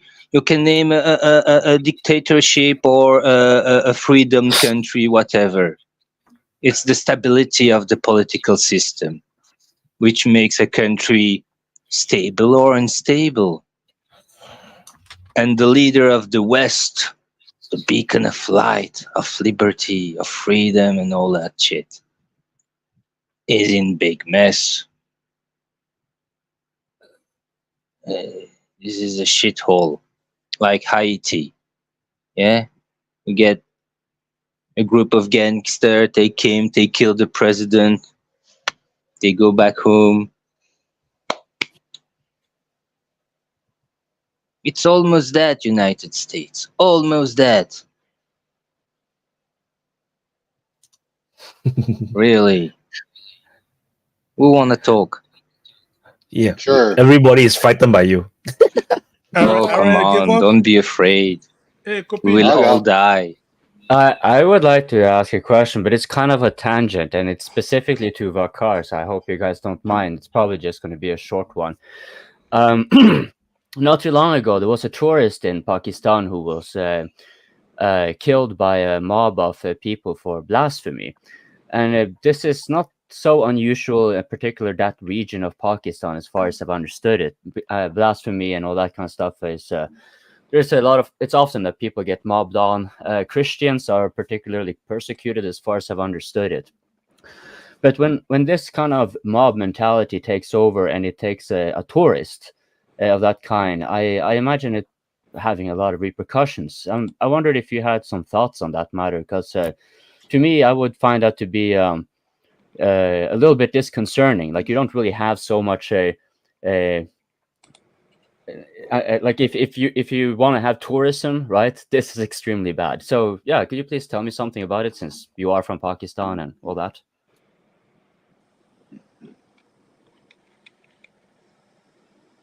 You're muted. By the way, I'm going to leave, but join upstairs of me. You can see Gabriel Rio putting plaster on the roof. So very good learning skills to put plaster on the roof. Guys, bye-bye. Have a nice chat. Bye-bye. Go to sleep. Bye-bye. Bye-bye. Yeah, so everyone can see that we're hard at work here. I'm done working. Rio is taking up the slack. But yeah, Vakar, can you please answer on the thing about the tourist being ripped apart by for blasphemy? Yeah, I think Wakar's mic is not. And now is it working? Yep. Yes, it's working now. Yeah, now we can hear you. Okay. Okay. Yeah. He was basically a domestic tourist, and he was traveling from one city to another. And you know where it happened was in Khyber Pakhtunkhwa, which had some influence of the Taliban. Because there's one Taliban, movement which is doing terrorism within Pakistan, and there also lack of education. I understand that the people can be incited because of religious reasons, But there was a conspiracy theory also in it that some of the papers of Quran were, I think, placed outside his. He was staying in a hotel in the gallery, and maybe it was planted, and then people were incited. Despite that, police took him in custody. They raided, and then they killed him. And this is, I think, second or third case in last 4 or 5 years. Christians have also been targeted. You're right. But then the state also takes action. If you compare it with India, at times you have mob lynching of the Muslims or Christians. The state doesn't interfere. Like in our case, it was the highest level, like the Prime Minister, the President, the Chief Justice of the Supreme Court came in. People, by and large, 99% would condemn. Nobody would appreciate it.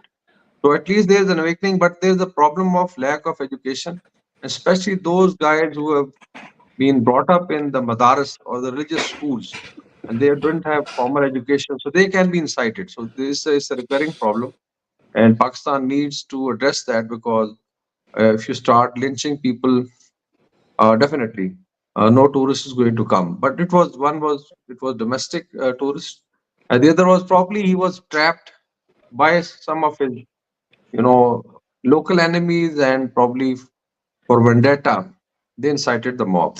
And it's easy to incite the mob, you're right, because there's lack of education, especially those who are studying in the seminaries, and especially when the the Russians came to Afghanistan.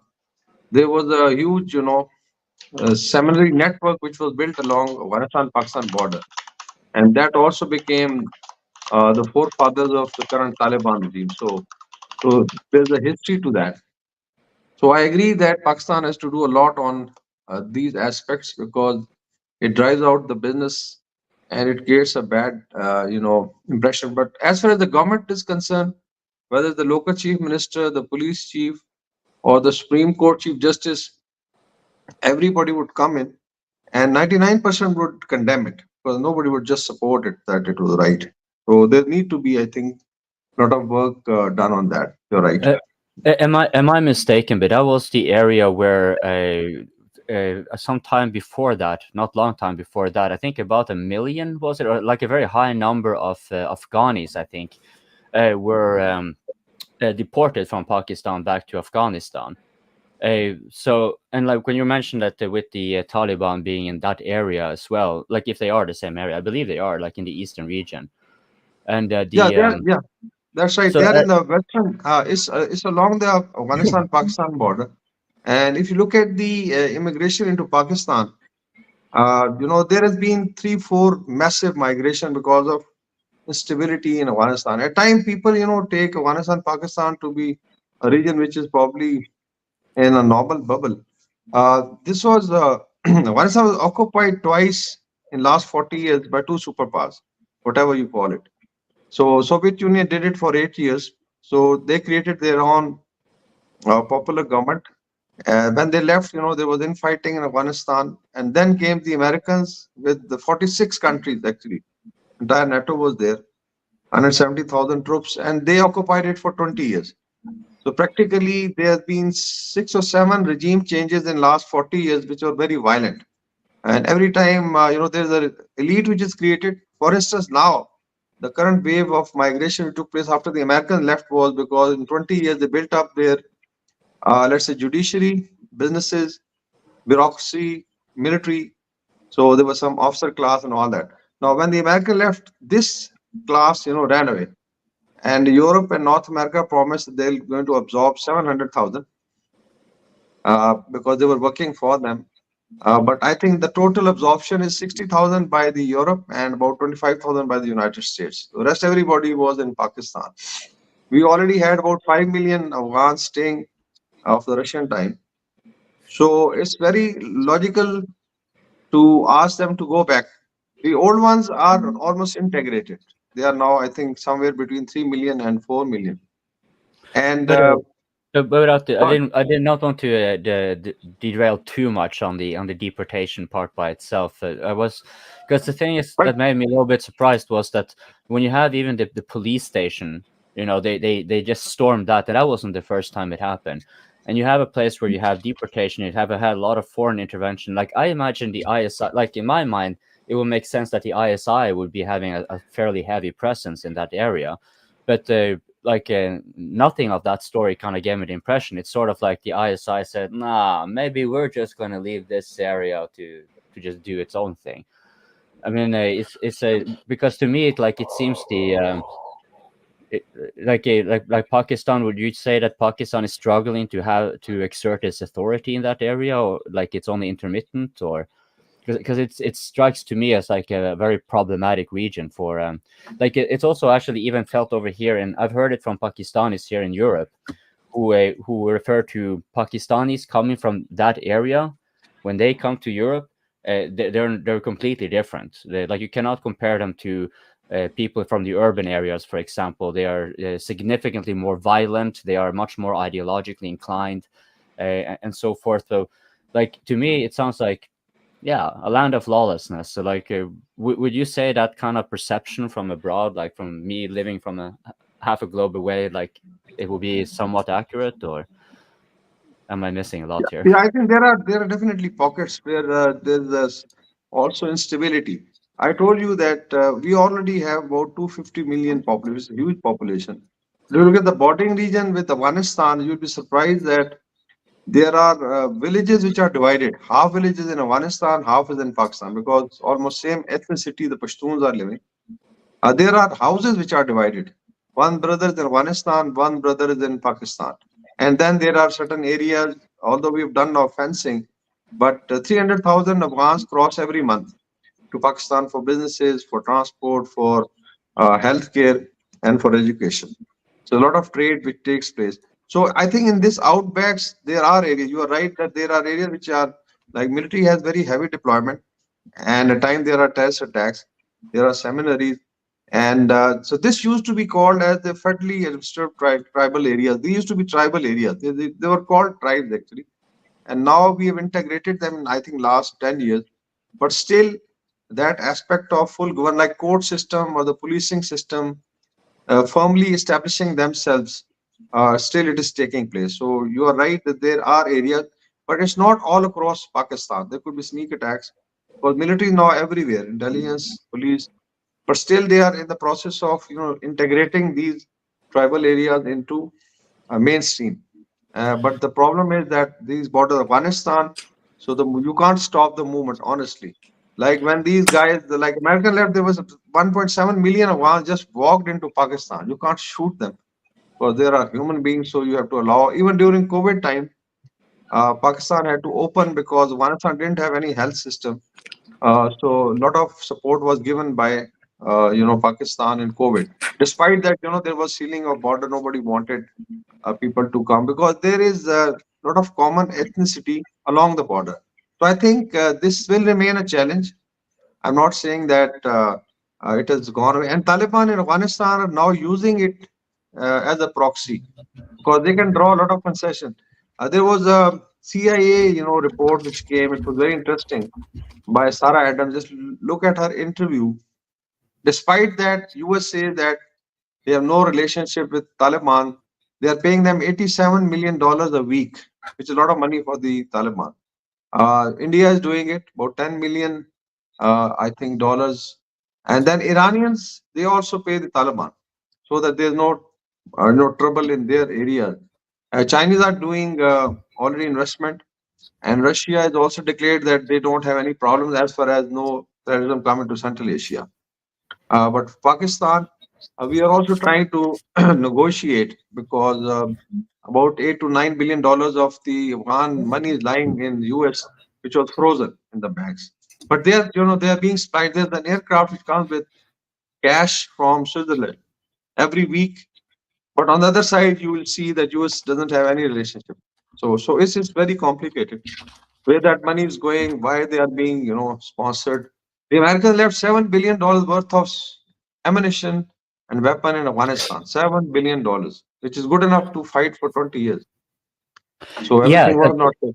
Yeah. Thank you for laying all that out, because it kind of went into like the overall security concern. Like if you could finish off, like would you say that area is more of a security threat for Pakistan?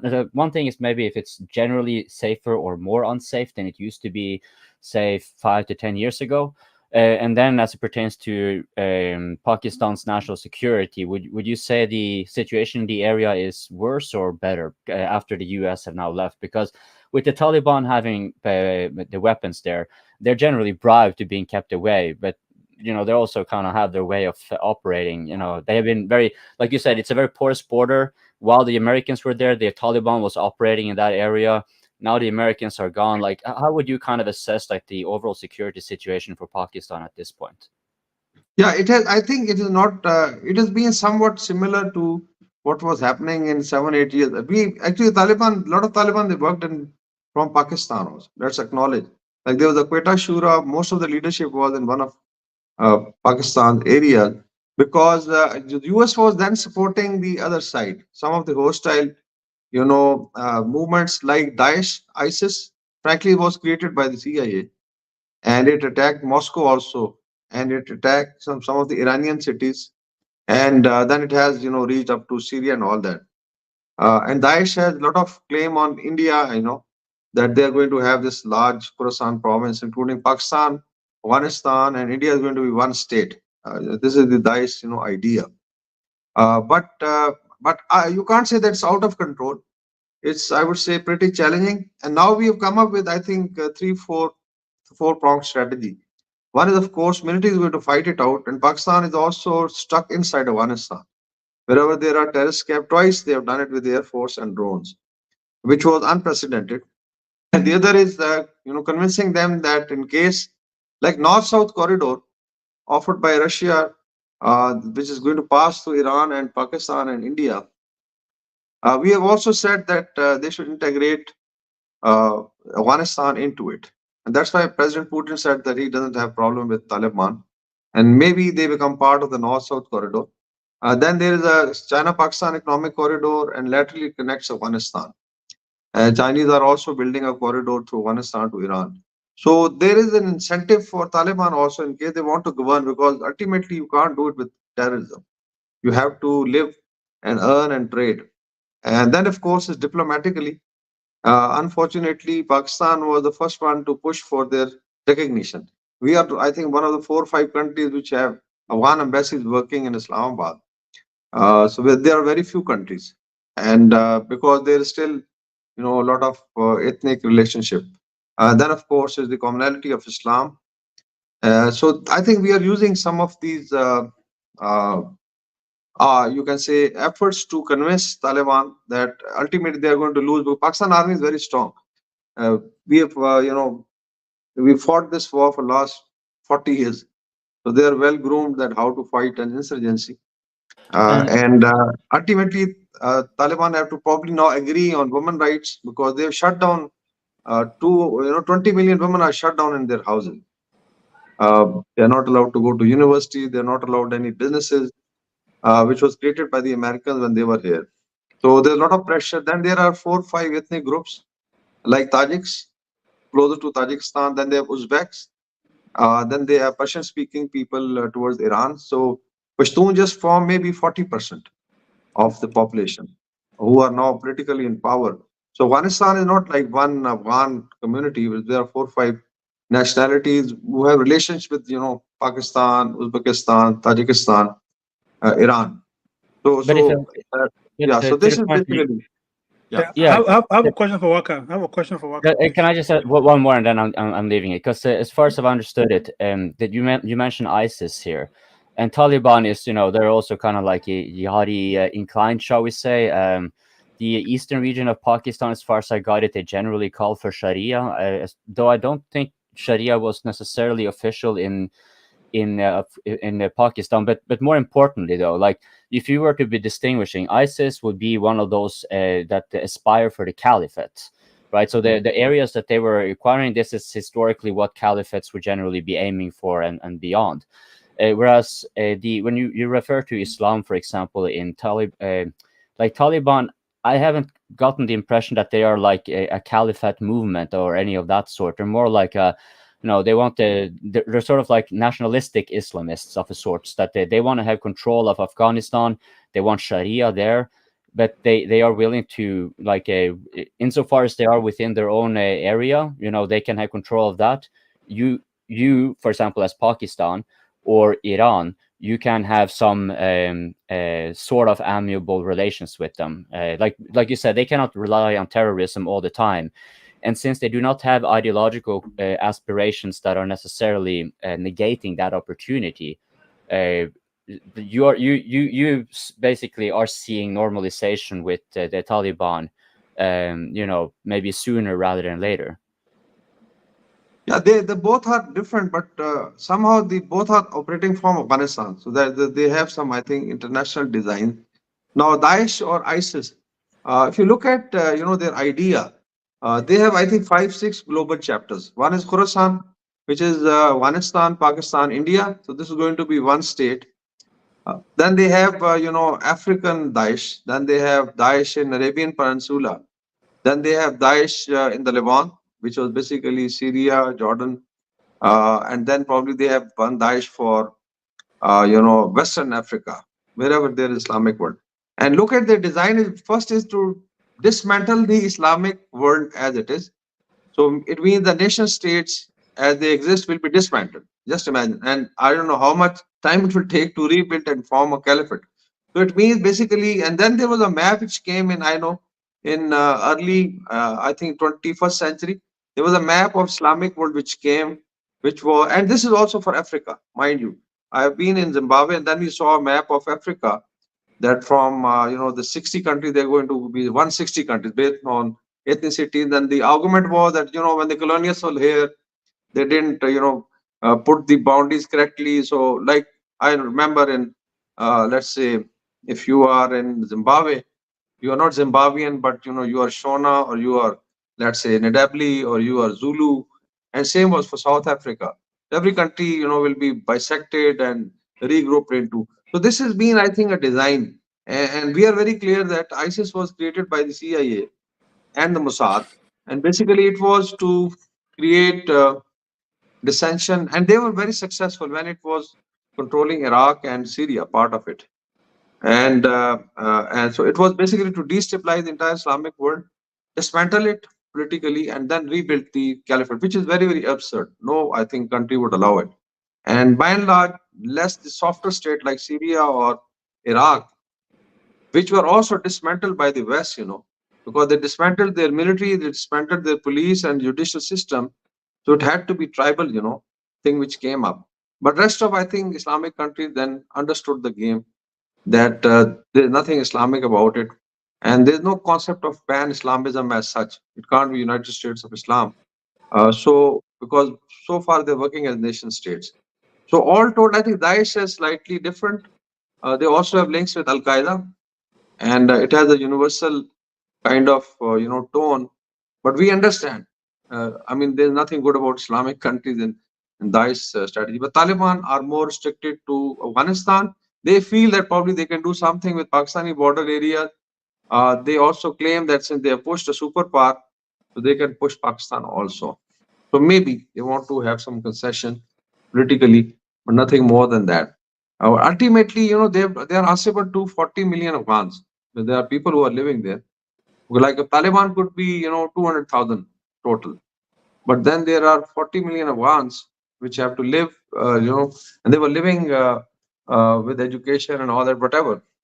So you can't deny them these rights. I don't think so. This arrangement can, because economically, they're strangulated. There's no industry which is properly working. They are dependent on Pakistan for, sea trade, because we provide them 2 ports. So you can't be hostile to somebody who's providing you the base. So maybe, I think, gradually they will understand. But this challenge is going to stay. I don't want to take FCS as a question here, but I kind of imagine that being a very tough pill for Taliban to swallow, because because what you're saying there, that they kind of basically have to abrogate parts of Sharia then for the sake of the economy, like loosening it up basically a bit, because it is, as far as I've understood it, it is the Sharia that puts the women out of education and lock them in their houses and stuff like that, for example, that you mentioned. Yeah, I Maybe think I'm. even Sharia is totally misunderstood. Mind you, you look at the basics like Islam right from the outset talked of education, and it was said that even if you have to go to China, this was 1400 years back, for knowledge you should do it. And if you look at the time of Islamic, I would say empire building, when they were really into, like initially you will be surprised that the first university in Fez, basically is I think now uh, Tunis was built by the Muslims. Then Baghdad had a university. Cairo, the university is very old. I was in Istanbul, it's almost 700 years old university. So it was not that they were not into education. And how they could build, this Ottoman Empire and the, let's say, the Mughal Empire or the Abbasid without education. So this has been hijacked by some of, I would say, the clergy because of political reasoning. Otherwise, like women education, I mean, in Pakistan you had a woman prime minister, and now we have a woman chief minister. She's the chief minister of the largest province with a population of 120 million, is being led by a woman.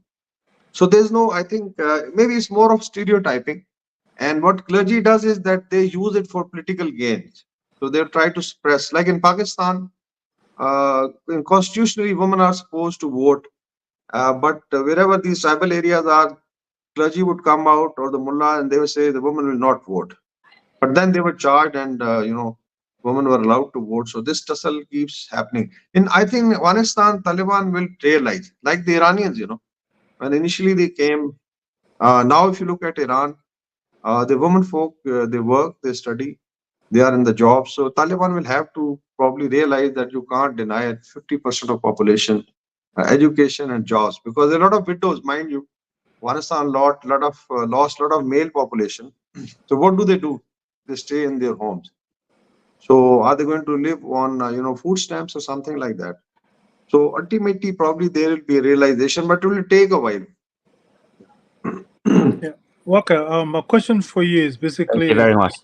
It's like a 3 time frame before the American invasion, during the invasion, and after the invasion.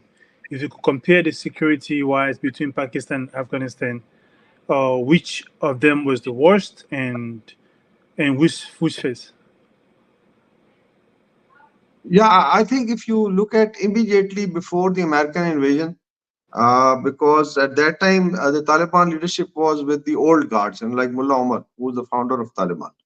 And by and large, it was, I would say, slightly better before the Americans came, because there was no instability on the border. Maybe there were certain sneak attacks or cases of extortion of money. There's a lot of extortion of money records also. There's a lot of smuggling, like $15 million going to Afghanistan every day. Then there's a lot of fuel which is smuggled, wheat and grain. So this was more like border crime, and not really terrorism.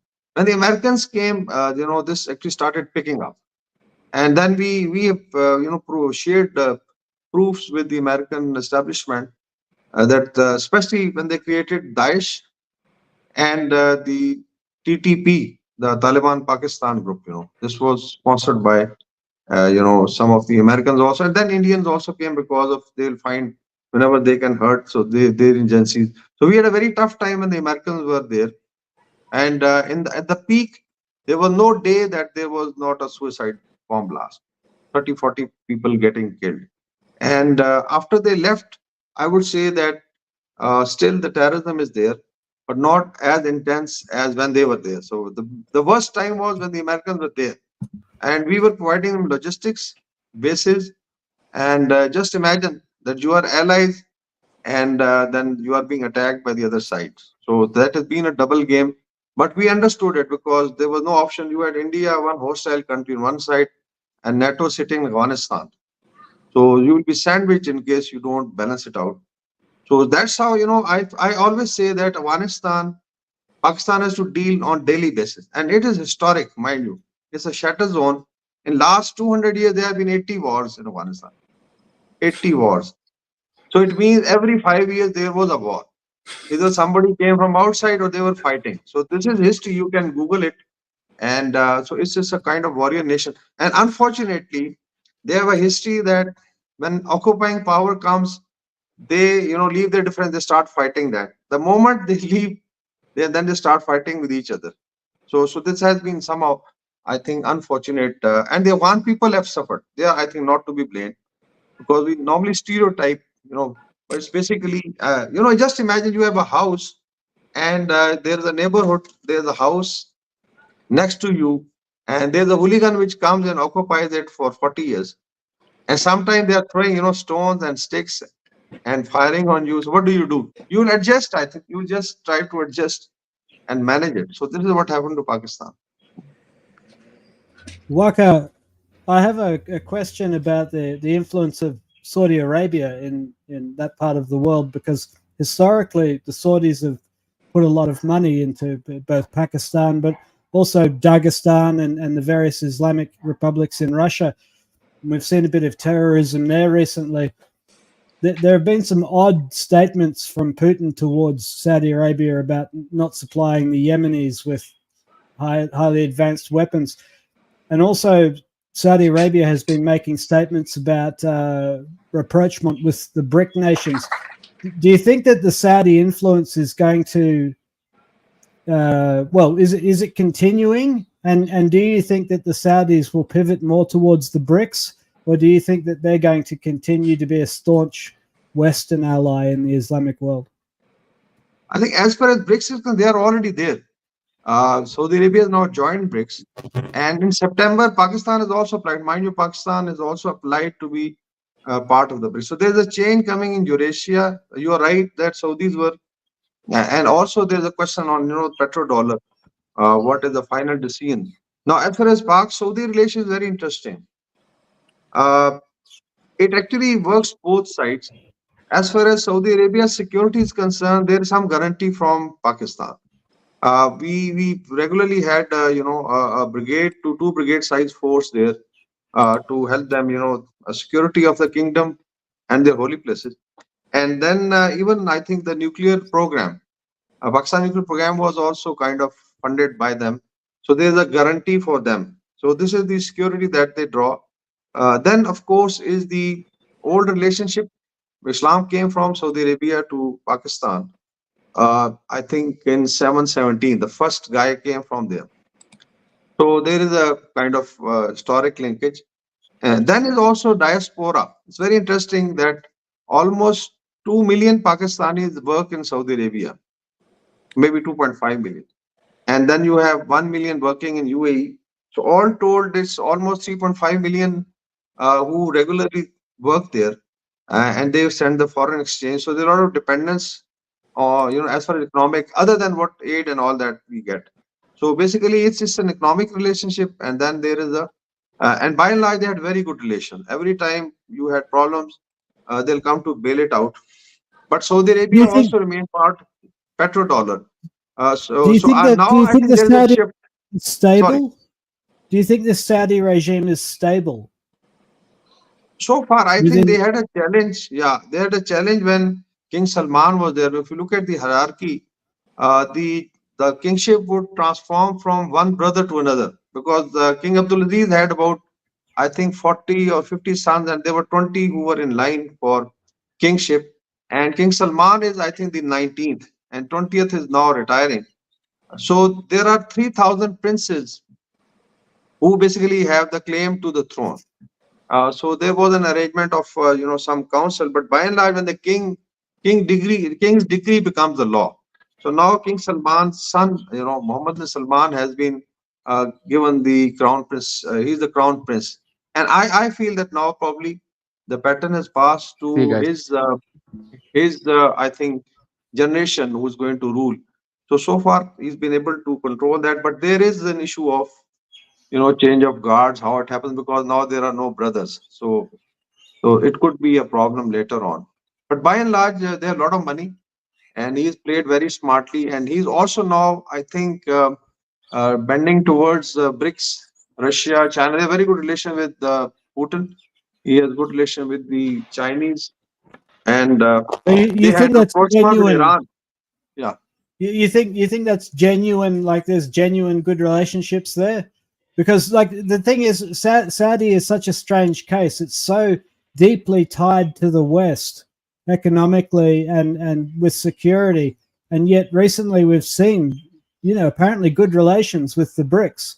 So like, I wonder what will happen to Western influence in the Middle East if Saudi does go off the petrodollar and does seek out the markets in the BRICS, because you can see why they would. I think they sell most of their oil already goes to the BRICS. Yeah, that's right. Because Saudis are, mind you, they may appear to be dumb, but they are very smart people, mind you. So if you look at the way they have done diplomacy, they have a balance now. And gradually, I think, if you look at them joining BRICS, petrodollar, the rapprochement with Iran, which was impossible because, Shia Sunni tensions there. I mean, despite, still there is, and then Yemen war, they finally had a ceasefire because they realized that in case, they keep on playing with the Western cards, they're going to remain, vulnerable to, warfare or war. So I think there's a gradual realization, and somehow the US also played on Jamal Khashoggi's case too much, because then they were hitting, Mohammed bin Salman himself, the crown prince. So now I think they have found that they can gradually do away with it, but it will take a while. So there'll be a balancing, I would say multi-alignment, but gradually you'll find Saudi Arabia shifting towards the BRICS and becoming part of Eurasian, framework. If the West allow it, if there is not a coup, that possibility or a is military always intervention, Yeah, that possibility is always there. Yeah, that's why they have, guarantees. Like I am telling you, with Pakistan, in case something happened, you will find a lot of forces going from here to stabilize. But I know there is an arrangement. Yeah, that's where I see the next flashpoint. Like people talk about Taiwan. I don't see it. There's too much ocean there, too much potential for economic harm to China. In terms of proxy wars, I really think that the situation in Yemen could precipitate Saudi breaking away from the West, because that would be a good way to make peace on the peninsula, would be for the Saudis to make peace with the Yemenis and then to embrace the BRICS market. But I'm not sure the West would, or the US and the British would tolerate that. They have so much money invested in Saudi Arabia. It would be such a catastrophic economic blow. And that's pretty much just what the doctor ordered for Russia too. So that's why I say that is a very dangerous part of the world. Hey, Toby. Then you will start to see Houthis getting using American weapons. Because if you talk about Saudi Arabia leaving the West, then you see the Houthis will start to get American weapons. Just to make all these mega projects harder to build.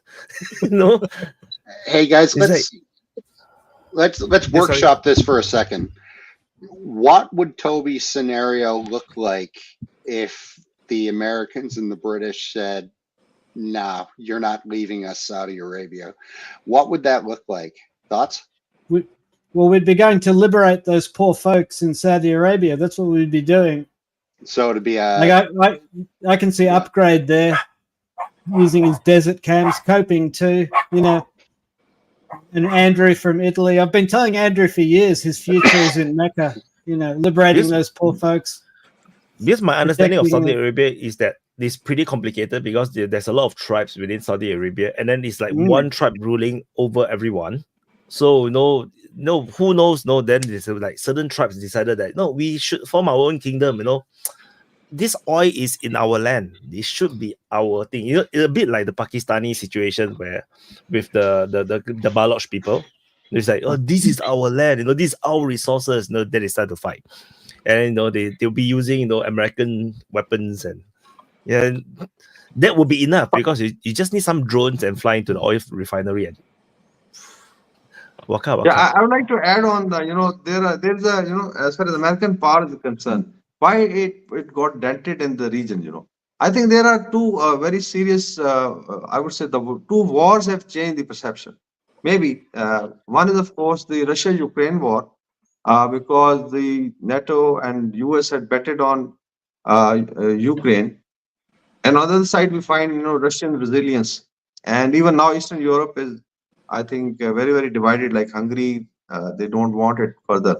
So they people have seen it that whenever it was backed up by the West, when the chips were down, it didn't work. Then comes the Israel-Palestine war, which is taking place, atrocities and all that. That has also affected the Arab street, mind you. Like King of Saudi Arabia cannot now, take certain way like Abraham Accord and all that, or the corridors, because ultimately street pressure is there because it's happening right in front of every. So these two wars are actually affected, and people started thinking. Same is true when there was the Houthis and Saudis fighting, and Saudi Arabia tried very hard through air force and all that, but Houthis proved to be very, very strong, and then they had finally a ceasefire. So that's where Iran, Saudi rapprochement also came in, that because they understood there's no, fun in having war and destruction, because then they started hitting, I think, some of the, Saudi Aramco oil fields, which are $1 trillion enterprise. So Saudi Arabia couldn't afford it. So that's where I think Saudi Arabia also realized that West ultimately will not be able to help them when the chips are down. They have seen what has happened to Ukraine. They have seen what is happening to Palestine-Israel conflict. So this has also changed a lot. Syria. Look at, Also, Syria, Assad survived. They failed to oust Assad from Syria. That was a bit of a failure in Western power. And so I think there is a pattern that you're describing. And I think the Middle East would be seeing this. They saw the West fail in Syria. They're seeing them fail in Ukraine. Yeah, I can definitely see Saudi coming into play. Yeah, so that's where, they talk of de-dollarization. Now, if you look at the investment, because dollar, if you US is now about $37 trillion debt. Somebody was mentioning there's a debt clock, and if you look at it, it's falling like $1 million a second. Debt is increasing, so it's almost 35 to 37 trillion dollars. So if you have that much debt, how can you have a strong dollar? Basically, dollars survived on a warfare, instability, or as a coercive tool. And when they shut the Russians out of SWIFT system, there were alarm bells in China and Middle East that it could happen to them also. And if you look at Chinese infrastructure development, this is my theory of the OBOR, which is $1.5 trillion enterprise. The Saudi trying to make some absurd city like Neom. Basically, it is infrastructure development, $1 trillion. So there's a rush, even if you go to Turkey, you'll find infrastructure development. Because now they want to consume the dollar and convert it into infrastructure before, it collapses. So there is a real, that's why now you'll find, petrodollar being delinked, and gradually people will start having alternate, currency. And unfortunately, Gonzalo Lira was the one who came up with this theory. He was killed, I think, that probably dollars ultimately de-dollarization going to be the game, and gradually it's going to lose. People will start investing in other currencies. So that's where this Saudi move of getting out of petrodollar is now visible. So it means there's a shift taking place, and maybe there is some instability that can be brought. But now people are very smart. They have formed certain alternate alliances, and they feel that they can get away with it. So this old American power to coerce people, to change the regimes, is now getting limited, I would say. Well, just to follow up on your point, Waqar, about de-dollarization, yes, I agree with everything you said. But one thing we also need to keep in mind, we're going to see de-dollarization accelerate a lot more. And we're not hearing enough of the story about how our, quote, enemies like China and Russia, like you're hearing about them de-dollarizing, right? But what we're seeing now is the American allies are de-dollarizing too, for different reasons, right? China has got their own political reasons and geopolitical reasons to de-dollarize, and so does Russia. But now you're seeing Japan, now you're seeing South Korea. They're starting to de-dollarize, not because they want to, because they have to. So you look at a country like Japan, which is the biggest holder in treasuries, and they are dumping those treasuries month after month for the last 3 months because they're trying to prop up the yen, and it's not very successful for them. So they're just going to keep doing what they're doing because they don't have any options left. So what you're going to see is, yes, on the axis of evil, and that bunch, they're de-dollarizing. But you're also seeing allies de-dollarizing, and you're also going to see a lot more countries from the global south, such as Saudi Arabia, starting to de-dollarize because they don't want to hold those toxic assets, number one. And number two, they have other options now. So I think we're just at the beginning of this. I think it's going to get a whole lot worse. Yeah, that's right. Because 1 is 3. Yeah. Sorry. I have to go, guys. Thanks for the chat. Bye, Toby. See you all. Here, on the backstage, Hugh Pepe, you need to check the private chat. If you don't check the private chat, I will not let you in. You can stay there forever. It doesn't matter to me. Sorry, Waka. Yeah, I think I'll agree with Nunia that de-dollarization is going to become. The only thing is when it starts sliding, into abyss. That's where the breaking point. So now we see, gradually, and people don't want to declare it. Like even India, if you look at, they are doing some trade in their own currency or in Russian ruble, or even with China, they are doing it. And Saudi Arabia is also, I think, now probably going to do it in certain other currencies. The sale, because the pegging of dollar with the oil was the main thing why it survived, or it was instability in the region. Because I have a theory that dollar strength is proportional to instability in any region. Because if there's a warfare, ultimately you use the dollar. So that's why some of the wars were created. Or whenever there is a call of alternate currency, like Gaddafi wanted it, or Mahathir Mohamad wanted it, they were taken out. But now I think the system is becoming more resilient. There are alternatives, and probably de-dollarization will gradually start picking up the pace. We don't know when it starts really sliding very fast down the abyss.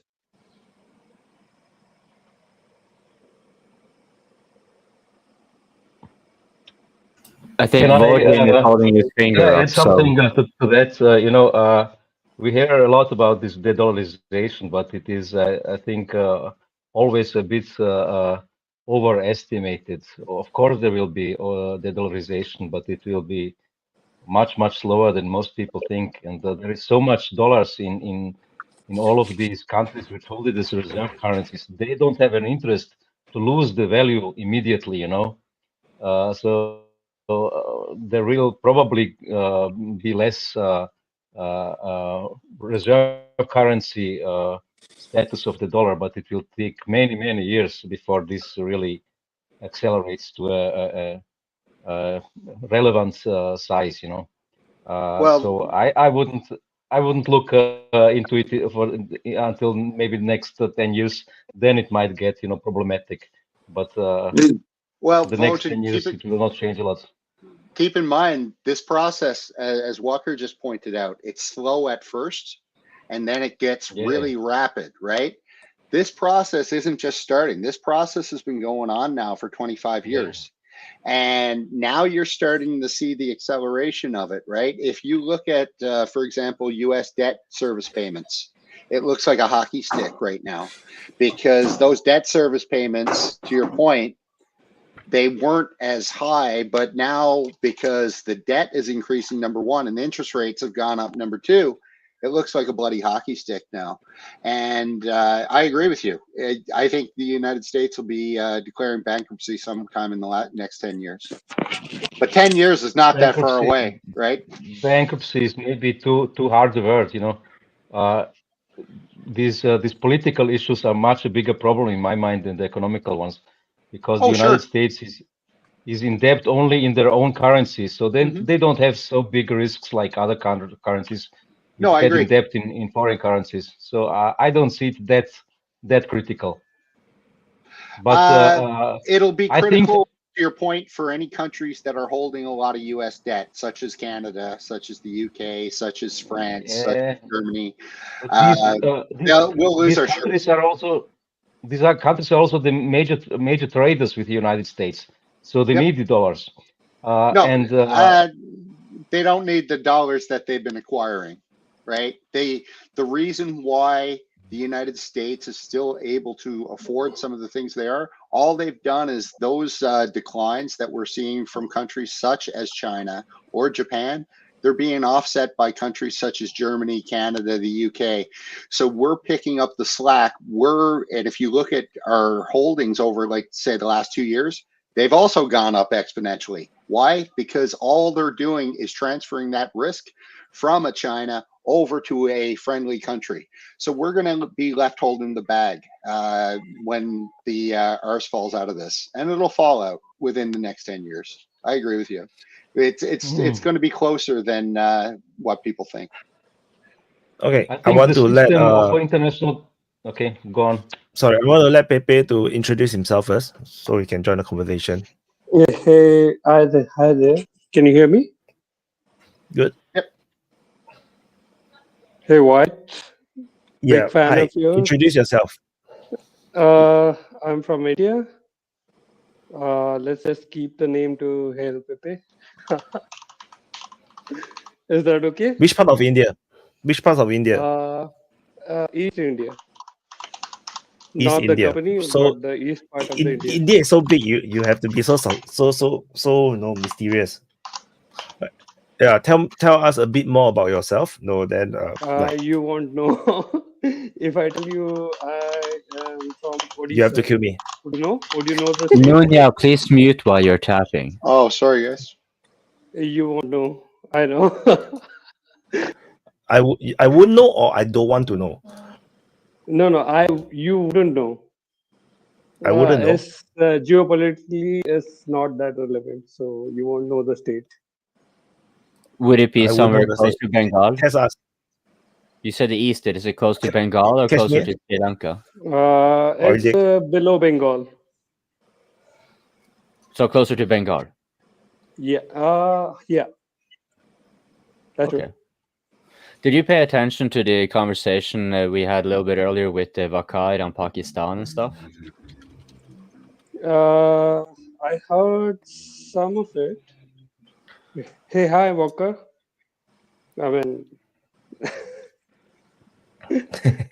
Hello. I mean, I hear you a lot on this DPA, and I appreciate your views. Thank I mean, you. it seems a bit, what do you call, a balanced view, but there's some ifs and buts. Yeah, so the reason I asked if you picked up the conversation between me and Vakar was because he mentioned, among others, when it came to lynching of or stuff like that with Muslims in India, and by comparison to what was going on in East Pakistan. And since you are closer to Bengal, I was just wondering, like, if there are if we were talking about porous borders, a lot of foreign powers and also extremist organizations floating around in that area. And I was just wondering, like, how is like the area where you are living, for example?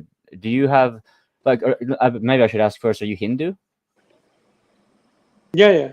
Yes. Okay, so are you living in an area where there are a lot of Muslims, and if so, is No, this is the state where the Muslim population is the lowest.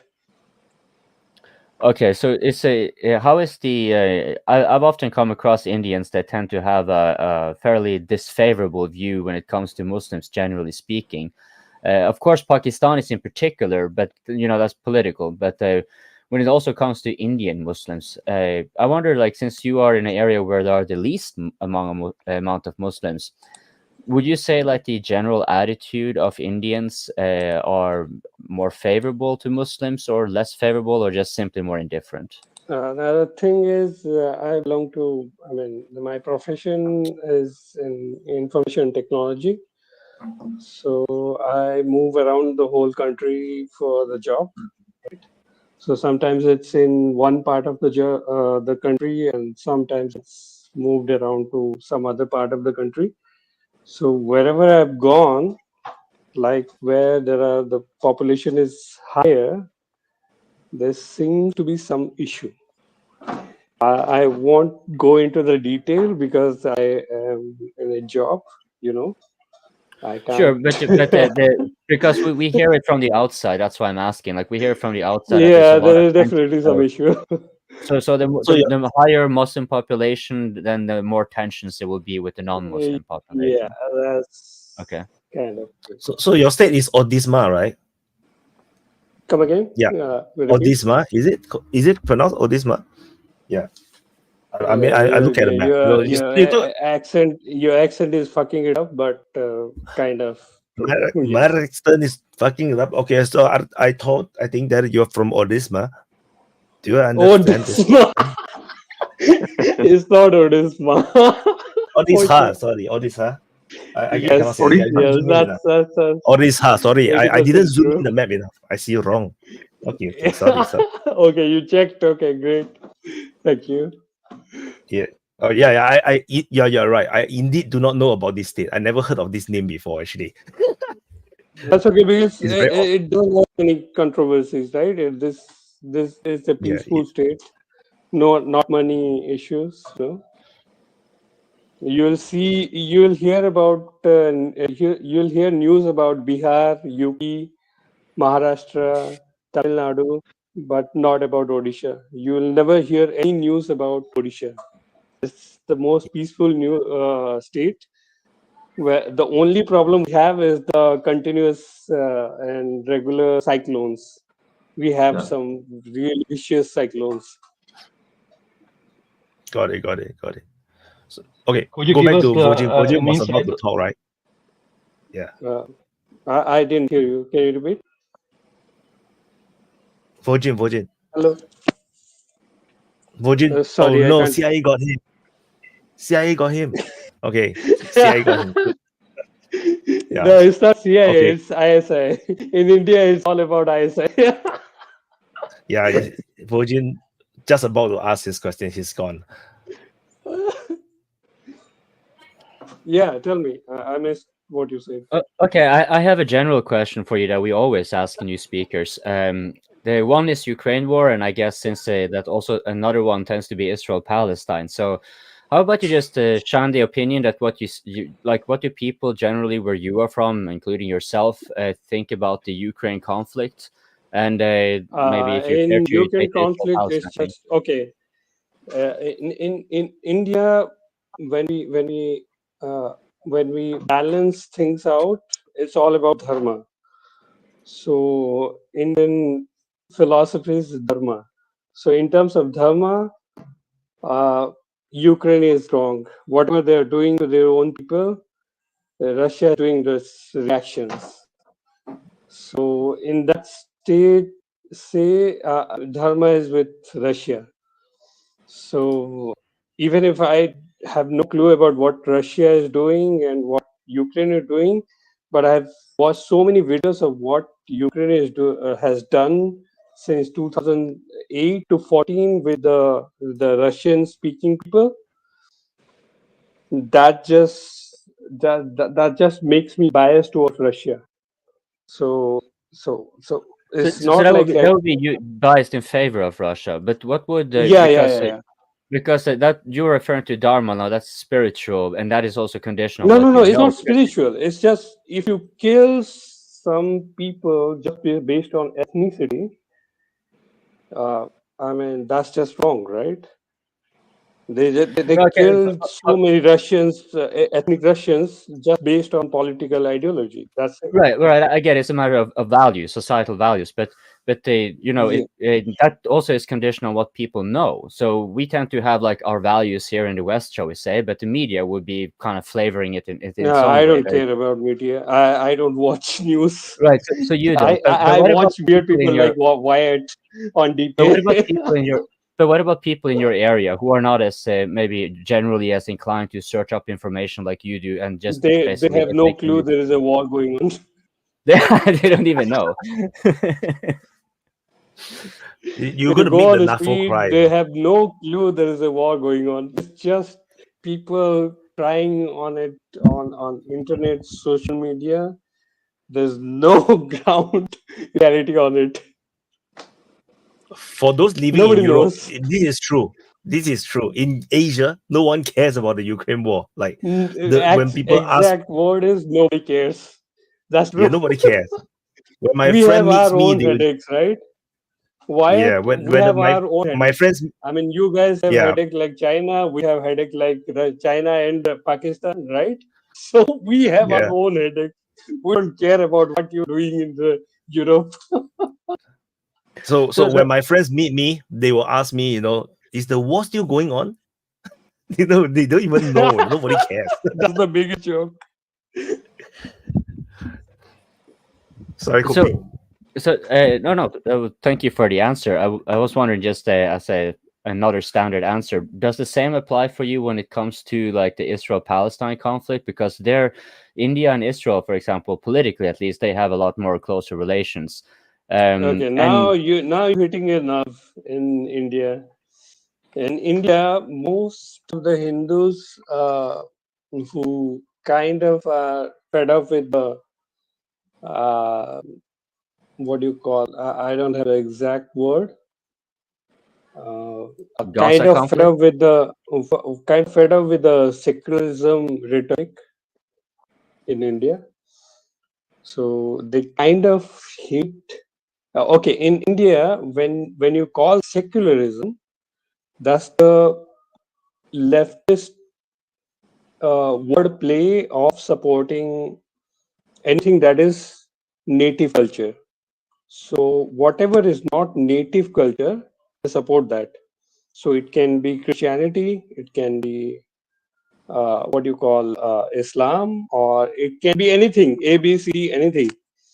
So in that terms, we hate secularism. So they mask the word secularism in such a way. Most of the populace in India who are kind of right-leaning. Okay, in India also right-leaning is a different terminology itself. So you in Europe right-leaning is different. In India, it's a dharmic way of right-leaning where you support the dharma. Supporting the dharma and supporting your ethnicity and color is a different thing, right? So what was I talking about? I'm drunk, so It's very similar to United States. It's a bit like, you know, because Dharma is a bit like, you know, it based on a lot on Hinduism and yeah, Buddhism. right. You get it, right? You get it. Yeah, I get it. Yeah, it's you can call it in dharma. Asian conservatism. Dharma is different. Dharma is different to what you call secularism or right wing or anything. Yeah, so it's more of a virtue. So it's about virtue. What is fed to a Indian student or a kid or adult from childhood is that whatever a Muslim does is good for the society. Whatever a Christian does is good for society. Whatever a Hindu or Brahmin does is really bad for society. I used to think like that till my teenage. Then I start reading about it. Then I figured out. So in that terms, when it comes to the European secularism, we hate it. So if Europe is in support of something, you can just bet on it. India is against it. Most of the Indians are against it. Your secularism, actually, the Indian secularism sounds like Indian woke culture. It's more like woke culture. That's true. Exactly. Only a Singaporean can understand it. So India sounds a lot like United States, actually, because United States have the same thing. Is that the conservative are more like Christian, the Christian base. They talk about God. They talk about family, culture, No, but why? values. There's a difference. There's a difference. Why? Think about it.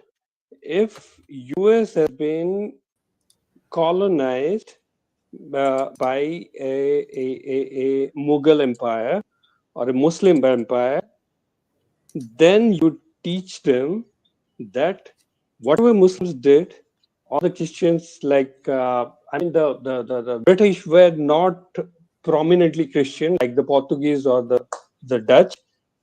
Whatever they did was the best thing that happened to your country, which has a civilizational history of 5,000 years or more, right? So that's what we have been taught since childhood till the graduation, right? Then So you it's the go into British the fault internet again. and you understand. Come again? It's always the British, No, the no, Brits. it's not British fault. It's just our leaders. Oh, You it's never leaders' fault. blame the enemy. In life, you never blame your enemy. You blame yourself or your leadership.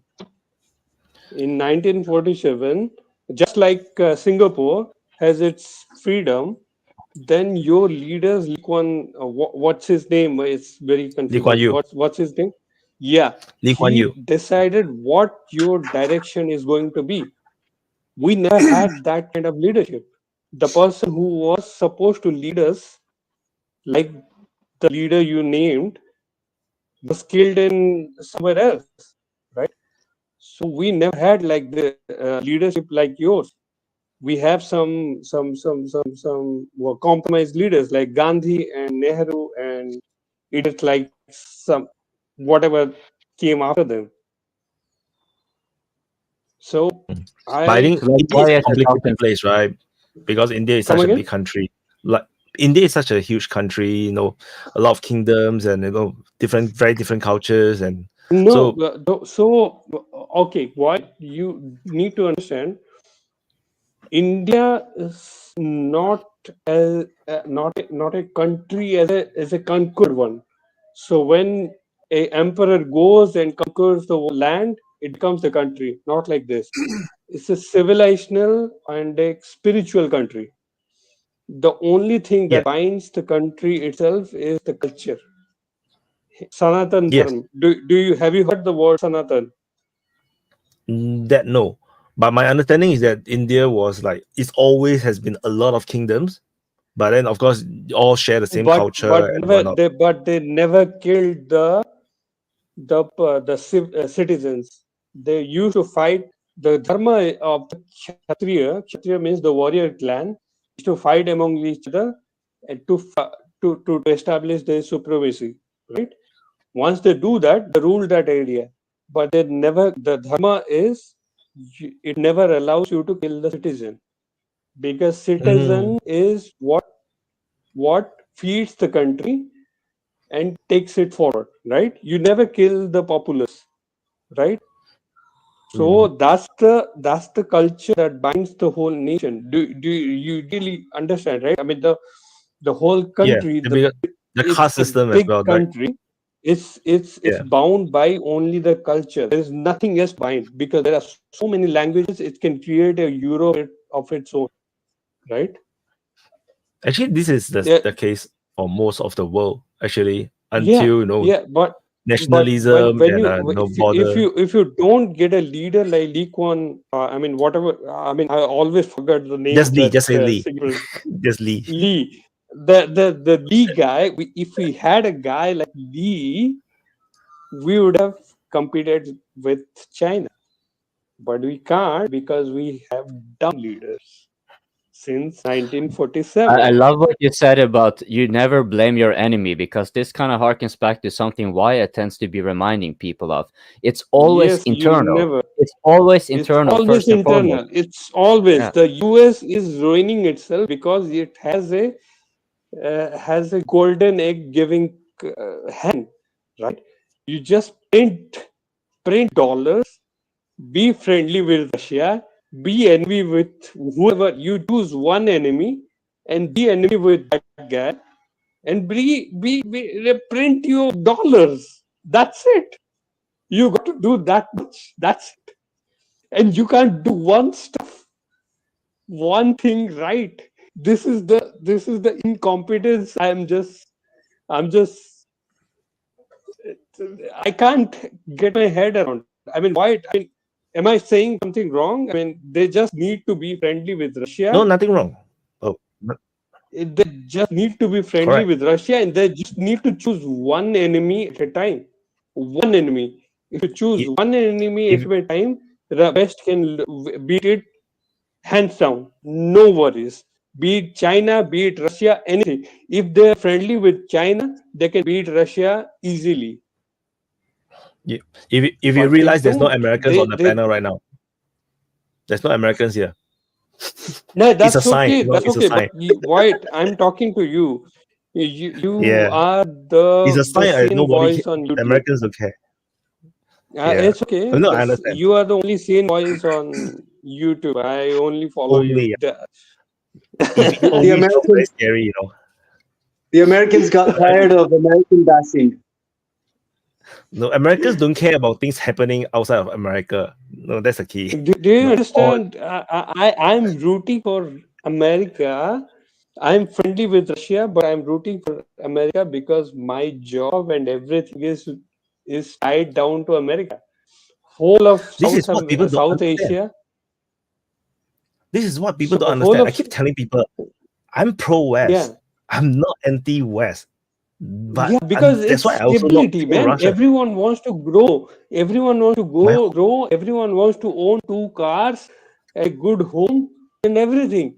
Just don't fuck it up. Why fuck it up?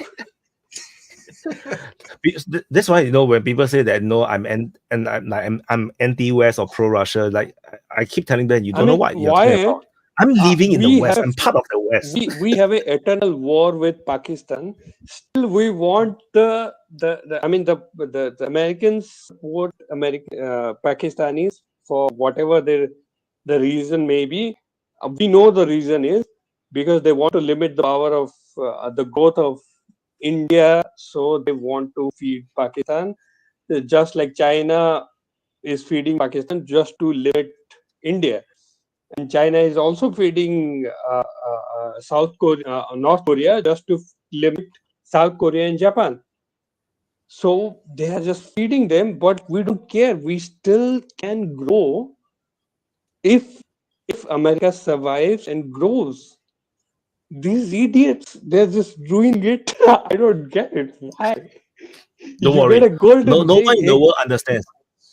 No one in the world Yeah, understands. That's why we are we're discussing all and that we are wondering what the hell is happening. we're all I mean, rooting for you got America you, because we don't want the world to blow up.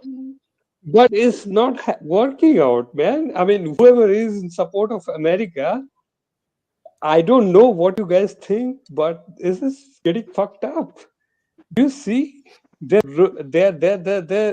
fighting against the only country who has all the resources, fuel, resources in terms of minerals and everything. You're fighting against that guy. Why?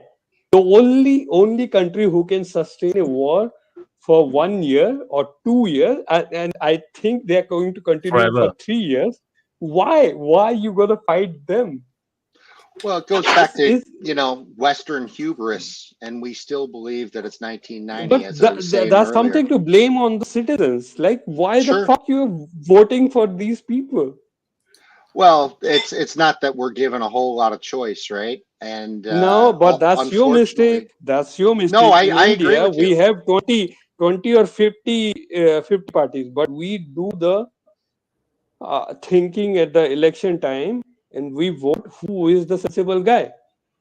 Yeah, I Even agree. if even if the guy who is acting in, I mean, what is the opposite of sensible? Why? Insensible. Okay, let's say even if the guy is insensible, even if he get elected, he does the right thing. Do you understand that? How surprising is that? The That is not a person very who was American thing. okay. That's not American. What's his name? You also need to look at it from an American perspective. Okay, too, right? Nunya. Okay, Nunya. Hey, hi. Hi. Nice to talk to you. So let's say I have a state who is totally lawless, meaning, okay. Have you heard of UP, Uttar Pradesh? Can't say I have. Uttar Pradesh. Yeah, you Uttar might not Pradesh. have. I know. Okay, is the wild west land of India. So there nobody follows the law. It's fucked up. It's like Chicago. Understand? You can get shot and you can get abducted on the way. I mean, that used to happen 10 years back, 10, 15 years back, as of my understanding. So at that time also, the leader of the party who got elected from that state when he became the defense minister, he took the right decision. What equipment should be purchased for the country, what is good for the country. Do you understand that? End of the day, even if he's a cook in his state, he thought for his country when he become the leader of the country. I mean, I don't understand why it is so difficult for an American senator or a president to think what is good for your country.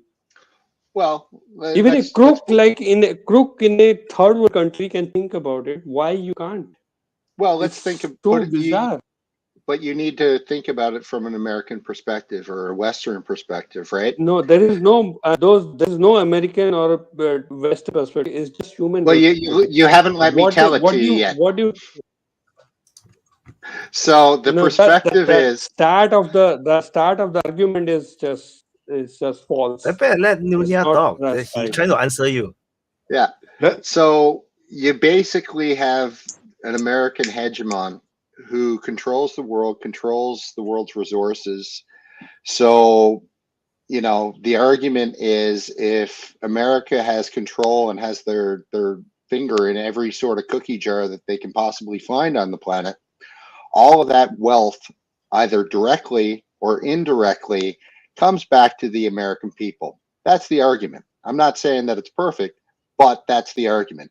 So looking at it from an American perspective, when you say that the politicians aren't going out and they're not looking at it in terms of their citizens and what's in their best interests, you could make the argument, and I'm not saying that I would make this argument, but you could certainly make the argument that by going out and doing all the warmongering that they do, they're actually in support of the American people, because the alternative of allowing, like if they were to let de-dollarization happen, if they were to let all of those resources be sold on world market prices and things like that, well, the American people are going to see inflation. Like if you think inflation now the last couple of years is something, you ain't seen nothing yet.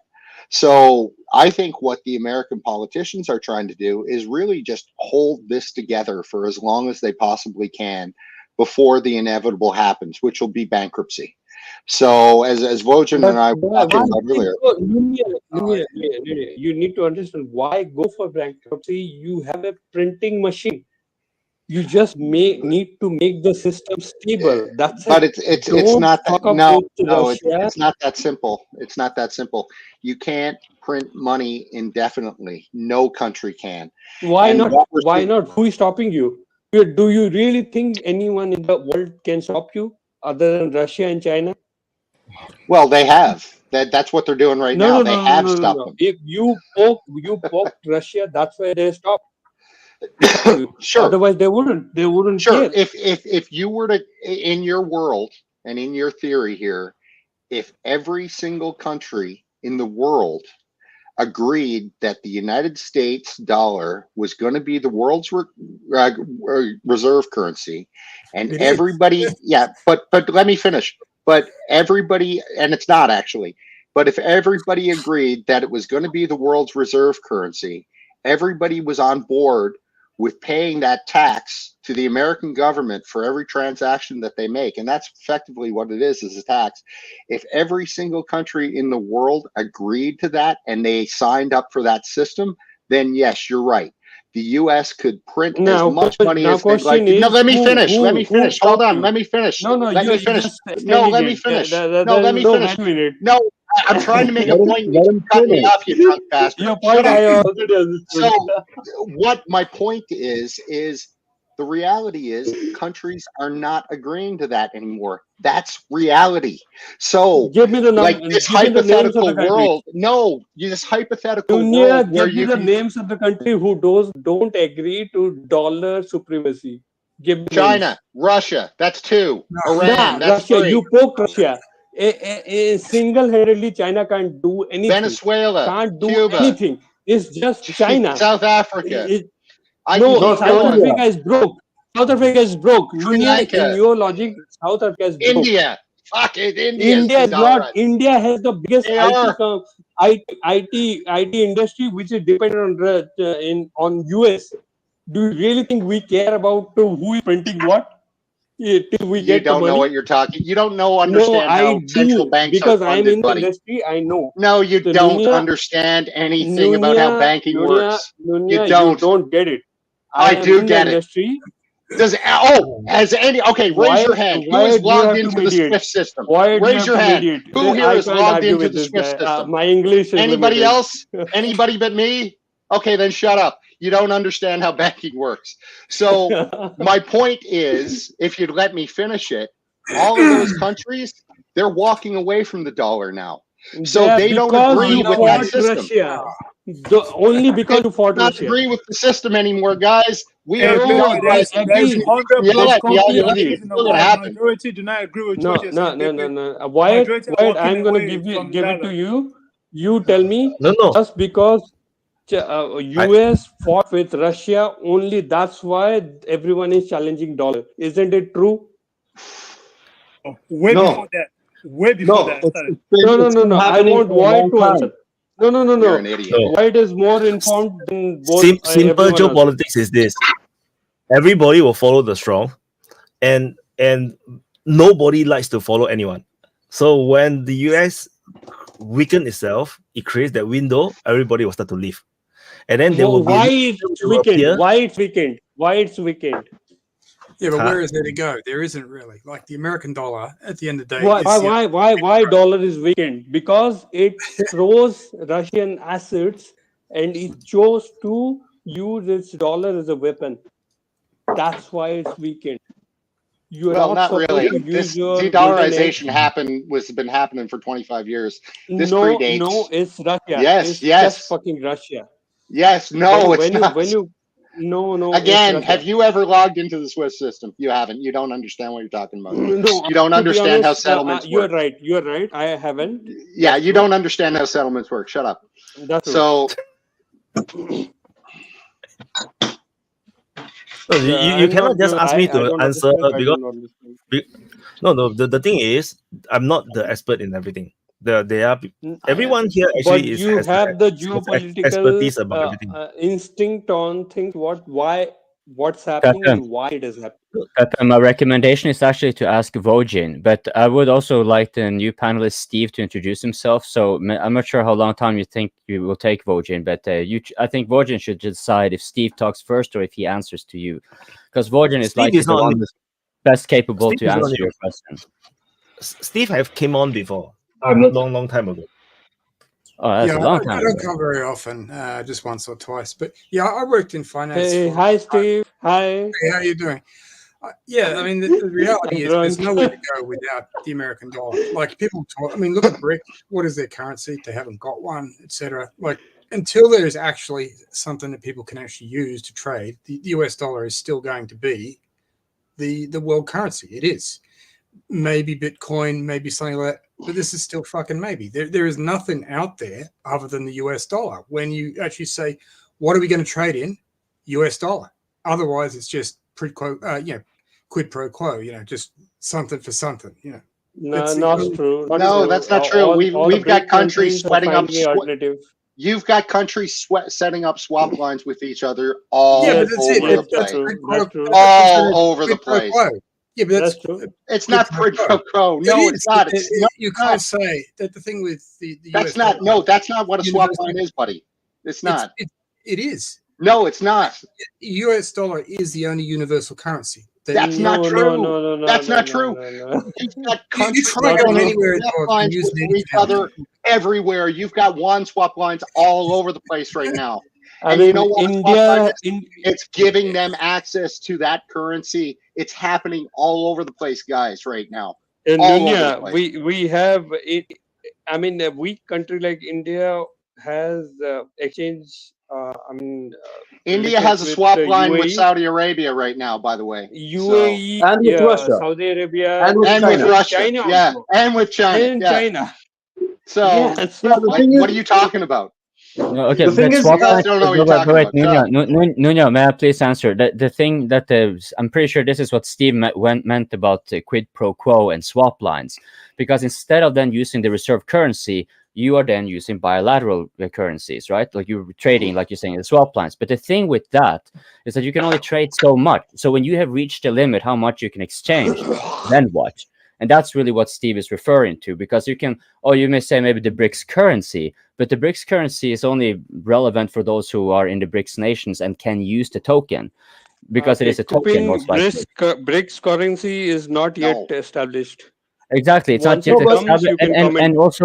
and it's also not a It's not given that come it's going to be replaced. And it's also not a It's given not that it yet. will. It's not yet out. Everyone is working on it.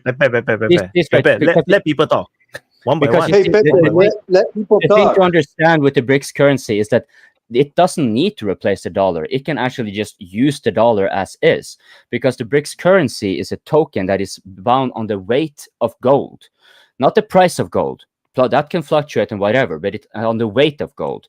Now, what is the price of gold denominated in? It is still the US dollar. So no matter what you do with the BRICS currency, you will still have people, nations, I mean, that will need to use the dollar unless you have a viable alternative. And these alternatives, we don't really see Would them you yet. agree? Would you agree? They are just short of yet to come with a solution on that part. The problem you just identified.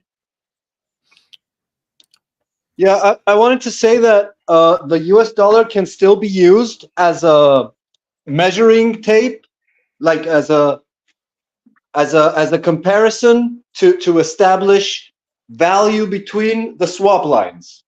But that does not benefit. The reason Let for me finish. de-dollarization. Let me finish. So you can use the US dollar as a parameter of value for each currency in the swap line, but that is not a transaction made in the US dollar and does not benefit the value of the dollar in the homeland, in the States. So until there is a currency that everyone agrees on to establish a value on some parameter that may be a commodity or whatever, the US dollar is still being used as the like universal exchange value, but that does not benefit the dollar because the actual exchange is being done bilaterally in each country's currency. And the dollar is still used as an exchange, as a reserve currency, but it's being used ever less. Like the percentage of exchange in the dollar is decreasing each passing month. So that's affecting the US economy, which cannot reap the benefits of printing dollars indefinitely and having the world just buy them because they need them to exchange with anyone. Yep. Bilateral trade, currency trading, that's also a major problem because unless you have equal trade balance, you're going to run out of the currency. One side is going to run out of the currency, and then you're going to have problems. And then you're going to face the exact same problem that you face with US dollar, like what happened to Sri Lanka. They run out of foreign exchange. There's a news. There's a news that Russia is working on a peace deal between India and China. Any idea on that? It will never happen. Don't worry. It will not happen. And actually, Wyatt, your scenario about so. the US dollars, that's happening in Argentina right now. Yeah, but that's the only thing. That's the only thing stopping the BRICS. If there is no peace between India and China, there is no BRICS. Yeah, exactly. So don't hope for BRICS currency. I don't think it's going to happen. No. What will happen is you might actually see a competitor to the US dollar. Euro is not going to be that because Euro is basically the same faction. I got a feeling it's going to be the rubles eventually, but no, we shall see. But it's very hard to imagine now. But I know. I don't think so. I think it'll just be a settlement system. Pretty straightforward. It'll be a settlement system that rivals the BRICS, and it'll be based on swap lines. So and everything will be converted within the system. Like it's not a difficult system to figure out. It's like a scenario where Nixon kind of forced a relation between US and China. If Russia can force a relationship between China and India, Western world is fucked. Russia and India. No, no, Russia and India is Russia can already forge ahead. a relation between China and India. China and Mediate. India would never be friends. So No, that's the thing. in That's geopolitics, the critical mass. That's the critical not point. If they are even Russia and friends, China is not real friends. They are fake friends. They are I just know, on the surface. I know. They're Nunia, please mute situational. what's happening. Sorry. Yeah. Anyway, Pepe, you should talk to other people also. No, open mic is not about talking to me. I watch you only, man. Your side trips and everything. So No, I'm just this, used Well, to you. these okay, guys so, are let me smart. help in. Sorry. Vojin has been waiting for a god awful long time, so why don't Vojin get the Right. opportunity to talk? Because he knows a bit I'm about good. economics as well and can maybe clarify a few mistakes that we might have made here. I'm not that much more educated in economics, maybe than most of you. But the thing is, I believe you most, at least together, got a collection of the most important issues. As Wyatt said, bilateral trade can only go so far as long as you have a balanced trade. And if you don't have a balanced trade, then you need to have a floating currencies so that the one who exports more, his currency gains in value, so that this gets harder to achieve to buy for the other country. The reserve currency of the dollar is mostly there because people trust it in it more than the currencies of the other trading partner. But there is the issue, the dollar is being, inflated in money supply ever more, and also the printing of the dollar is getting diminishing returns, and because of the rising investment interest rate that has to be paid. So the benefit for the United States of continuously printing dollar is less and less. The trade in the end will not just be bilateral, but it will have to go, just like with the dollar, 3-way or 4-way or whatever, how many ways, and people in the end can pay for imports only by exports, not by money, because you need to get the foreign money, whether it is the dollar or the country that you buy from. You need to get that money by exporting to it, or by in a short term by swaps or something. But in the end, you need to export stuff so you can import stuff. That's the all story, not more. Steve, okay. Who's next? Yeah, so it's a thing Steve. about the American dollar and the inflation, or the debt. What people don't realize is that this money that America is printing is going to the world. Like the world GDP is growing exponentially every year. We need money in the world to basically buy and sell stuff, and that is where all of this money is going. The only thing is it's no longer controlled by the Americans because they're signing their own debt, but the world needs more US dollars because there is more GDP and we don't have a global currency. That's what this effect is all about. This actually is good for America because this is actually a big part of their own GDP is just the printing of their own money. But because it's being turned into debt, this is turning a leverage against them. That's the dichotomy of what is currently happening with the US dollar. Like if the US stopped printing all that extra money every year, the world economy would suffer because there'd just be nothing to buy and sell stuff on the global market with. That's why we're in the situation we are in. That's my 2 cents on it. Yeah. And also I also want to add on this, like I mentioned about the trade balance thing, because United States is always in the negative trade balance. They are always buying way more, so they are giving away the US dollar more. So as a result, they become the natural currency to trade around between other countries. There is no other countries at this moment to do that. No one want to take on this responsibility, which may be a double-edged sword. But So why do you want? Are you complaining about the US distributing the dollar? Like anything? I don't Anything care. about it? I don't care as long as YouTube. Exactly, exactly. I'm That's perfectly the thing. Nobody cares. Is the system going on? Let it go. Coping. Yeah, so I kind of had a question here because this pertains a little bit to what Wojin was saying regarding exports. I recall Euro a long time ago, he was making a longer point about how imports and exports are never mixed in the same account. They're always separated. And this kind of pertains a little bit because if you're having swap lines, right, and you can no longer export, right, because the import, here you're losing money, but you can trade it in a way with assets. That's the export, right? In the case of the United States, one of its assets, one of its commodities, if you want to call it that, is money, the dollar. It can sort of export it out in a sense.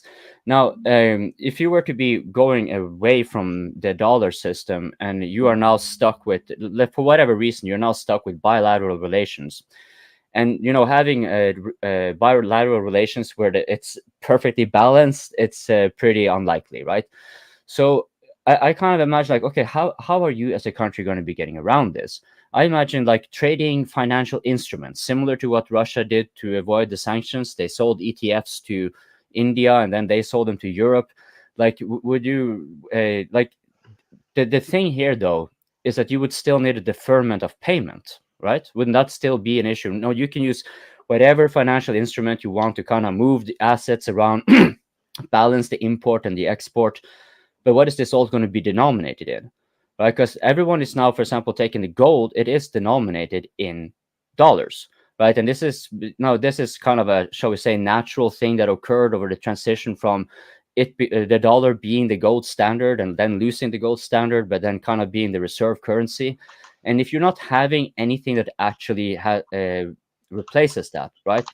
And there's nothing that actually has the same momentum. You could perhaps say the Chinese yuan, but the Chinese, as far as I can tell, they would lose very sharply if they have, because they would, if they start exporting their yuan like the Americans did as a commodity, it will appreciate so much in value that it will harm their export market, right? So they don't want to be losing the dollar. They are well served by that. They use excess US dollars in like Africa and Latin America if they want to just buy some political capital.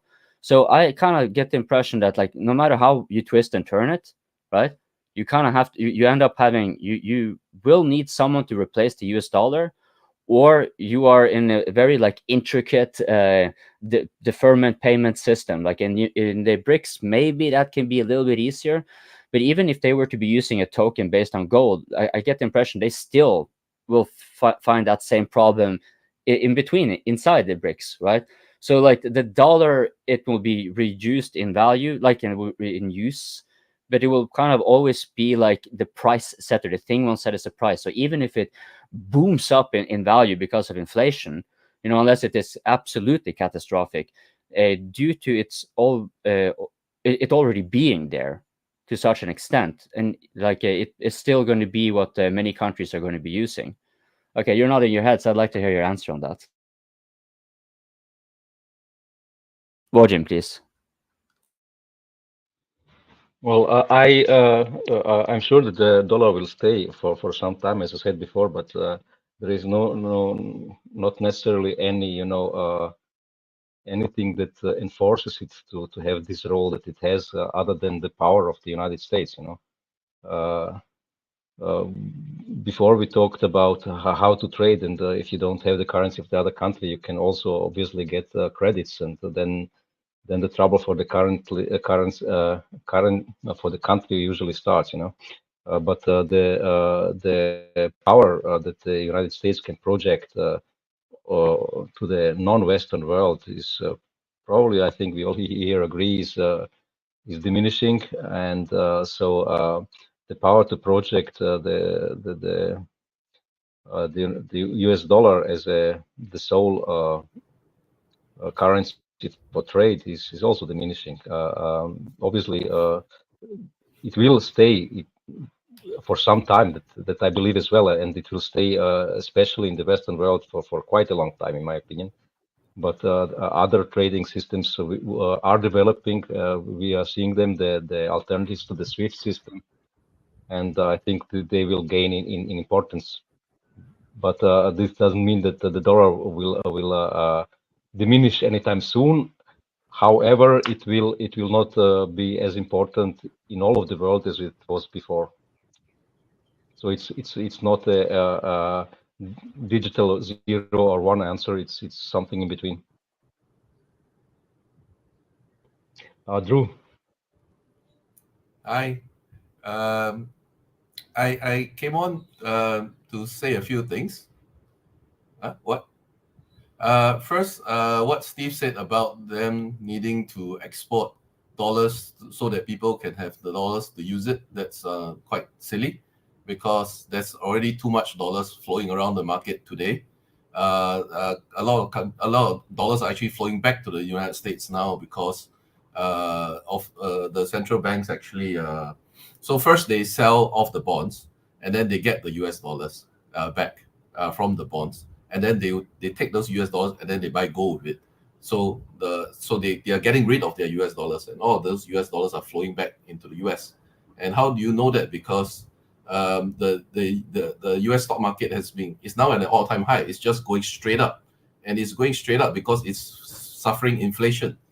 That's what you're seeing in the stock market right now. It's not because the companies are performing well. It's not because the economy is booming. It's because it's inflation going on right now in the US stock market. So all the dollars coming in, they got no money, nothing to buy, so it goes up like that. And that will keep going because all the other countries around the world are basically offloading their US dollars. But the US dollar won't go away. The US dollar would still be the main trading currency for the West, Europe, Australia, New Zealand, Canada, because what the US is doing right now is that it's going around to its allies, Britain, Canada, Australia, it's asking them to buy the debt that they are selling. So you notice that the debt of all these countries are actually going up. The debt, the US debt that they're buying more US Treasury debt, even though these countries themselves are in debt. So the central bank owes the rest of the world money. So they're borrowing money for the rest of the world to buy US debt. That's nonsensical to anybody that thinks about it. But it makes sense because the US is pressuring them to buy up whatever China and Japan are selling so that the bond market doesn't collapse. And they have the political power to do that. So with that happening, what's going to happen is all these Western countries, they are buying the debt. As they buy more US debt, what's going to happen is they will have an interest to keep the US economy from collapsing, because if it collapses, all their debt that they bought becomes worthless. So they are basically being forced to jump in the same boat as the US. As the US economy slowly goes towards chaos, they are forced to jump in along with them. And then all these countries will keep trading US dollars, whereas the rest of the world, like China, Russia, India, Iran, South America, Africa, everybody else will basically have to come up with their own way of trading, because they, after a while, and they are doing that. So China is, loves to do swap lines, which is like, they basically fix exchange rate today and say, okay, we can exchange maybe $1 billion of yuan or whatever currency you have at this fixed exchange rate. Then after this is used up, then we'll have to go back to floating rates again. Okay. So and Russia is doing this bilateral thing between India and China. So it's like, trying to and Modi went back up to Russia just last week to try to deal with the problem of India not having enough to sell to Russia. Right, so they were going to have all these problems in the meantime while a new trade system is established, and this new trade system would be basically most likely what you call a BRICS currency, but it won't be the currency that you and I know. It's not money that we can spend. It's basically a new currency that will be pegged either to gold, which I think is unlikely. More likely, it will be pegged to a fixed rate with all the BRICS countries' currencies. So, for example, one brick will be worth like 20% of its value will be from China, 20% of its value will be from the ruble, 30% of its value will be from the rupee, and so on and so forth. So they between themselves, they have a fixed rate. but only outside of the system, which would be like the Western countries, then they can trade on the floating rate with the BRIC currency. Right? Just I'm trying. I get you straight. You're not. You're talking about the other BRICS countries who do something similar to what China does by having like two sets of currencies, one for domestic and one for trade. Like instead of having a token, they will use a fixed currency rate between themselves that is for only the foreign trade market, but then they have their own internal. I think so, because if you look at the floating rate market today, what are the major floating rates today? US, Euro, Aussie, Canadian, CHF, and the weird one is South African. And all of them are Western countries. This idea of floating interest rates is a very Western idea. China doesn't have floating rates. Russia, has a floating rate, but it kind of basically ignores it. Every other country outside the West doesn't really have floating rates. So they are very familiar with the system of having tagging in a currency to a basket of goods, just like what a basket of currencies, just like what Singapore does. What Singapore dollar is worth, 20% of US dollar, 20% of yuan, 20% of, but they keep that basket of goods concept percentage secret so that nobody will go and trade against their currency. Most countries do it like that outside the West. Only the West has this idea of floating rates. That's why I think they will continue with that concept and build that into like a currency, BRICS currency that will basically be a basket of currencies will make up this value of this BRIC currency, because that's how the rest of the world thinks. The rest of the world doesn't like floating currencies because it's too unstable, right? Thailand tried it, and then somebody, some nice Western guy went in and destroyed their currency, their economy. Led to the Asian financial crisis, and so they have already they have bad taste of this system before. I don't think they would have a freely floating currency. They won't peg it to gold, because, like you say, gold is tied, is priced in the US dollars today. The pricing mechanism, they wouldn't want their new currency to be tied to something that's priced in the old reserve currency. They want something that's tied to their national currencies, their national economies, right? So I think that's the best way forward. I might be wrong, but that's my best guess. I know it's actually Gabriel and Upgrade's turn, but I have one question that was cut off on the previous open mic. I wanted to ask it. Is tying very well to this. Will we see the West implement similar systems that they will make let's say the United States have its own the US dollar for domestic and then US dollar for trade, the same for Europe and other countries? No, it's only for BRICS countries and such. Okay. Because they have their freely floating exchange rate system right now. They're going to keep that. And you're still going to be they will still use the reserve currency of US dollars in Australia, in Britain, in Europe, in Canada, because those are their vessels, right? So they will still use the reserve currency there. Yeah. Sorry, I need to call someone. Gabriel, right? Was it Gabriel? Yeah, guys. I wanted to make a commentary on that without many specifics, but just a thought. One thing that I've noticed from my ignorance of finance, I know something, but I'm not a financier, is that there's been a tendency of the market, the world market sort of reflects like a certain idea or paradigm of market fluctuations and a theory of value, basically. And what we've seen throughout the capitalist era is consecutive crises that come and go. So, like, on one hand, it's a very useful system, and I'm pretty sure most countries would really like to use that system. There are certain outliers that were rebelling against the system, like Libya and so on, Iraq, and they were punished for it. So clearly, it's not universally beneficial, but it's a comfortable, it's a useful way of doing global exchange. But the thing is that the idea in which it's based on is flawed like the capacity to attribute value through speculation, like all these debt bubbles and debt packages can exchange. It's like the financial system is made to invent wealth out of the blue, out of the future. And so that was kind of working fine. There was certain, as I said, there were certain outliers who were rebelling against that system, but it was working pretty good for most of the countries. Yeah, the U.S.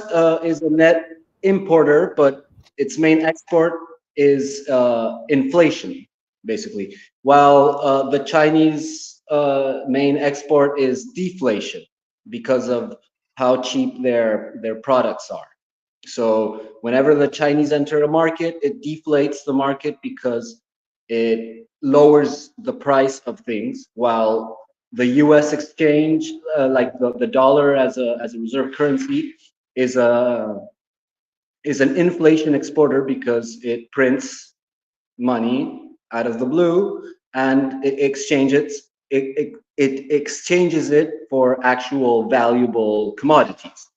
And yeah, there's been like consecutive crises that have really affected a lot of nations, like the 2008 and well, the 30s crisis and so on, and that really affects nations. It puts them in poverty, at least for a period.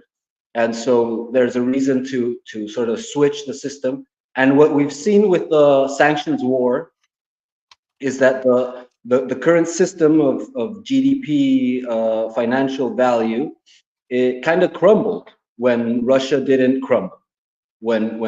So what I'm seeing now is that there's like there might be a tendency towards a commodities-based economic system that supplants the fictitious financial system that is based on GDP. So that might push for a shift towards like a redesigning of the financial system. And that's kind of like what this guy Karaganov was talking with Putin in the St. Petersburg forum about how he was like pushing Putin to finally define a new financial system and to center it around Russia and commodities and like material value. So who knows, like maybe the system goes on, but then again, maybe there's a more attractive proposal coming up in the future that is going to shift it quite significantly. So that. Population decline isn't a problem. It is associated with higher GDP per capita in history. The upside-down demographic age pyramid is a problem. Can someone explain to me why DPA Open Mic doesn't show up on my homepage? FK YouTube.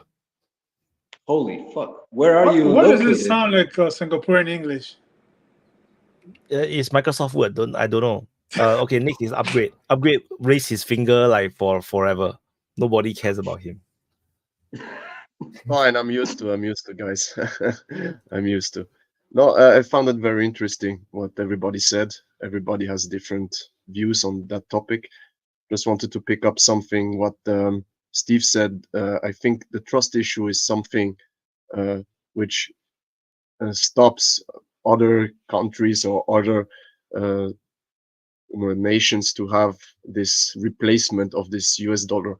Because let's be honest, if there would be an alternative to the American dollars and we could do it right now, maybe there would be a lot of people who will go with the system. But until now there is no system which is able to take the load from the American dollars and from the American hegemony about the financial system. So I don't know, it could happen that maybe in, I don't know, maybe 20, 30, we don't know how many years it will take, but we can see that there is decline in US dollar, obviously, but there's still number one currency in the world, which is traded with. So I think it will take some time until it's done. who wants to be next? Wyatt, maybe, or you were raising your finger before, or I don't know. Nobody's raising his finger. I think it's Pepe. Pepe, right? Pepe is raising his finger just now. Pepe. Yeah. So, Drew, you seem to be the financially sound guy in this group. So, my question, I think you have already answered it somewhere, but I don't remember. So, what's stopping the BRICS to go with the gold as a reserve currency?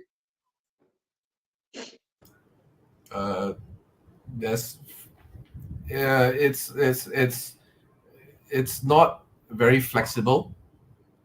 Gold in itself is that, well, there's not enough of it. It's not flexible, and it benefits the countries that actually have gold that they can go dig up more. So it's not like it's very useful as a store of value, because you buy a bunch of gold, you put it in a vault, and then you just hire a few guards around it. That's it. But using gold to exchange goods, for example, is very difficult. Like, you are you going to walk around with like gold coins to go buy your food? No, but Drew, let's say if Western country has IMF, right? So they pull in dollars or euros and they lend money, right? And they collect interest on it. So why not BRICS can create an institution where they collect gold, and based on that they can lend money? Why not? What's wrong with that? I'm just curious because I'm ignorant, so no clue on that. So I'm just asking. I don't understand the question. What do you mean? The BRICS creates let's a say, financial institution like IMF? Yeah. No, I think he's saying why the West don't use gold-backed currency. I think so. I think the main problem is that I think most of the Western countries don't have gold. They don't produce gold. I think only in the United States, maybe Australia. I think I'm not sure. Canada. Canada. I keep thinking you guys keep thinking the BRICS are going to try to duplicate what they're trying to run away from. I'm thinking they're doing their own research and trying to see how they can find some ways and all the faults and all the ills of these current systems they can avoid in their system. Which way they're going with it, I do not know. But if Putin is involved, I know it's going to be something that won't be foolproof. Because he knows he can risk it. If he risks it, and the US can undermine it. What if they create a? What if BRICS creates an institution for like based on dollar, instead of dollar, it should be based on gold. So like everyone deposits their gold. No, and again. they can lend money, and it can be a financial institution as like IMF. Why not? I mean, is there any flaw in that? Like I said, gold is not a useful exchange medium. It's hard to withdraw gold from a bank and use gold to buy your things, and so it's useful as a store a leverage. value. You can store it's like India has let's say 5 gold coins. Based on that, I can borrow or something like that, right? Yeah, we've been there before. Yeah, but you want Ultimately, something it's that's going to have the No, I'm just probably no. You want something that can be transferred side, so I'm asking digitally. You can't do that with gold. If India every time wants to buy something from China, you put gold on a ship and send it to China. Imagine the security risk around that. So you want some kind of fiat still. So ultimately, fiat currency have a purpose, because if you're going to use gold, you're still going to run out of gold. Eventually, if you are always you're always in negative trade, then you're going to still run out of gold. Then you're going to have double the doom, because the gold is even harder to find. So you still have any fiat country, trade. any country that basically doesn't export enough value versus what it imports, is going to run into a problem. The United States got away with that because everybody is using the US dollar. So every time I print money, the entire world is subsidizing their expenditure. But other countries, regular countries, don't get to do that. Like India doesn't get to do there is that. no Sri Lanka didn't get to do that. There is no solution to China. Then. There is Why no China solution to China. We are going why do you run need a out of solution to gold. China? There is no dollar. But why do you need a we have to solution buy to things from China? China, right? Huh? Sorry? We've been here before. The We banking have to buy system things was from China, right? created You sell in China ancient things. times. There's plenty of The things that banking China wants. systems were created in ancient times to solve the problem of transporting gold. So you make banknotes that are equivalent to an amount of gold, and you transport that instead of transporting gold because it's dangerous, because it's heavy, and so on. So that's what they did in the Middle East. That's what they did in China. That's what they did in Europe with the Templars. They started doing that in Europe. So that's why fiat currencies were brought into existence to solve the problem of having to move gold around. So yeah, the Bretton Woods Agreement was established a gold-based currency, and then with the Jamaica agreements in the 70s, that changed into a speculative currency, which was based on the promise of growth of the U.S. economy, and that's how the dollar became the reserve currency, because the U.S. is supposed to grow all the time economically, and when it stops growing, then people will lose trust in that system, and then another country that grows its economy is going to exchange the place, because as long as the U.S. is growing, you can buy bonds, treasuries, and so on to like invest your profits in something that has a margin of growth, and that's the U.S. economy. But if it doesn't grow anymore, then you can't buy bonds and treasuries because you're going to be losing money, and so then the system is going to change. And what has to replace it is something else that has a margin of growth. It could be gold, but it's probably going to be more like a percentage like an average of production, and that can be mineral, or it can be crops, or it can be services as well. And that's what I think where it's going. So basically, we are stuck with American dollar. For now, because there's no alternative. There is no countries also buying enough from the rest of the world. Like China is not the country. China only want to sell, they don't want to buy. So until you have another country that will willing to We buy a don't lot. want China to be the hegemon. We don't. South Asian countries don't want China to be the hegemon. We don't want to. No country can. no country can do that. So tentatively, it's still going to be the Americans, because their market is still the biggest right now. Maybe the Europeans, but European economy is dying. So anyway, any other major topics that we want to switch to, because it's getting like super black hole now. Like it's so black, until it's so racist. The hole is so racist right now. So I thought of joining the chat.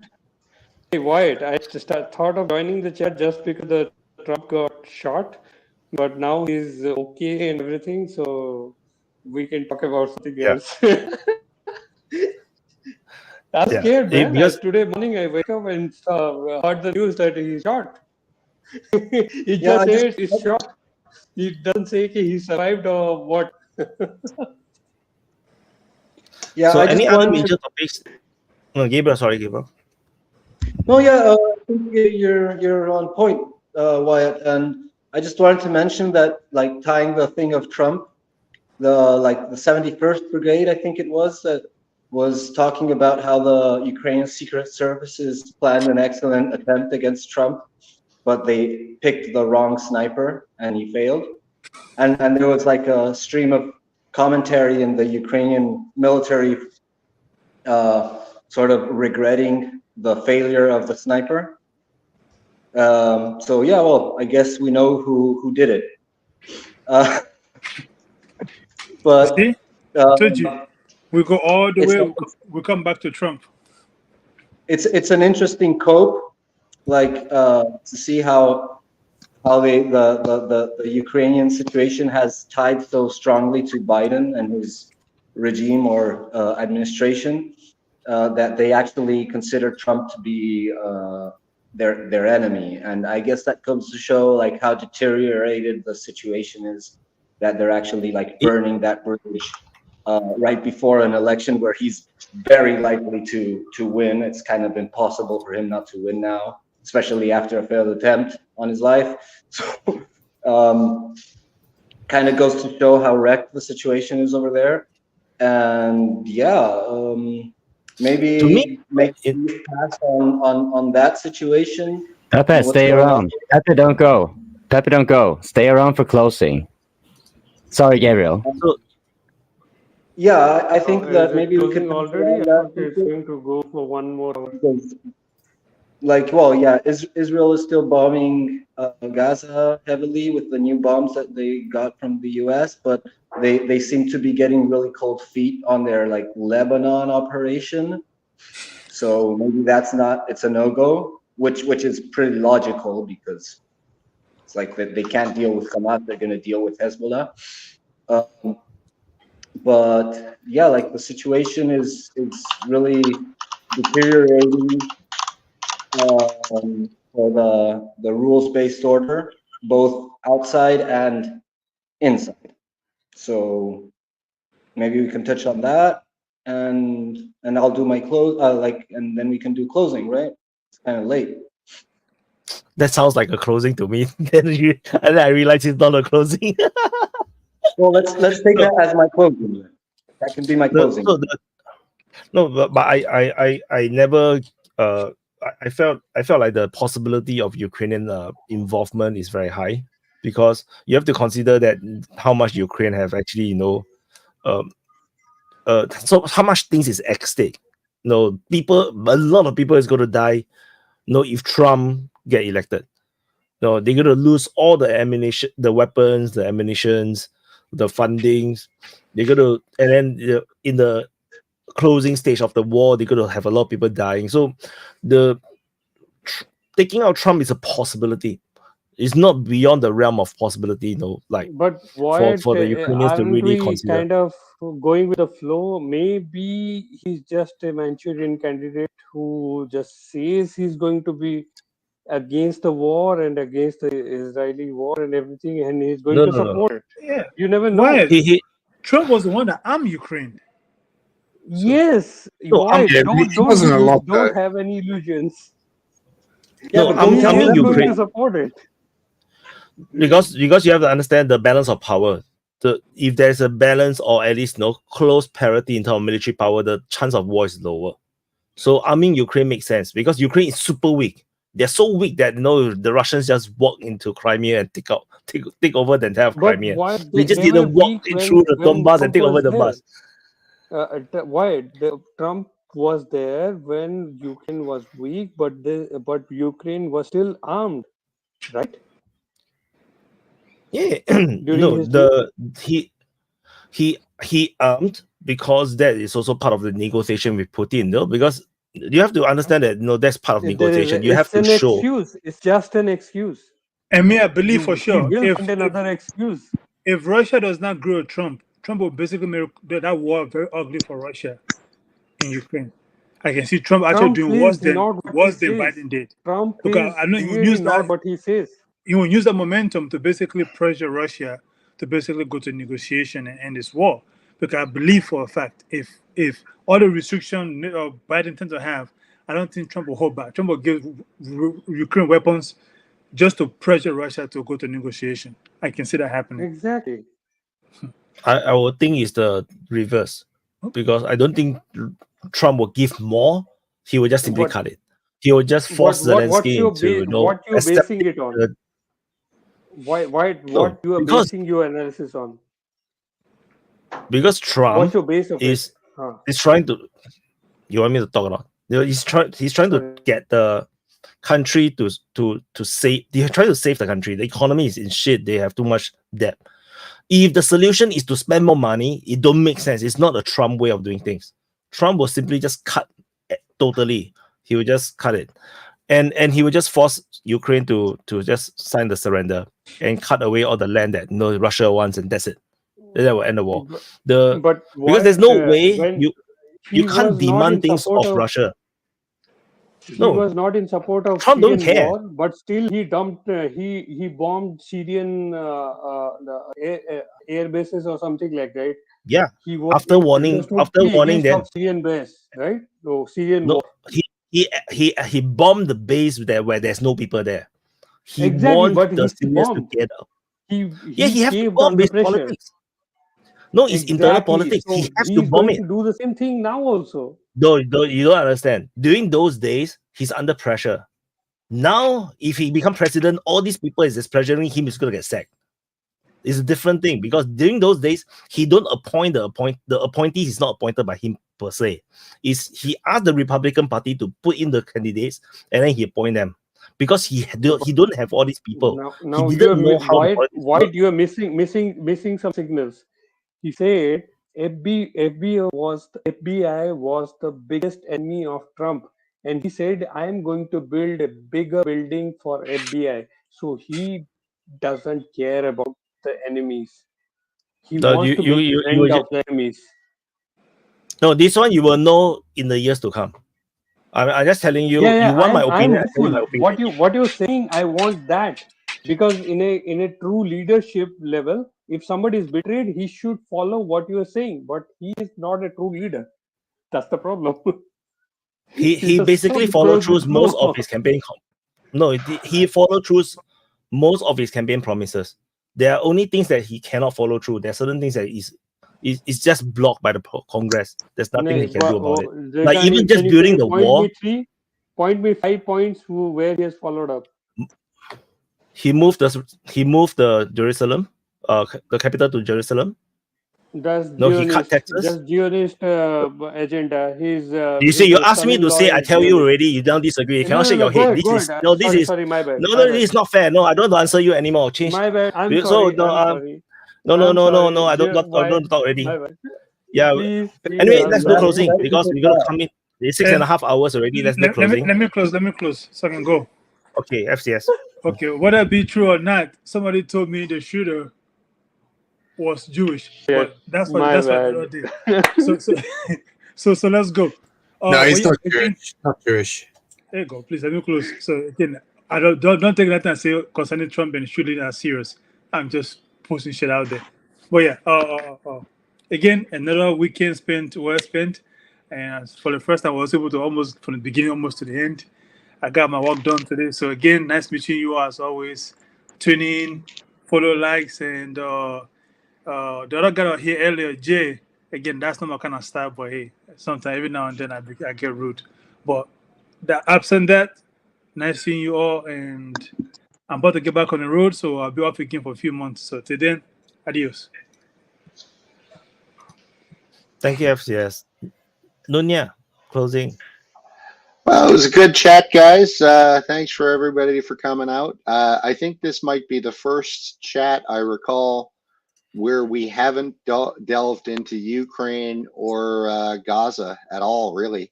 We talked about it a little bit the last couple minutes, just about what, Russia might do or something, but we really didn't talk about it, which is kind of cool that we could cover other topics.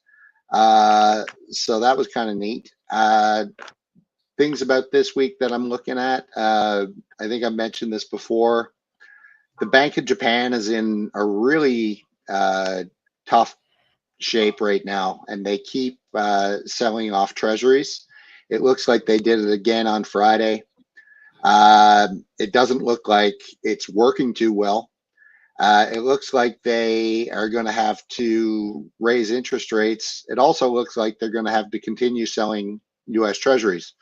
So this is something that I'm keeping an eye on every day, really, just to see what the BOJ is doing or not doing. Because I think that, as I was saying earlier, it's not so much if I was the U.S., I wouldn't be as worried about what China's doing right now. I'd be more worried about what some of my allies are doing right now, and Japan being at the top of the list. Because if they start dropping U.S. dollars like they have been the last couple months, I think you're going to see things accelerate even faster, because that wasn't in their plan or their calculus whatsoever. So keep an eye on that. And other than that, I guess we'll see what the fallout of the whole Trump assassination attempt was when we start to see the polls come out. as well. We have the Republican National Convention, I believe, starts on Thursday. So I'm sure things will come out of that so we can talk about it next time. Other than that, thanks very much, guys. Cheers. Thanks, Dunya. Upgrade. Closing. Yeah. Before I start my closing, I had to talk to you, Nunya, because I hope it's not out of context, right? I wrote it inside the chat, so I found it very funny because I had to read it by myself. So I don't know if it's you or not. If it's not you, you tell me, right? Yeah. So Upgrade is not here for his brains. He's here for his handsome Swiss looks. Smile for us, Upgrade. I found this very funny. I had to take it. I had to take it to you. But besides that, and of course, I meant every word, you dummy. Give me a big smile. I know, Nunya. I know, I love you. That's why I was like, come on, man. Why you didn't write me in the chat, man? I wanted to start the fight. No, it's fine. No, besides that, guys, you know, I don't agree every time with you. Most of it, I agree with you. You're good guys. You have good opinions. You're inside, I think, and I hope, good people. And it's always interesting to hear from everyone, right? Because there's so many perspective, how people see the world, how people see the economic parts, and so on. So it's very, very nice. And hopefully next time we do more the finger, because the finger was decapitated today. Many fingers got decapitated. But it's always nice to talk to you guys, and like and subscribe to Wise channel because he's doing an amazing job. He's doing very hard work every day. So I hope you can reward him with a like and a subscription. It's costs nothing. And see you next week, guys. Thanks, Upgrade. Coping. Closing.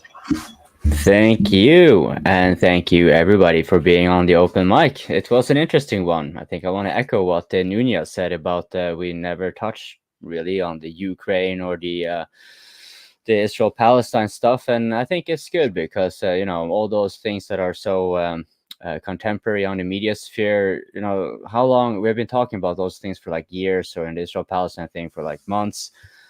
There are other things going out in the world, and we got to touch on it. And I do think I see a trend from previous open mics. I mean, a couple open mics ago, we talked about immigration, which turned into a shit show, to be honest, but it usually does. But then on the next open mic, I think something more relevant to that was touched upon, and that was the matter of tribalism, nationalism, and supranationalism. I think that would be a very interesting conversation to be having further, because while we are analyzing power, we're also analyzing social capital, you know, social power, political power, financial power, military power. But all this is often sourced in what is called often people power.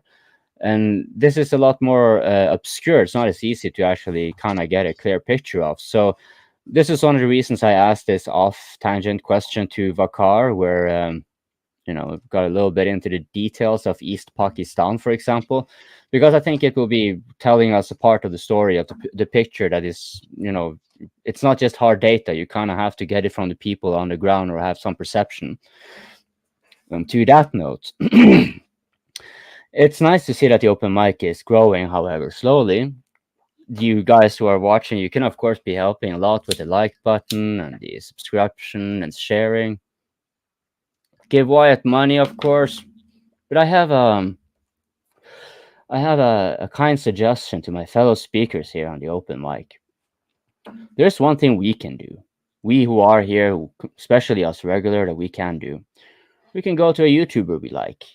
You know, it doesn't even have to be geopolitics. The point is that the YouTuber speaks with the audience. And then what we do, we try to convince the YouTuber to adopt the model that Wyatt has. Not necessarily exactly, but that you have the audience on not just to speak with the YouTuber, but also to converse with each other and thus get the untapped potential. See, Wyatt, he saw the light, and so he started the open mic. And we who join have also seen the light of the Iranian Putin. I love that Putin. The best Iranian and the best Putin there is. But what Wyatt has done here, right? Like, it's not normal. So that's why Wyatt says it's an acquired taste.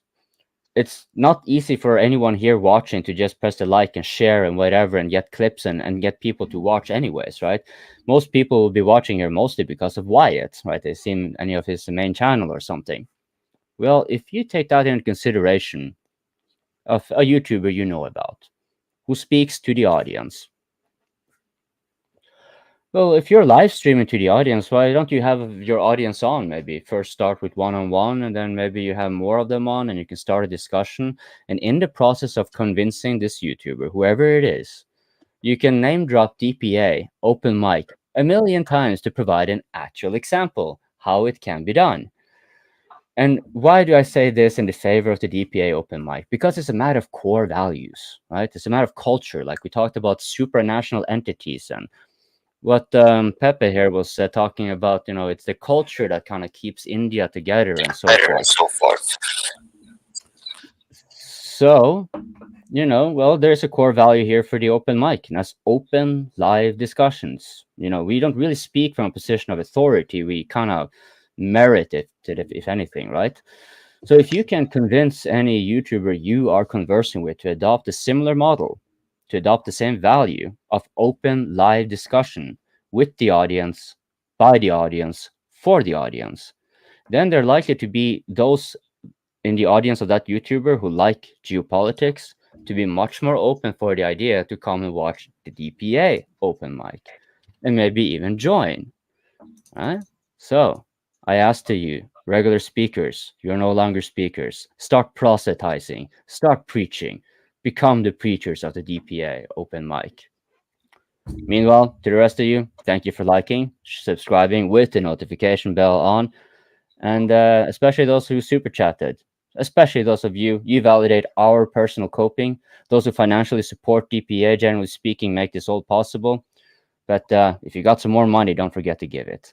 Thank you all, and especially thanks to you, Wyatt, especially you, for just letting this be possible for all of us. A great inspiration indeed. Thank you, Coping. Vina Esponia. Rule Britannia. Britannia waives the rules. My feeling is that Wyatt's work will soon shine when everything starts crumbling in. That's a sad conundrum. For me to succeed, the world must die. You know, it's like, oh my God. Okay. Choose. Okay. Wisely. Okay. Closing, Steve. Yeah, I should come on a bit earlier because I always end up talking about American money, and it's not much fun, is it? I was actually hoping to find out a bit more about this assassin guy, but like all of his social media stuff's been pulled down. Did anybody find anything else while we're discussing? I just found the Instagram of that guy. Is there anything else out that anyone knows? Just quickly. No, a lot of rumors. Yeah, that's what I mean. It's very it's surprising this late to have everything closed down. Maybe in the middle of the week they'll open it all up. But yeah, it looks like he was Antifa. Apart from that, not much else. That's what I was going to hopefully come on and talk about. But I slept in. I only just watched the end of the football. It was nice to see you all. See you later. Thank you, Steve. Vojin, closing. Yeah, closing. Just to answer a question from Pepe regarding gold very shortly, because it's closing. Gold will probably not be introduced again as the main currency or main money of any state because it doesn't possess the expandability or flexibility, especially in war times. Countries need money, and if you don't have gold, then you can't make war. And basically the last gold standard also finished because of that. United States spent a lot of money in Southeast Asia, and the French, who had a lot of banks there, collected these dollars and wanted to convert them to gold in the United States, and then Nixon ended the gold standard basically. So it will probably not come back because it lacks the flexibility. Then regarding the main topic, Trump being shot at, I'm kind of interested to watch in the next weeks, months, how this will change American politics and how it will influence maybe international politics. A lot of people have change of mind or of heart when they have near-death experiences. Trump definitely had a very near-death experience. Let's wait and see if he changes politics or allegiances or something. Maybe even regarding the Ukraine topic, and this will be the most interesting topics to follow next to the Ukraine. I hope next time we talk more about Ukraine again. So thanks, guys, for the chat, and see you again next time. Thank you, Virgin. Pepe, closing. You're muted. You're Yeah, muted. thanks for allowing me to join, and sorry for interruptions. Wyatt, hope you forgive me. Yeah, so I'll join in the next DPA. That's it. Thank you. Thank you, Pepe. Gabriel, Yeah. have you done closing? No, I can do it again. Okay. Hey, it's been a great discussion. Great that we touched other topics, as well put by various members of the open mic. It's good to open the topic to a wider range of issues that are going on simultaneously. Though I would add that whatever the topic of the increasingly dynamic global situation, it's inevitably tied to the hot spots of conflict, which are actually developing or detonating the other dominoes that are falling. Like, de-dollarization was going on for a while as a speculation and certain attempts, but since the actual conflict started, it actually accelerated rapidly, and all the trends that we see now, they all kind of kick-started in its current acceleration with the Ukraine conflict, which was like the first time that someone actually put a stop to the Western hegemonic expansion. So that on one side, and about the assassination and what was discussed throughout. I would make a comparison with the Fico situation, in which who knows, maybe there's a plan behind of like some operation that was developed, and maybe it's simply like a consequence of the rhetorical pressure of like the collective establishment media apparatus that is like really hitting at certain public characters.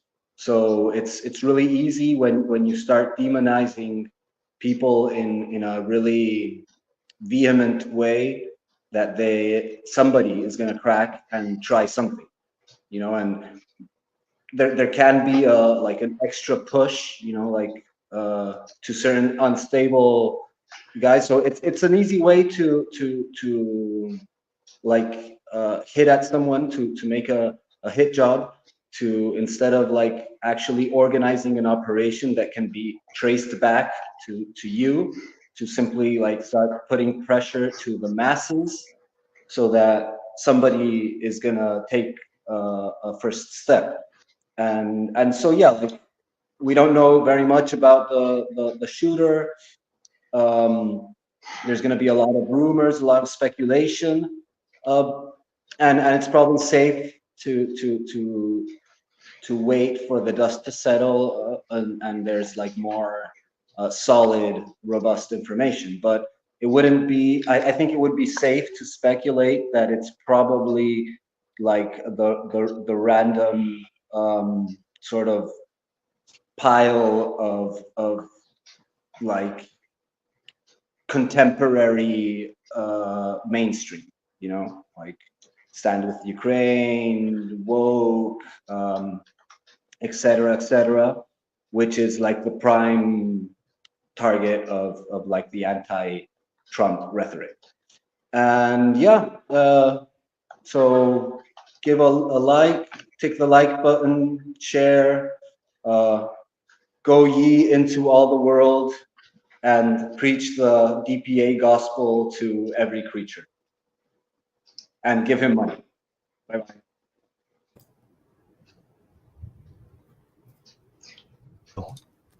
Thank you, Gabriel.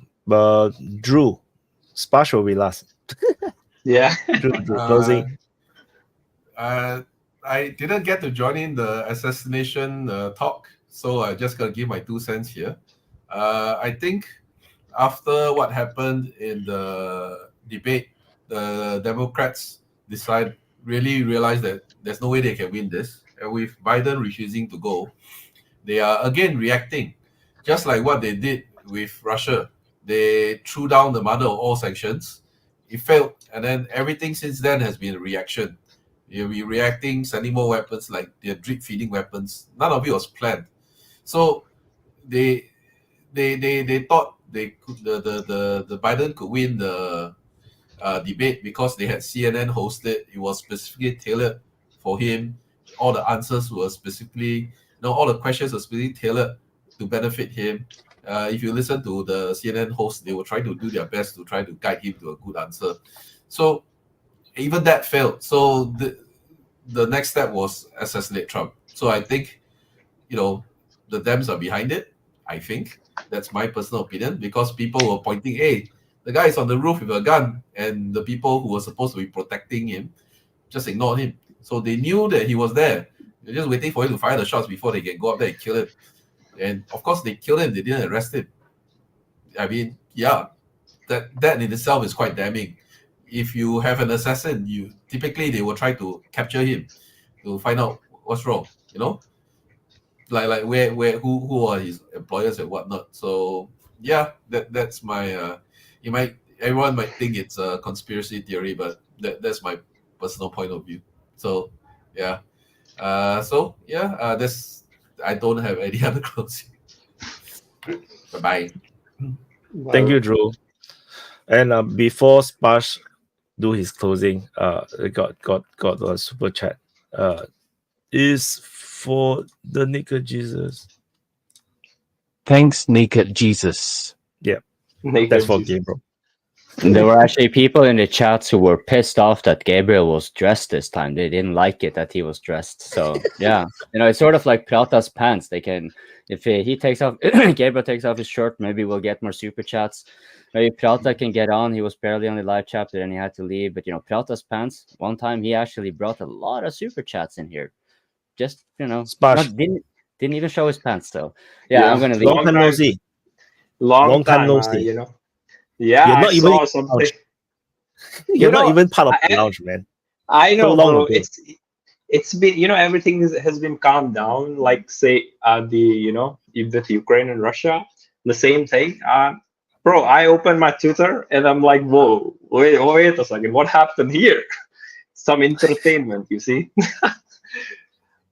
For me, I think it's too perfect to be an assassination. It looks too perfect.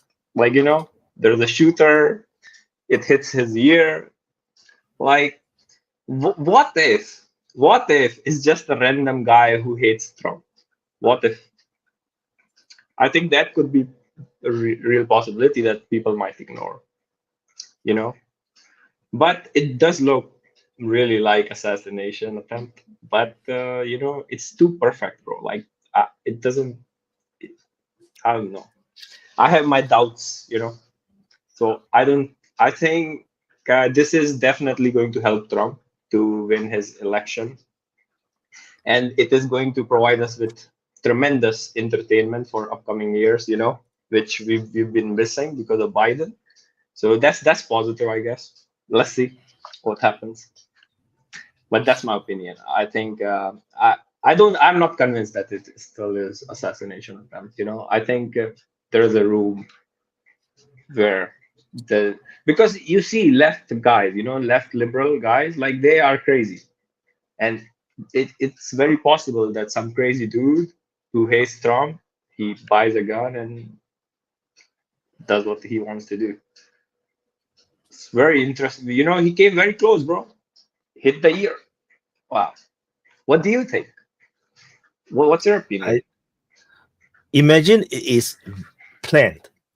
Imagine the organizers of It looks assassination. perfect. It looks perfect. Imagine it's so close. It was so close. Imagine the frustration. Bro, that's gonna hurt them. Like, it's like it hits the ear and like, fuck. Now we lost election for definitely. No matter who is the opponent, it doesn't matter. Yeah.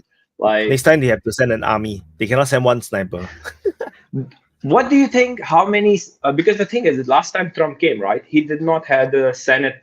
Did he have Senate or he didn't have the House? So I think this time he might win everything. Because the first time he was president, I think he had both. Then after that, then midterm he lost the House, or I can't remember which one he lost. So that complicates the second term because the first term, the first half he got everything. He got both House and Senate, but then Republicans are trying to control Trump. They try to play the games, and then they have the Russian host thing. The second half he lost one of the House, and then still managed to do some things, but obviously the hands are very tight. But he pushed through things that that have bipartisan supports, like tax cuts and everything, which is all in the second half, and then the healthcare reform as well. So these things like they can't vote against, so they still get things done. So that was then. This time now, I think I'm not sure if you'll get everything. I mean, I'm not even sure he will survive to the election. If he doesn't get everything now, like it doesn't make sense, bro. He survived assassination attempt. I think he will get everything. If he doesn't, there's a problem with people because I think sympathies should go towards him, right? The people who are not coming for him, I think they will definitely come because it looks it looks like assassination which was done. It's just like Biden's election, right? It can't possibly be so perfect. He can't possibly be more popular than Obama, right? He got more votes than Obama, Biden is the most popular president, in history, in US history. Yeah, wow. He got the most vote ever. Trump got the most vote for it's because of the hate of Trump, right? It's because of the hate of Trump. Yeah, that's the logic that they say. No, that's the logic they say. But the reality is that Trump, for any re-electing president, Trump got the most vote ever. But then Biden got even more votes and he outperformed Obama. Can you imagine outperforming Obama? Trump can't even outperform Obama, but Biden can. So yeah, that's bro, that's bogus. Yo, what do you think of Vivek Ramaswamy? The guy who was really I like good. Him. I like him but too. He's not ready for presidency. That's the thing. Because why? He reminds me of Trump in the first term. Because you have a lot of passion and everything, but the reality is that you do not have that full slate of people and support and to fill up all the spaces, because it doesn't matter if you are the president, if you're not selecting the right people for all the different director positions, all the different executive positions, you have no control over all these places. So you can't control the CIA, you can't control the FBI, because all these people is not your people. So Trump trusted the system. He depended on the Republicans to fill in the slots. These people, he have to keep sacking them because all these people just went rogue against him. So he just keeps sacking. No loyalty, that's what Trump lacks. People. So this time around, I believe that he have his slate of people that he wanted to fill. I think that is the main difference. So which is why he's better than RFK, he's better than Vivek, or anyone, because he's the only one now that have the training and the readiness to fight the deep state. But the thing is that which is why he's targeted for assassination, because he's too dangerous now to the deep state. And I think that there will be a second assassination. If not, there's no way to win now. There's no way for the Democrats to win. They don't even know who to pick. I don't think now they will attack again. If it was an assassination attempt, I don't think they will try again, because like, bro, it's like they're busted now, you know. So there is a risk of civil war. Like, people might bang, bring the guns. Don't forget, it is a long time until election. That's true. Yeah, it's still a long time. That's why I believe there will be one more attempt. Because there's just no way. The Democrats now have a problem because Trump is now so boosted and is so popular right now. You can't even put a strong candidate. Imagine they try the Michelle Obama, you know, or someone who's I'm really telling you, powerful. even if Barack Obama comes in, like Trump will beat him because he survived the assassination attempt. Like, that's the story now, right?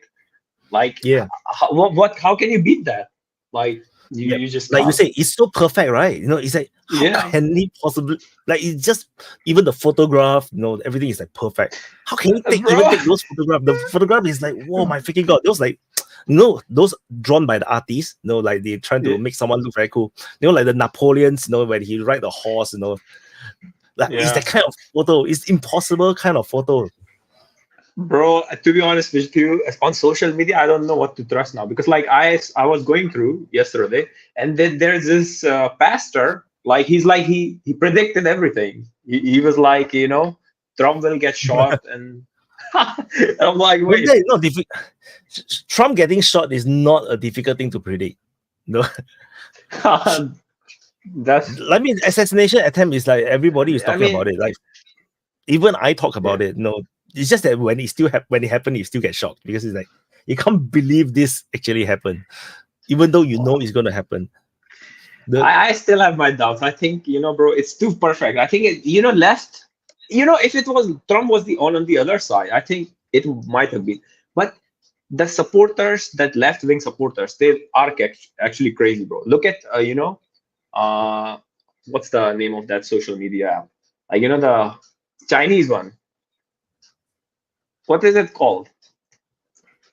Chinese the Singaporean CEO they have, like, that got banned in India, bro. The TikTok? TikTok, CEO. yeah, TikTok. Yeah, TikTok CEO, yeah. You know, TikTok, a lot of people, like, they are like crazy. Like, you know, it was a perfect opportunity to shoot him, and he survived, and they're crying on, you know, TikTok and stuff. Bro, it still sounds like the way the picture of the shooter, he looks that kind of guy, you know, with glasses, long hair, a bit crazy, bro. I think that is also a possibility, you know, which. But because the only reason why I believe is real, the main reason is that because I fired a rifle before at 150 meter, try to hit a ear, it's impossible. That's true. Yeah, this distance is so he's trained, right? So he might. Yeah. Even you have the best sniper, best marksman in the world, and then you are Trump, and you try to pull off this plot, you probably will have a good chance of dying. Bro, it's so perfect. You know, he actually took the target. Trump tilted his head, and so it hit his ear, right? Like, he didn't miss the target. It's just Trump happened to turn he turn at the last moment. So yeah. So he was like this. He was talking to the crowd to the right. He just happened to be like this. Then it was bullet is moving in. He just happened to do like that. He just happened to move his head. Bro, what kind of anime is this, bro? Yeah. What kind of anime is this? Like, you could make an anime out of this. Yeah, I've always thought that it should be like a standard training for special political figures or even soldiers to like do erratic movements to avoid snipers. I mean, if a sniper wants to kill you, I think he will kill you, bro. Like, no matter how much you do it.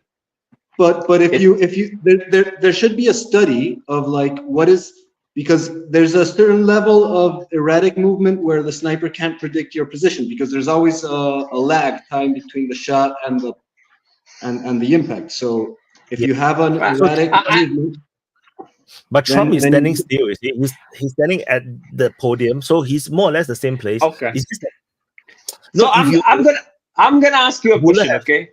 If you think it's an assassination attempt, right? Why didn't the shooter didn't have a sniper rifle? Like, why did he use, a carbine? Like, if they wanted to kill him, because it looks like they tried to kill him, right? So if they really did wanted to kill him, they could have hired. They would have plenty of snipers, right? They could be like, bang, and it would be over. You know what I'm saying? But why did they choose? I mean, there is one answer. It could be like because they wanted to have a story, like it's a crazy left liberal supporter.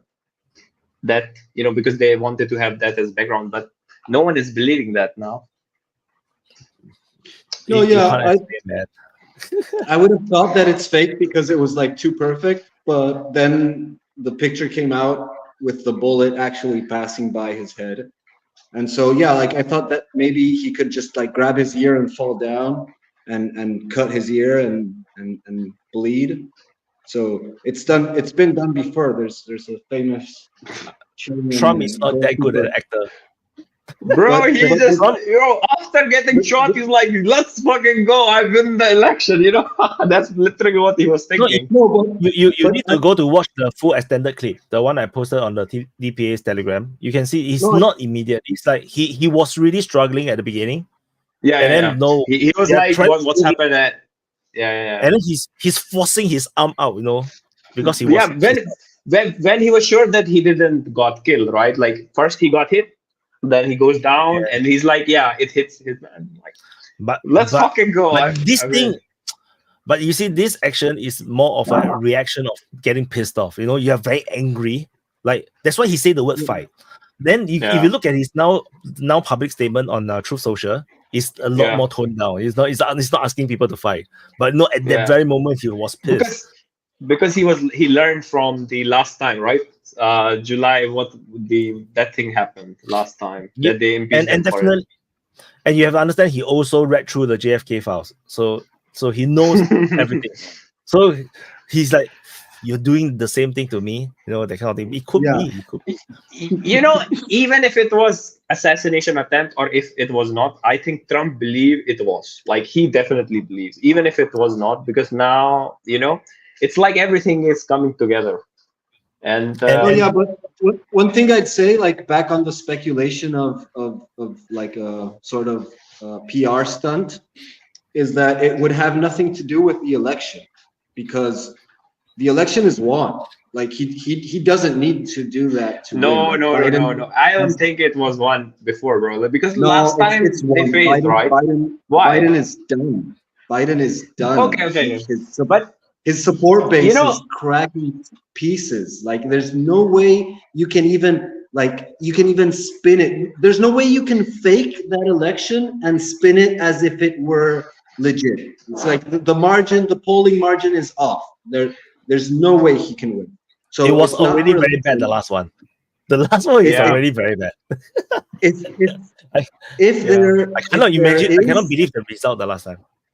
If there is any political intention behind that, like on his own side, it would be like a social engineering maneuver to condemn his enemies, to like have an excuse to wipe out like the opposition. That would be the only thing that could be like useful out of that, because the election it makes no sense. Like it's already won.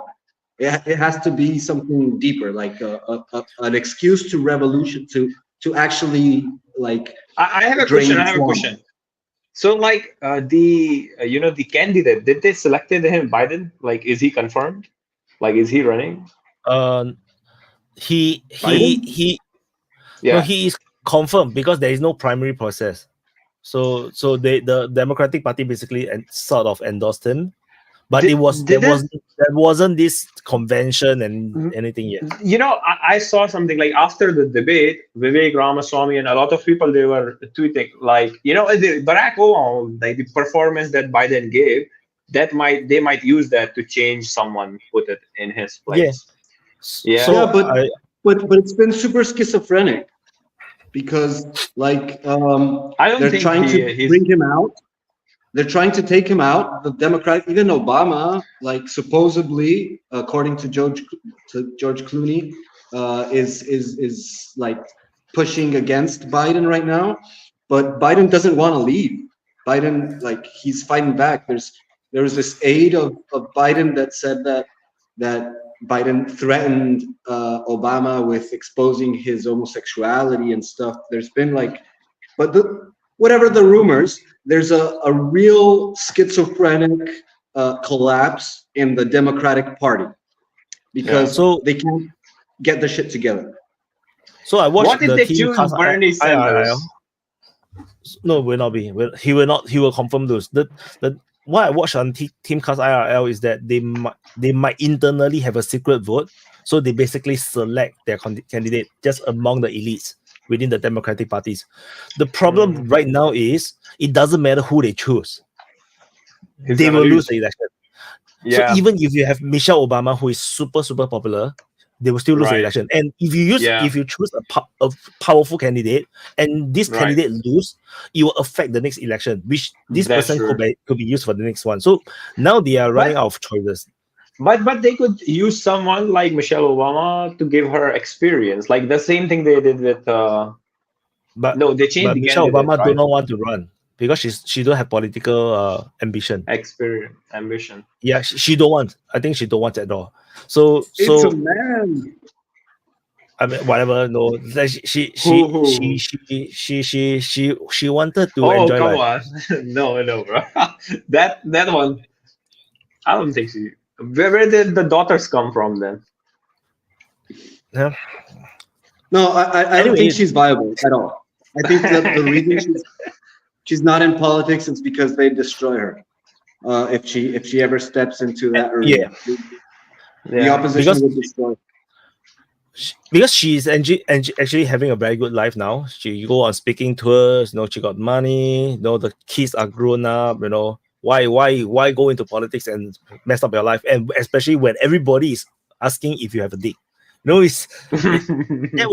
Imagine going to a live debate in the presidential debate and then Trump will ask you, where's your dick? Oh my God. Bro, he's not gonna do that. He might. No way he won't. It's like if Brigitte Macron had started to run for president, it wouldn't work. I don't know. Yeah. So that's which is why because once the Supreme Court shot down the criminal case, they have run out of options. So that is why the motivation is there. Then they have no options. They can't win this election right now. So the only way is to remove the candidate. So I'm not sure how else the Democrats can win. There's no way. They have no candidates. There's no one that can deal with Trump. World War III. Yeah. I don't know, man. Maybe escalation into Ukraine to postpone the voting. And no, it's not gonna work. It's not gonna work, bro. Like, why would the Ukraine will have? No, why would it work? It doesn't make any sense. World War III. World War III? No, bro. No, it's too soon. Let me be old first. Let me be in my 40s and 50s. Then we. Okay. So anyway, Spash, I will send you an email to join the lounge. Are you in the lounge? Yes, sir.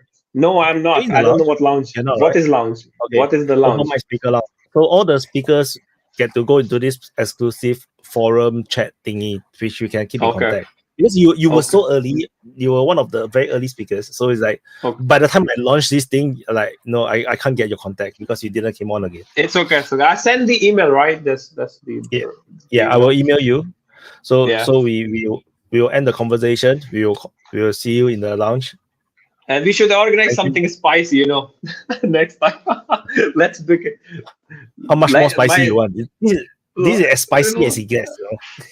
Yeah, we need some It can more get- controversial, disagreements. Then it would be fun. I tell you what is more it can get spicy. way more spicy. Biden and Trump go on a golf competition. They wanted to like compete on golf, right? Then after that, both of them get assassinated at the same time. No, I don't think. Yo, do you think they gave Biden some drug for him to be able to speak comprehensively sometimes? That's the rumor. Does he? That's the rumor. Huh? Like some kind of like adrenaline or something, to help him help him become awake. Yeah. But there's a time limit. Like after a X amount of time, he will start to, no battery. He become no battery. Yeah, that's true, bro. But that's the rumor. That's the rumor. If Hollywood makes a movie, is this on all this that is going on since 2020 after Afghanistan? It would be a nice series of movies they could Holy launch. shit. No, they can just make one movie about Trump. Like the movie title will simply be Trump, and it will be made, and then it will detail his story from the moment he decide to run all the way to his second term, and then you all go through all the roller coaster, all the Russian collusion thingy, the family problems. I tell you that this 3.5 hour movie will be, or maybe they make it into 3 parts. I tell you, I think a lot of people it would be like Harry Potter series, bro. Like because there's so much stuff to cover. Like Afghanistan alone was huge, even before Afghanistan. Like so I think it will, if it's made by a patriot or a supporter of Trump, I think it will be I think it will be so touching, and then people will cry. Like even non-Americans is gonna cry because I've been following Trump very closely for a long time. I tell you, the sacrifice are crazy. The things that you cannot imagine how you watch the press conference. You are there, you're watching the live press conference, the White House press conference. Then it's like, wow, so many important things was being mentioned. And then when you read the headlines, they focus only on his one-liner joke that was like very poor. I think after today, like even I kind of like no one's gonna believe CNN and stuff. Like after the assassination attempt, what were they posting? Like they're like Trump falls down or something because of the noise. They take him away or something. Bro, what kind of bullshit? That's a bunch insane. of arguments. Like he fell after sound of pops or something like that. Bro, Biden that's too fell comedic at this point. And it's amazing. Another amazing thing that I noticed after the assassination attempt was that the amount of support Trump have from prominent people on Twitter. Yeah, it's crazy, from Victor Orban, Andrew Tate, even Elon Musk. Like a lot of these top people, they become unequivocally. I don't know how to pronounce that word. Unequivocally supporting Trump. Yeah, the word for it, they're swinger voting, right? The swingers have swing towards Trump now. Like anyone who had doubts, like that should seal the deal. This is the one step too far. Like the people are already unhappy about the court cases, the criminal the attempts. Now this is like one step way too far. And it's so bad. It's like magical. It's like it's a divine gift that he just missed it in the very last second that he moved. Because clearly when the head moves, the bullet was already in the air. It's confirmed the bullet is already in the air. It's like a Bollywood movie, bro. Bollywood movie or like anime scene. Like you are shooting him and then he turns around and it hits the ear. Like, come on. If I were to tell you this like a day before, like imagine if something, it'd be like, bro, you live in Bollywood movies or something. You watch too much movie, man. Too much movies, and that happens. Holy smokes. He's like Dragon Ball, right? Yeah, it's too much luck. Too much luck. Like the devil. Which I feel like it reinforced the religious part of Trump's support. Yeah, like, they really will believe that he is God sent exactly the blessing or the blessings from the gods, that they'll really come here to save the United States. Like to me, that was my first reaction when I saw how he escaped. It's like God. I was like, I'm not Christian in that, but I believe that they will all go crazy over this, because it's like there's no way to explain this. It was on target. That's true. That's true. It was on target, and that's the dangerous part. First time I saw it, I was Yeah. like, it's some sort of joke or something that happened. Al Gaib. So Trump got his Lisa Al Gaib moment, right? Yeah, that's the dangerous. That's the dangerous part because it's now there's a real leverage to actually wipe out opposition, and it's like too lucky. It's the luck of the devil. Like he has a amulet that will trade his blood and his flesh for the kingdom. What if anyone gets the reference? And then What do after you that, think he wiped out all the after he wiped out all the opponents, he will declare the empire of United States. Then after that, his Baron Trump will be the next emperor. Yeah, the Caesar. All the conspiracy theory all came true. Bro, that's insane. And it's possible. That's a scary thing. It's possible. It's really They're already possible. saying that. Like a few right-wing influencers have been saying that. Like if they take him out, we're gonna put his son, and he's gonna be the emperor of the Imperium. Like it's falling into that, like quite literally. And maybe it's just rhetoric, but the thing is that Civil war. If things escalate, if it gets more extreme, then it's gonna escalate. You know, there's gonna be a huge, massive pushback. It's gonna be crazy. So yeah, I hope everything goes smoothly in the election and he does win, because now if he doesn't win, it's gonna be just as catastrophic. Like, so now he needs to win. If he doesn't for win, the I will believe you guys that it's some sort of collusion. Because now everyone would believe it. Yeah. If he doesn't win, people aren't gonna take it. His supporters aren't gonna take it. It's gonna be the supporters will start to write sandworms to war, you know. They will like appear with sandworm and then the atomic bombs, you know. And they take down the emperor. Yeah, that's insane, actually. Okay, so I'll see you guys. See you guys. It's fun, actually. See you guys next week. Glad to be back. I'll be back next time. Okay, when is the next time?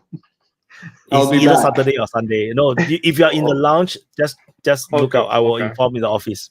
Yep. Yes. Bye, guys. Peace out, guys. So good night. Bye. So my turn to do closing.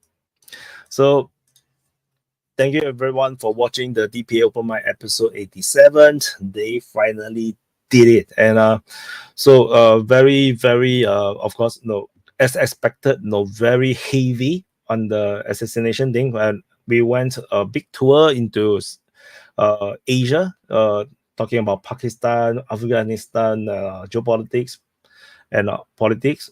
A bit of Saudi Arabian, some India, and of course we always go back to the financial monetary system, which is always a black hole, which we can never agree on, which is fine, is because it's the open mic, is perfectly fine. And of course, we have Sparsh back. Now we have a new guy from India, Pepe. So it's great to see Sparsh back. Long time haven't seen him. So anyway, thank you for watching. Do press the like button, subscribe. As I mentioned before, this is multicast on a lot of the DPA platform, from Twitch, DPA main channel on YouTube, DPA Open Mic channel on YouTube, Rumble, DPA Open Mic channel on Rumble, Telegram, and Twitter.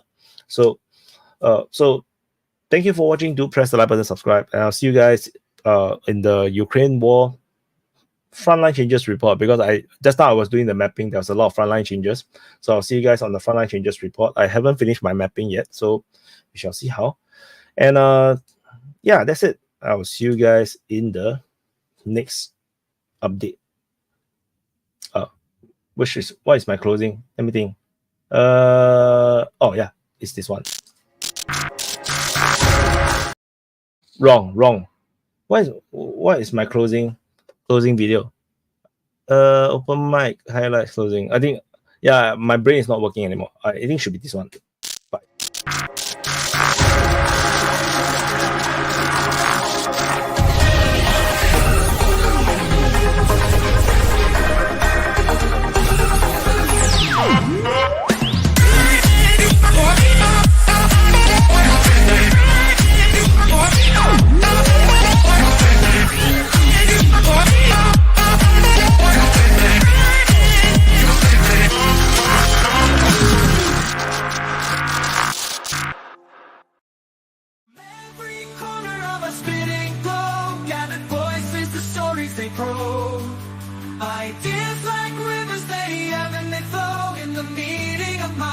we grow. Together we stand, uncovered, share the line. In the arena of thoughts we find a world where every voice is signed, debating the future unconfined. Opinions like colors, vivid and bright, clashing, merging in the light. From whispered winds to roaring might, in our discourse we ignite. Together we stand, uncovered, yet alive. In the arena of thoughts we find a world where every voice is signed, debating the future unconfined. In the clash of ideas we see the birth of what the world could be. From conflict we find the key to unlock our collective destiny. Round the table